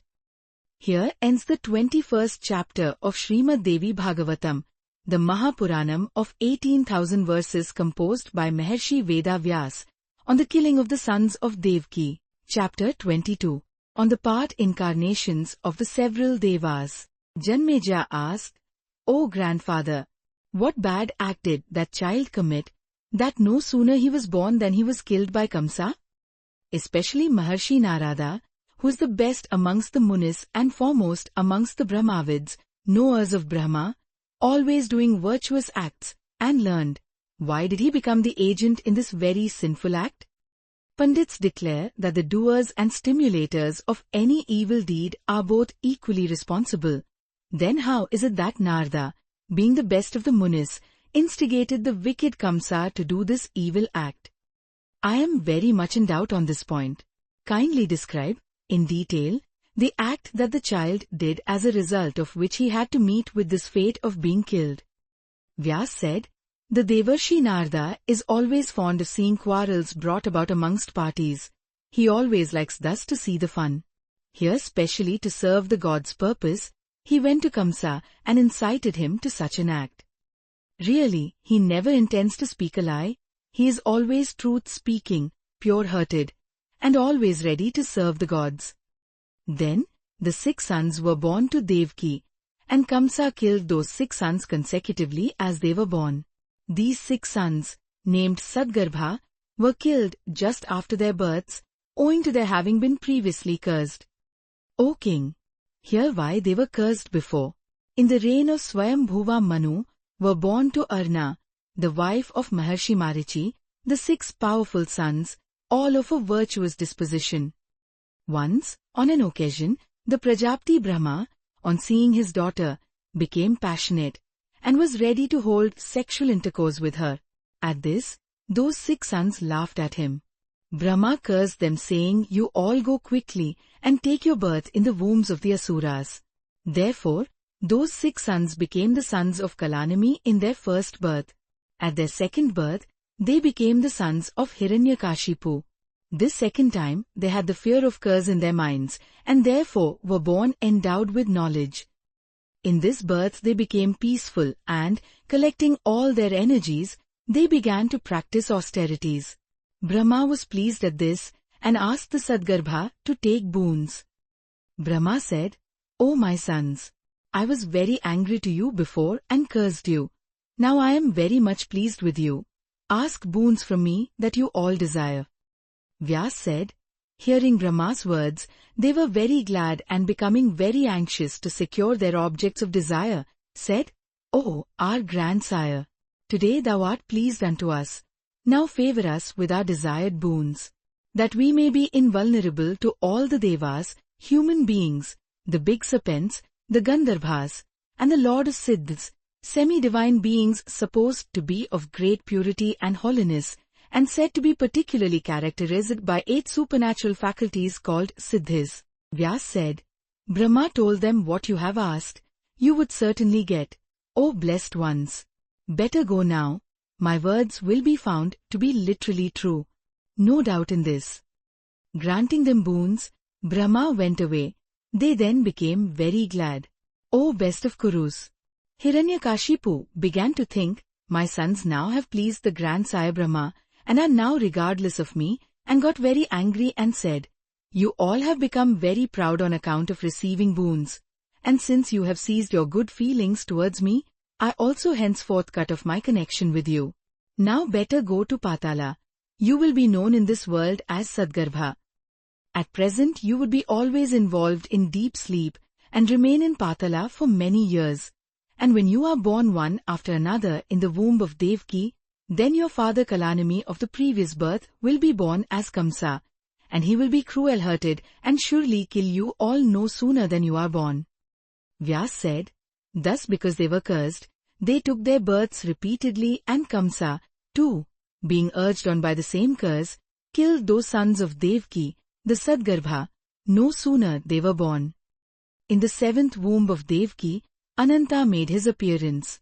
The fetus in the womb was transferred by Yogamaya and placed in the womb of Rohini. But there was the rumor that there was a miscarriage in the womb of Devaki in the 5th month, and this became known to the public. Kamsa came to know that there had been a miscarriage. That wicked soul became exceedingly glad to hear this gladdening news. And at about this time the Bhagwan, the protector of the devotee, appeared in the 8th womb of Devaki to serve the purpose of the gods and to relieve the load of the earth. The king said, O best of Munis, you have described the part incarnations of Kashyapa as Vasudev and of Bhagwan Hari to relieve the burden of the goddess earth as prayed by her, and of Ananta Deva, but you have not described the part incarnations of the other Devas. How the other Devas incarnated as their parts on this earth, kindly describe them now. Vyas said, the part incarnations of Suras and Asuras on this earth and their names I am now saying to you in brief. Here, Vasudev was the part incarnation of Kashyapa, Devaki was of Aditi, Baldeva of Ananta, Vasudev Shri Krishna of Srimad Narayana, the son of Dharma existing even at that time in his physical body, and Arjuna of Nara, the younger brother of Narayana. Yudhishthir was part incarnate of Dharma, Bhimsena of Vayu, and the powerful twins of Madri, Nakul and Sahadev, of Ashwini Kumaras. The valiant hero Karna, born of Kunti, was part incarnate of the sun, and the high-minded Vidura, the knower of the supreme essence, was incarnate of Yam, the king Dharmaraj. Drona, the Acharya of the Kurus and the Pandavas, was the part incarnate of Brihaspati, and his son Ashwathama was part incarnate of Rudradeva.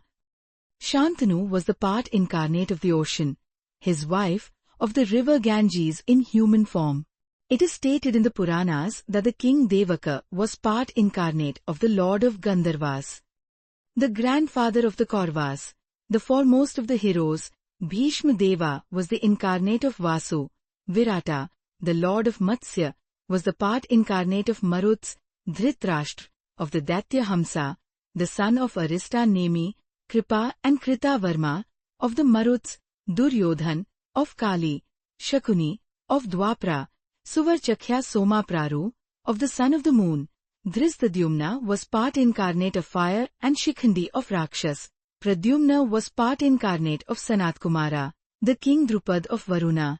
Draupadi, of Lakshmi, Draupadi's 5 sons, of Visvedevas. Kunti was incarnate of Siddhi, Madri, of Dhrithi, Gandhari, of Mathi, The wives of Sri Krishna were the heavenly public women. Thus, all the Devas came as their part incarnations, urged on by Indra. Amongst the Asuras, Shishupala was the incarnate of Hiranyakashipu, Jarasandha, of Biprachitti, Shalya, of Prahlad, Kamsa, of Kalanami, and Keshi, of Haishira. The Asura named Arista, of the form of a cow that was killed by Krishna, was the son of Bali.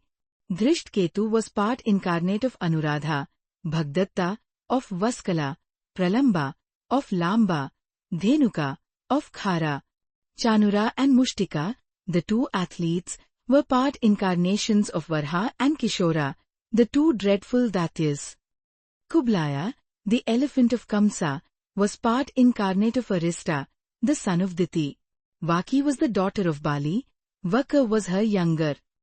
The powerful son of Drona, Ashwathama, though known as the part incarnate of Rudra, was really born of the four parts of Yam, Rudra, cupidity, and anger. The Daityas and Rakshasas that were born to relieve the heavy burden of the earth were all incarnates of Asuras. O king, I have thus narrated to you in order the incarnations of the Suras and Asuras, as they are stated duly in the Puranas. When Brahma and the other Devas went to Vishnu and prayed to him, then Hari gave to Brahma one hair of a black color and one hair of a white color. The Bhagwan Shri Krishna was born of that black hair, and Shankarsna Baldeva was born of the white hair. They were both the incarnations of Vishnu. He who hears with devotion the story of these part incarnations becomes freed of all sins and passes away his time merrily, surrounded by his circle of friends. There is no doubt in this. Thus ends the 22nd chapter in 4th book of Srimad Devi Bhagavatam, the Mahapuranam, of 18,000 verses by Maharshi Vedavyas on the part incarnations of the several Devas. Chapter 23. On the birth of Sri Krishna. Vyas said, the 6 sons of Devaki being thus killed by Kamsa and the 7th womb being miscarried, Kamsa began, when Devaki was pregnant for the 8th time, to think of the cause of his own death as advised by Narada and watched carefully, day and night, so that this time there would be born a son and there would be no miscarriage. On the other hand, the Bhagwan Hari came down and rested on the body of Vasudev as part incarnate, and then entered into the womb of Devaki in due order. That very time the goddess Yogmaya, of her own accord, entered into the womb of Yashoda in order to help the workings of the gods. Rohini, the wife of Vasudev, was anxiously dwelling at that time through the fear of Kamsa in the Nanda Gokula. Balram, the part incarnate of Ananta, took his birth there as her son. Kamsa then imprisoned Devaki, who was being worshipped by gods, and engaged servants to take care of her. Vasudev, too, entered into the prison with his wife Devaki, thinking of his issue and also being attracted by his attachment towards his wife. Vishnu here, the Deva of the Devas, to accomplish the purpose of the gods, began to grow regularly in the womb of Devaki, being incessantly adored and praised by the gods. When the 10th month was complete, on the 8th day of the dark fortnight, under the star Rohini, Kamsa became much bewildered with fear and called on his Danava followers and said, "You must all carefully protect Devaki in the prison. The son born from this 8th womb of Devaki will turn out to be my dire enemy.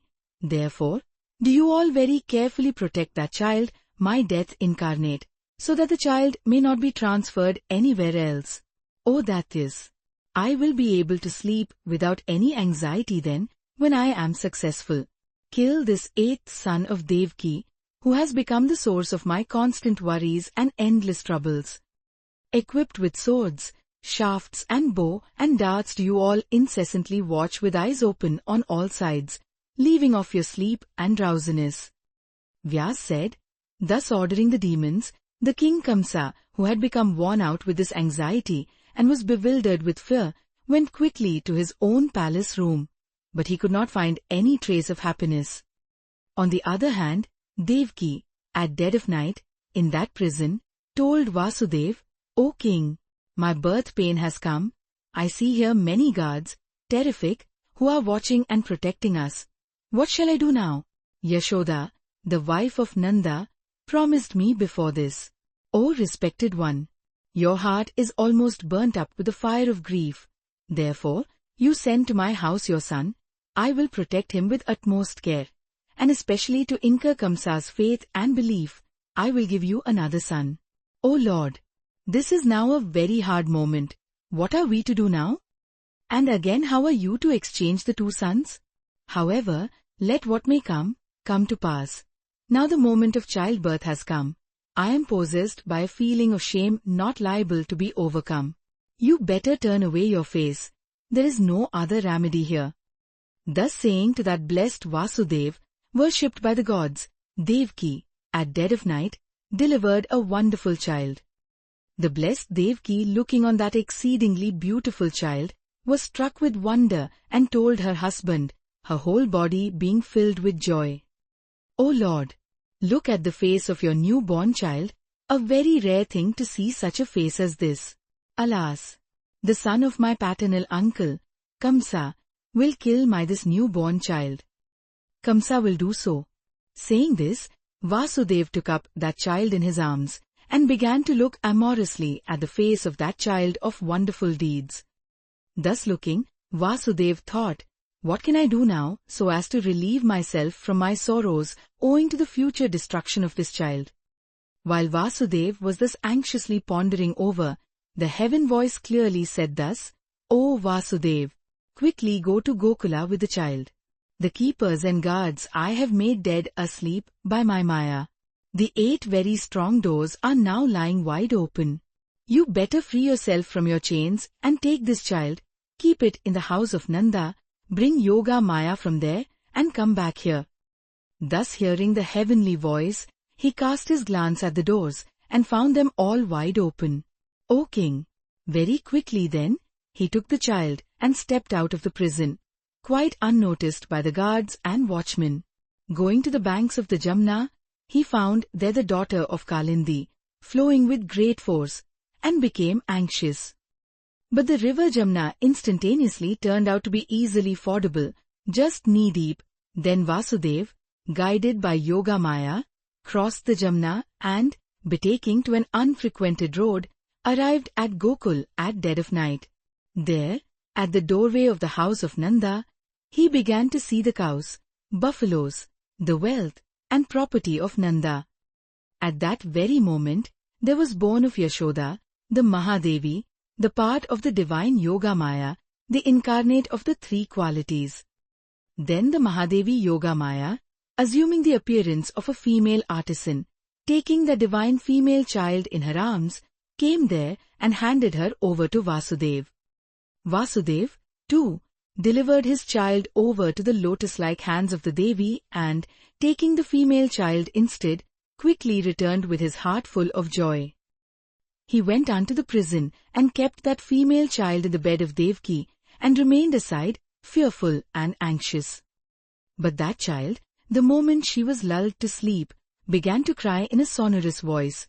The royal guards at once woke up on that cry, and being bewildered with fear, hurriedly went to their king and said, O king, come quickly. Devaki has brought forth a child. The king of the Bhojas, hearing their words, went there quickly and saw the doors open and called on Vasudev, O blessed one, let me have the 8th son of Devaki, my death incarnate. I will at once kill that enemy of mine, born as part incarnate of Hari. Vyas said, O king, hearing Kamsa's words, Vasudev handed over to him the female child, crying and very much bewildered with fear. At the sight of the female child, the king was very much astonished and began to think that the heavenly voice and the seer Narada's words turned out false. How can Vasudev be able to bring about, in this dreadful place, the unnatural act of turning a male into a female? Especially my guards are carefully watching the place. There is no doubt about this. How has this female child come here? Where has that earth-born child gone? I ought not to doubt in this matter, for the ways of time are mysterious. Thinking thus, the cruel king Kamsa caught hold of that female child by her legs and, raising her high up in the air, was going to strike her against a stone, when the female child slipped out of his hands and, flying into the air, assumed a divine appearance and gently spoke to Kamsa thus, "What will you get by killing me? Your powerful enemy is already born on the earth. O vilest of men! Disgrace to your family. He, the excellent human being who is very difficult to be worshipped, will certainly kill you." Saying thus, the auspicious female child, able to go anywhere according to her will, disappeared. Kamsa, astonished, returned to his own home and, becoming impatient with fear and anger, called all the Danvas, Baka, Dhenuka, Vatsa, and others, and addressed them thus, "O Danvas, go all of you to serve my purpose. Kill anywhere the child whom you see just born. Let Putna, an expert in killing children, go today to Nanda's Gokula. My order is this: any child recently born, they must kill. Dhenuka, Vatska, Keshi, Pralamba, and Vaka, etc., should all remain in Gokula to carry out my order." The cruel King Kamsa, thus ordering the demons, went away to his own palace, and, thinking on this matter over and over again, became very much afflicted with fear, and his mind got immensely depressed. Thus ends the 23rd chapter in the 4th skanda of Srimad Devi Bhagavatam, the Mahapuranam, of 18,000 verses by Maharshi Veda Vyas, on the birth of Shri Krishna. Chapter 24, on the stealing away of Pradyumna. Vyas said, on the other hand, there, at the house of Nanda, early in the next morning, commenced the grand birthday festivity. Kamsa came to know afterwards, by his spies as well as by general rumor, that at Gokula, in the house of Nanda, a very joyous festival on a grand scale was being performed. He also knew before that the other wives of Vasudev, his animals, and his servants were all staying at Nanda's residence in Gokula. O Bharat! Thus, all these gave reasons for Kamsa to suspect the place Gokula. Especially Narada told him before that the residents, the cowherds at Gokula, Nanda and others, their wives, and Devki and Vasudev were all Devas incarnate, and consequently they were his enemies. Thus being brought to more confidence by Narada's words, that vicious Kamsa, the disgrace to his family, was very angry and sent there his demons Putna, Baka, Vatsa, the great Asura, the powerful Dhenuka, and Pralamba. They were all killed by Krishna, of unsurpassable prowess. Shri Krishna held aloft also the hillock Govardhana, to protect the cowherds and cows, etc. Hearing all these, Kamsa became certain also of his own death. Lastly, when the evil-minded Kamsa heard that the Daityakeshi was also slain, he made arrangements for a sacrifice known as Dhanuryagna, and under this pretext wanted to bring over there at Mathura the two brothers Krishna and Balram. The evil-minded Kamsa, to effect the death of those two, Rama and Krishna, of unsurpassable prowess, sent Akrira to Gokula to bring them over to Mathura. Akrira, the son of Gandhini, under the orders of Kamsa, went to Gokula and brought the two boys on a chariot to Mathura. On arriving at Mathura, Rama and Krishna first broke the bow and killed Rajka, the elephant Kublaya, Chanur, Mustika, Shala, Toshala, and other athletes and warriors. Last of all, Hari, the lord of the Devas, holding Kamsa by his hair, killed him with utmost ease. The enemy destroyer Krishna removed the sorrows of his father and mother and released them from their prisons, and gave over the kingdom of Mathura to Ugrasen, the father of Kamsa. The high-minded Vasudev, then, with a triple girdle made of munja grass, performed the Upnayana ceremonies, wearing the sacred thread round the body of Rama and Krishna, and made them accept the vow of Brahmacharya. They then departed to the hermitage of the holy Muni Sandipana to acquire knowledge. Learning all the Vidyas, knowledges, there, they returned quickly to Mathura. The two sons of Ankadundubhi stayed there, and on attaining their 12th year, became proficient in all the branches of learning and became very powerful. That time Jarasandha, being grieved at the killing of his son-in-law Kamsa, collected a strong and numerous army, and marched to Mathura. 17 times Jarasandha, the king of Magad, attacked Mathura, and 17 times he was defeated by the ingenuity of that highly intelligent Sri Krishna, who was of firm resolve and was then residing in Mathura. Lastly, Jarasandha sent the Kalyavna, black Yavna, to invade Mathura. These Yavnas were brave and the lords of all Mlechas, untouchables, and extremely terrific to the Yadavas.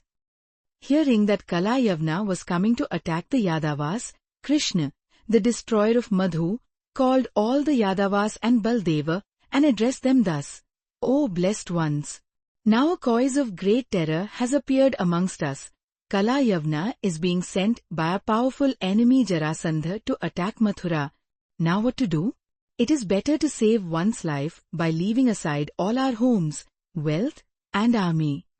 You should all know that this is the place of our fathers and forefathers, where we can safely and happily dwell, where there is a constant source of anxiety and uneasiness that, though the place of our fathers and forefathers ought to be avoided, no one ought to ever dwell there. If you want to dwell at ease and in comfort, you ought to dwell in that country or place that is adjacent to a sea or a mountain, where there is no fear from an enemy. The sages will always remain there. See, the Bhagwan Hari, being afraid, as it were, of his enemy, has taken refuge on the body of the 1,000-headed Shesha serpent as his sleeping place, and is sleeping at ease and in comfort on the ocean. It seems likely that the enemy of Tripura, the great Shiva, is also dwelling on the Kailash mountain. We, too, are being constantly worried by our enemies here. Therefore, we ought not to live here any longer. We should all go to Dwarka city with our friends, relatives and wealth. Garuda, the king of the birds, has given us the detailed information of the city Dwarka. That beautiful city is situated on the seashore in the vicinity of the Raivtka mountain. Vyas said, the Yadava chiefs, hearing Sri Krishna's utterances fraught with their welfare, were ready to depart to that place, Dwarka, attended by their friends, relatives, and appurtenances. They then collected their camels, mares, and buffaloes and filled their conveyances with wealth, gems and precious stones, and marched out of their place. Rama and Krishna went in front. The Yadavas and other subjects then marched in groups, several parties. Marching some days, they all reached Dwarvati. Then the portions of the city that were dilapidated or destroyed, Sri Krishna had them repaired by engineers, artisans, and craftsmen. Placing the Yadavas there, Keshava and Baldeva quickly returned to Mathura and began to stay in that desolate city. The extremely powerful king of the Yavnas arrived then at Mathura. Krishna, knowing that the Yavna chief had come there, went out of the city. The Bhagwan Madhusudana, the destroyer of the boastings of Asuras and other people, dressed in yellow robes, appeared on foot before the Kalaivan with smile on his lips. Seeing the lotus-eyed Krishna before him, the treacherous lord of the Yavnas pursued him on foot to catch hold of him. Where the powerful Rajarshi Muchukunda was sleeping soundly, the Bhagwan Hari led Kalyavna there. There Sri Krishna saw Muchukunda and vanished away at once. The king of the Yavnas on arriving there found the Rajarshi, the royal sage, there in deep sleep. The wicked Yavna, mistaking Muchukunda for Sri Krishna, gave him a good kick. The powerful king Muchukunda got up and was very angry. His eyes became red and reduced that vicious Yavna instantly into ashes. When Muchukunda burnt the Yavna, he saw the lotus-eyed Krishna. He bowed down to that supreme Deva, Vasudev, and went to forest. Sri Krishna then went back to the city of Dwarka with Rama and made Ugrasen there the king and began to enjoy himself at his will. At the marriage ceremony of Shishupala, at the palace of the king of Vidarbha, Janardhan Vishnu carried away by force Rukmini, the bride-elect from the Swayambara assembly, where the husband is self-elected by the bride herself, and afterwards married her according to the rule called Raksasa Vidhi, one of the 8 forms of marriage in Hindu law in which a girl is forcibly seized and carried away after the defeat or destruction of her relatives in battle. Afterwards he also brought Jambavati, Satyabhama, Mitravinda, Kalindi, Lakshman, Bhadra, and the auspicious Nagnajiti, the daughter of the king Nagnajit, on various occasions and married them. O Lord of the earth! These 8 women were the best and most beautiful of Sri Krishna's wives. Rukmini first gave birth to the beautiful child Pradyumna, and Sri Krishna performed the religious ceremony at the birth of his child. Then the powerful Danava named Shambhara stole away the little baby from the lying-in chamber and carried him to his own city and made him over under the charge of Mayavati. Coming to know that his son had been stolen away, Sri Krishna became very much overpowered with sorrow and took the shelter of the supreme goddess, the Devi, with a heart full of devotion. Sri Krishna then began to chant, in a sweet auspicious tone, hymns in alphabets, conveying the highest meanings in adoration of the Yoga Maya, who slew Vritrasura and other Datyas with ease and alacrity. O Mother, I, in my former birth as the son of Dharma, appeased you by my ascetic practices in the hermitage of Badri, and worshipped you with various offerings, O Mother. Have you now forgotten all my devotion to you? O Mother, has any evil-minded enemy stolen away my son from the lying-in chamber? Or have you yourself done this to have fun and see the amusement? It seems that someone of my enemies has done so to insult me. However, you, O Mother, ought not to put your devotee under this shameful condition. O Mother, this Dwarka city is well guarded, a very strong fort is built in its middle, and my place is in the midst of that again, and the lying-in chamber is again in the middle. I therefore must say that it is due to my bad luck that the child is stolen away. O Mother, I did not go to the house of my enemy. The Yadvas also did not go there. This city is guarded by valiant soldiers. Then how is it, under what charm, that the baby has been stolen? O Mother, now I come to know that it is due to your Maya. Such things are common due to your Maya in the 3 worlds. O Mother, when I am ignorant of your deepest mysteries, how can there exist anyone among the little-minded jivas that can know your doings? My watchman could not see anything where my child was taken away or who has stolen it. O Mother, I come to the conclusion that it is hidden behind the screen of your Maya. O Mother, it is not strange with you, to the chaste woman, Rohini Devi, though situated at a great distance and not connected with any male persons, you, in the 5th month, moved away the son to my knowledge from the womb of my mother, and thus Baldeva was born to Rohini. This is now known to all. Mother, you are incessantly creating, preserving, and destroying this whole universe by the mixture of the 3 qualities. Who can know your sin-destroying doings? Mother, there is no need for dwelling at length. Suffice it to say that you, no doubt, are doing all that is being done in this whole universe. You first create the joy at the birth of a child. Again you load us with heavy burdens of sorrows due to the separation from that child. Thus, you are always sporting. Otherwise, how would my joy at the birth of my child would thus be rendered quite useless? The mother of that child is always weeping like in straying you from a flock. She is giving vent to her sorrows always to me, O kind-hearted. Being thus endowed with illimitable prowess and understanding, do you not know my troubles? O Mother, you are the only source of consolation to one suffering from the sorrows of this world. There is no doubt in this. O Goddess, the wise seers say that the birth of a child in any house is the highest bliss there, and the death of a child is the greatest sorrow that can befall to any house. Therefore, O Mother, what shall I do in this? What shall I say more than that my heart is going to burst due to the disappearance of my child? O Mother, I will perform all the necessary sacrifices, take up vows, perform all sorts of worship to the entire satisfaction of the great fate, ordainer of things. You be pleased to remove my sorrow. O Mother, if my son be alive, kindly show him to me once. Mother, there is no other than you who is fully capable of destroying this, my pain and sorrow, ragging in my heart. Vyas said, he who brings into practice things that are considered impracticable for the Devas, and removes the load of the goddess earth with ease and alacrity, the same savior of world, Sri Krishna, thus chanted hymns in adoration of the great goddess. The Devi then became visible to him and said, O Lord of the Devas, do not any longer be sorrowful and miserable. There had been a curse on you before, and, for that reason, the Daitya Shambhara has stolen away your son by his demonic magic. Therefore, when your son grows to be 16 years old, then he will, by my grace, kill the Daitya perforce and will return to you. There is no doubt in this.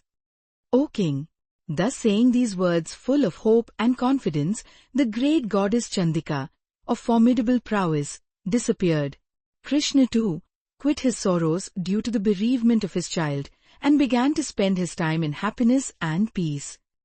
Here ends the 24th chapter of the 4th book of Srimad Devi Bhagavatam, the Mahapuranam of 18,000 verses by Maharshi Veda Vyas, on the stealing away of Pradyumna. Chapter 25. On the Devi's highest supremacy. The king said, O best of Munis, hearing these sorrows of Sri Krishna, the part incarnate of Vishnu Bhagwan, I am in doubt about your utterances. Behold, Bhagwan Vasudev is the part incarnate of Narayana. How could the Asura Shambhara steal away his son from the lying-in chamber? The beautiful Dwarka city is especially well guarded. The lying-in chamber is again within the center of that. Under these circumstances, how was it that the Daitya could enter there and steal away the child? O son of Satyavati, how was it that Vasudev could not know that?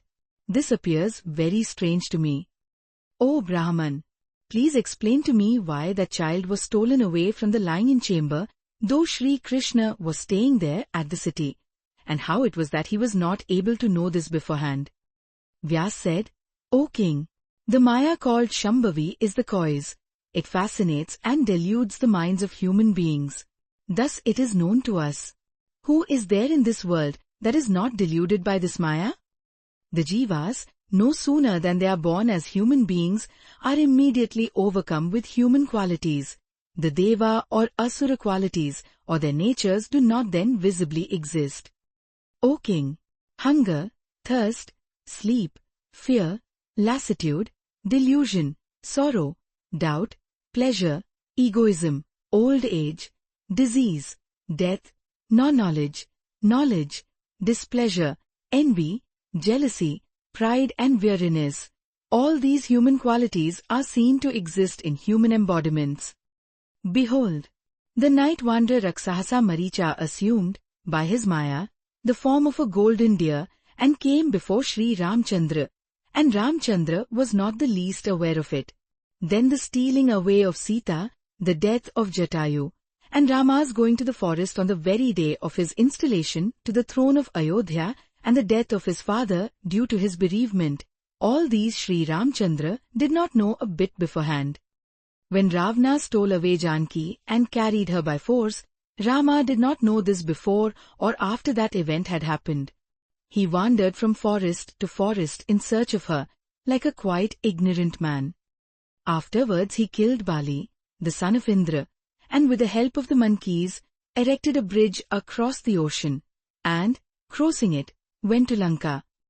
He sent the chief monkeys to all the quarters in search of Sita, and had to undergo all the troubles of deadly battles in the great battlefield. The most powerful Raghunandana was tied down by Nagpasha, snakes, and was afterwards freed from it by Garuda. Then, being furiously enraged, the great Raghava slew Kumbhakarn, Nikumbha, Meghanada, and Ravana. The Janardhan Ramchandra was not aware of the innocence of Sita, and therefore he made her take an oath about the purity of her character, and even made her undergo an ordeal of fire. Afterwards Ramchandra, the son of Dashrath, had to banish his dear, blameless Sita on the mere ground of a bad name imputed to her by some ignorant person, and that he would be thus blamed by the public. He did not know that Kusha and Lava were his two sons, born in the forest. Afterwards, when the Muni Valmiki told him, he came to know of them. Behold, also Ramchandra could not know about the departure of Sita to Patala. Getting angry, he was about to kill his brother Lakshman even. Rama, the slayer of the Rakshas Khara, did not know that Kala Purusha was coming to him. He, incarnating in the human body, did acts all becoming to a man. Similarly, Shri Krishna, the descendant of Yadu, taking human birth, did acts all like a man. What more discussion can there be in this? See, from the very outset, he fled, out of fear of Kamsa, to Gokula. Afterwards, he fled out of fear of Jarasandha to the Dwarka city. Knowing all the rites and ceremonies of the Sanatan Dharma, the eternal religion, he stole away Rukmini, who was chosen as bride-elect by Shishupala. This act was very unreligious of him. Shambharadatya stole away his newly born child, and Krishna lamented for this. Afterwards, on coming to know of the real state of things from the goddess Bhagavati, he was very glad. Therefore, it can be easily seen from all these circumstances that he had to yield to pleasures and to undergo remorse like ordinary human beings. Again, under the orders of his wife Satyabhama, he had to go to heaven to bring the Parijata tree, and he had to fight with Indra. This shows clearly that he was under the subjection of his wife. In that battle, Hari with disc in hand defeated Indra, the lord of the Devas, and took away the Kalpa tree and retained the prestige of his respected wife, whom he had offended. Again Satyabhama tied down Hari against a tree and presented him as a gift to Narada. Afterwards, she, the passionate woman, freed Krishna on paying an equivalent of gold coins. On seeing Rukmini's many sons, Pradyumna and others, all qualified with diverse qualifications, his wife Jambavati prayed to Sri Krishna with humility so that she may have also many beautiful sons. For her sake, Krishna firmly resolved to practice tapasya and went to the place where the great devotee of Shiva, Upmanyu, was staying. Hari, desiring to have sons, engaged Upmanyu as his spiritual guide and obtained from him the mantram called Pashupta Mantra and became a dandi, holder of a staff, and shaved his head. In the first month, he subsisted on fruits only and meditated on Shiva and repeated silently the Shiva mantra. Thus, he practiced very severe austerities. In the second month, he subsisted on water only and stood on only one leg. In the third month, he lived on air only and stood on the end of his great toe. Thus time passed away. In the sixth month, the god Rudra, holding the moon on his forehead, was pleased with his asceticism and devotion and appeared before him on that spot. The god Mahadeva came on a bull. He was attended by Brahma and Vishnu, Indra and the other Devas, Yakshas and Gandharvas, and addressed thus, O high-minded Krishna of Yadu's descent, I am pleased with your severe asceticism. Now ask your desired boon. I will grant it just now. I fulfill all the desires of all my devotees. What desire, then, can there be that is not fulfilled when I am seen by the devotees? Vyas said, the son of Devki was very glad to see the god Shamkara and fell prostrate at his feet.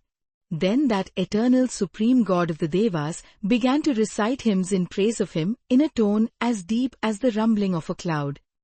Krishna said, O Deva of the Devas, O Lord of the world, you alone destroy the misfortunes and sorrows of all the beings. O destroyer of Asuras, you are the cause and creator of this universe. I salute thee. O one having a blue throat, I bow down to thee. O holder of trident, I again and again salute thee. O Lord of Parvati, you destroyed Daksha's sacrifice. I salute thee. I am blessed by thy sight and think myself as having discharged all my duties and satisfied. O virtuous one, my human birth is crowned with success by saluting thy feet. O Lord of everything, O three-eyed, I am tied down to this world by my attachment towards my wives. Now I take refuge in thee to free me from these bonds. O destroyer of sorrows, I am very much troubled on attaining this human birth. O Bhava, I am afraid of this world, and hence I take refuge unto thee.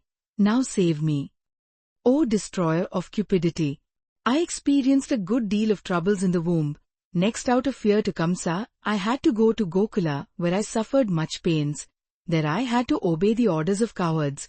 There I had to attend as Nanda's cowherd, the pasturing of his cows, and was constantly suffocated with the awful dust thrown up by the cows.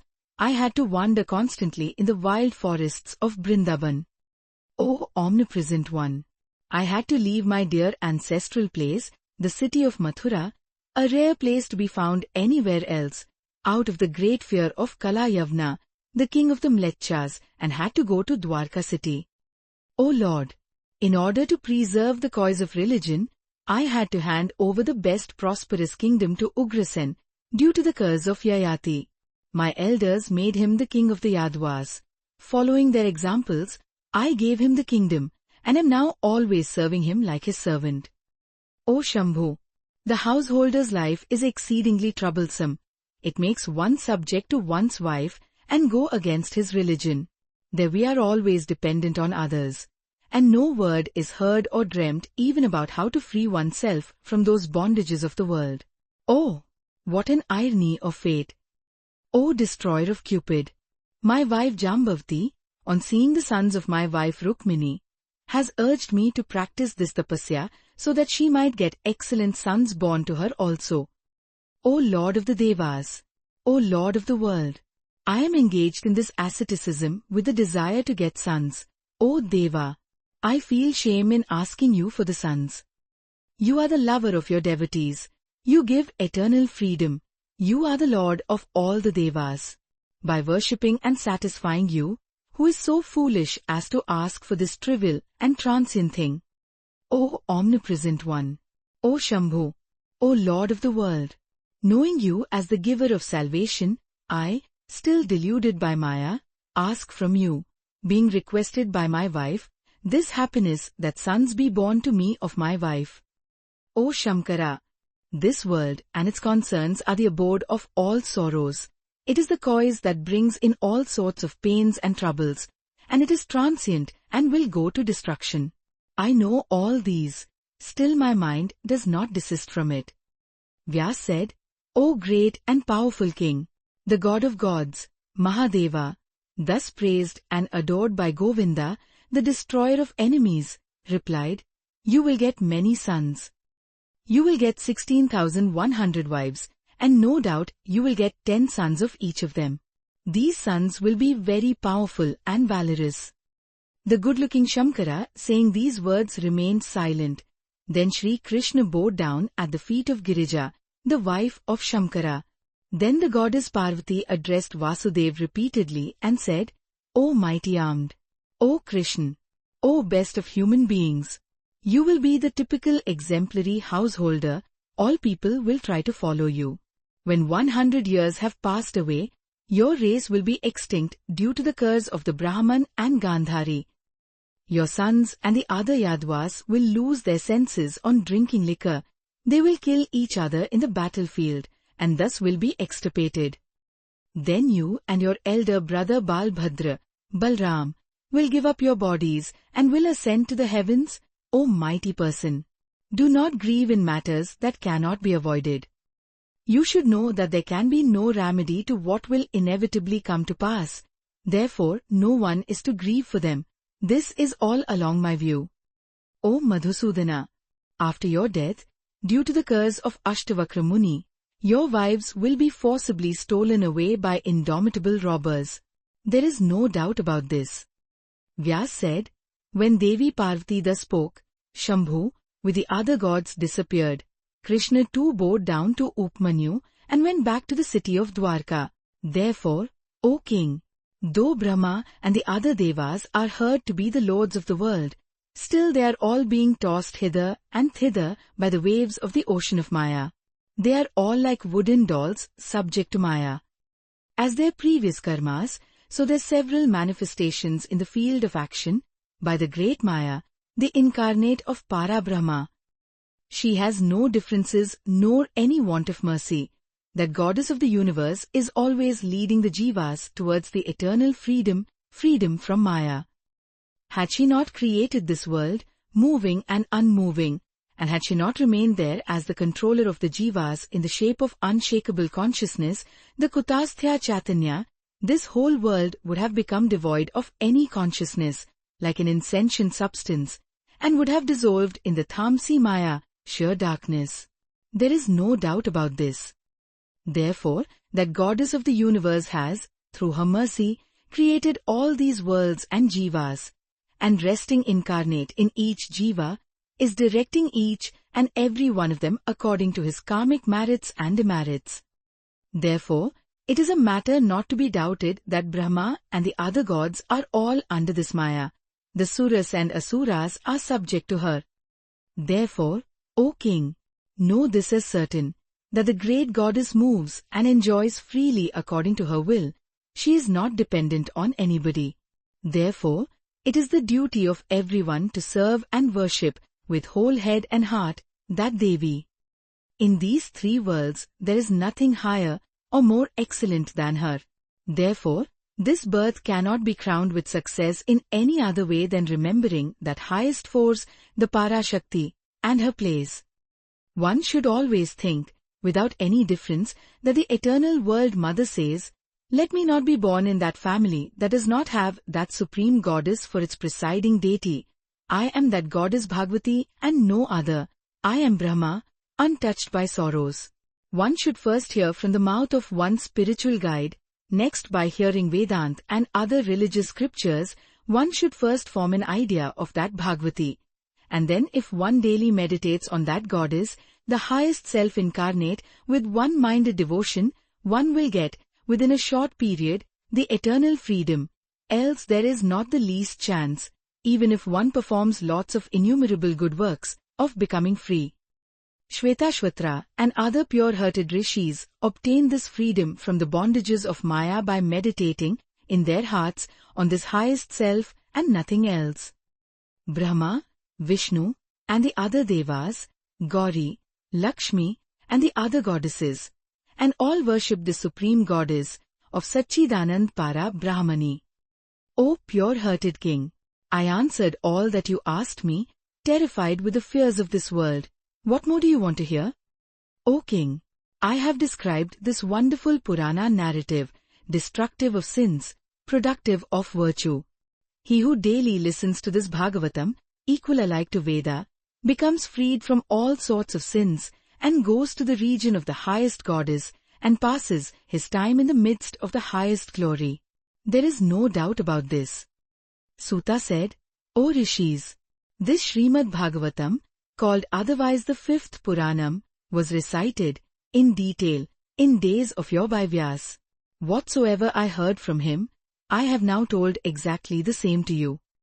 Here ends the 25th chapter in the 4th skanda of Srimad Devi Bhagavatam, the Mahapuranam of 18,000 verses, by Maharshi Veda Vyas, on the Devi's highest supremacy. Here ends as well the 4th skanda.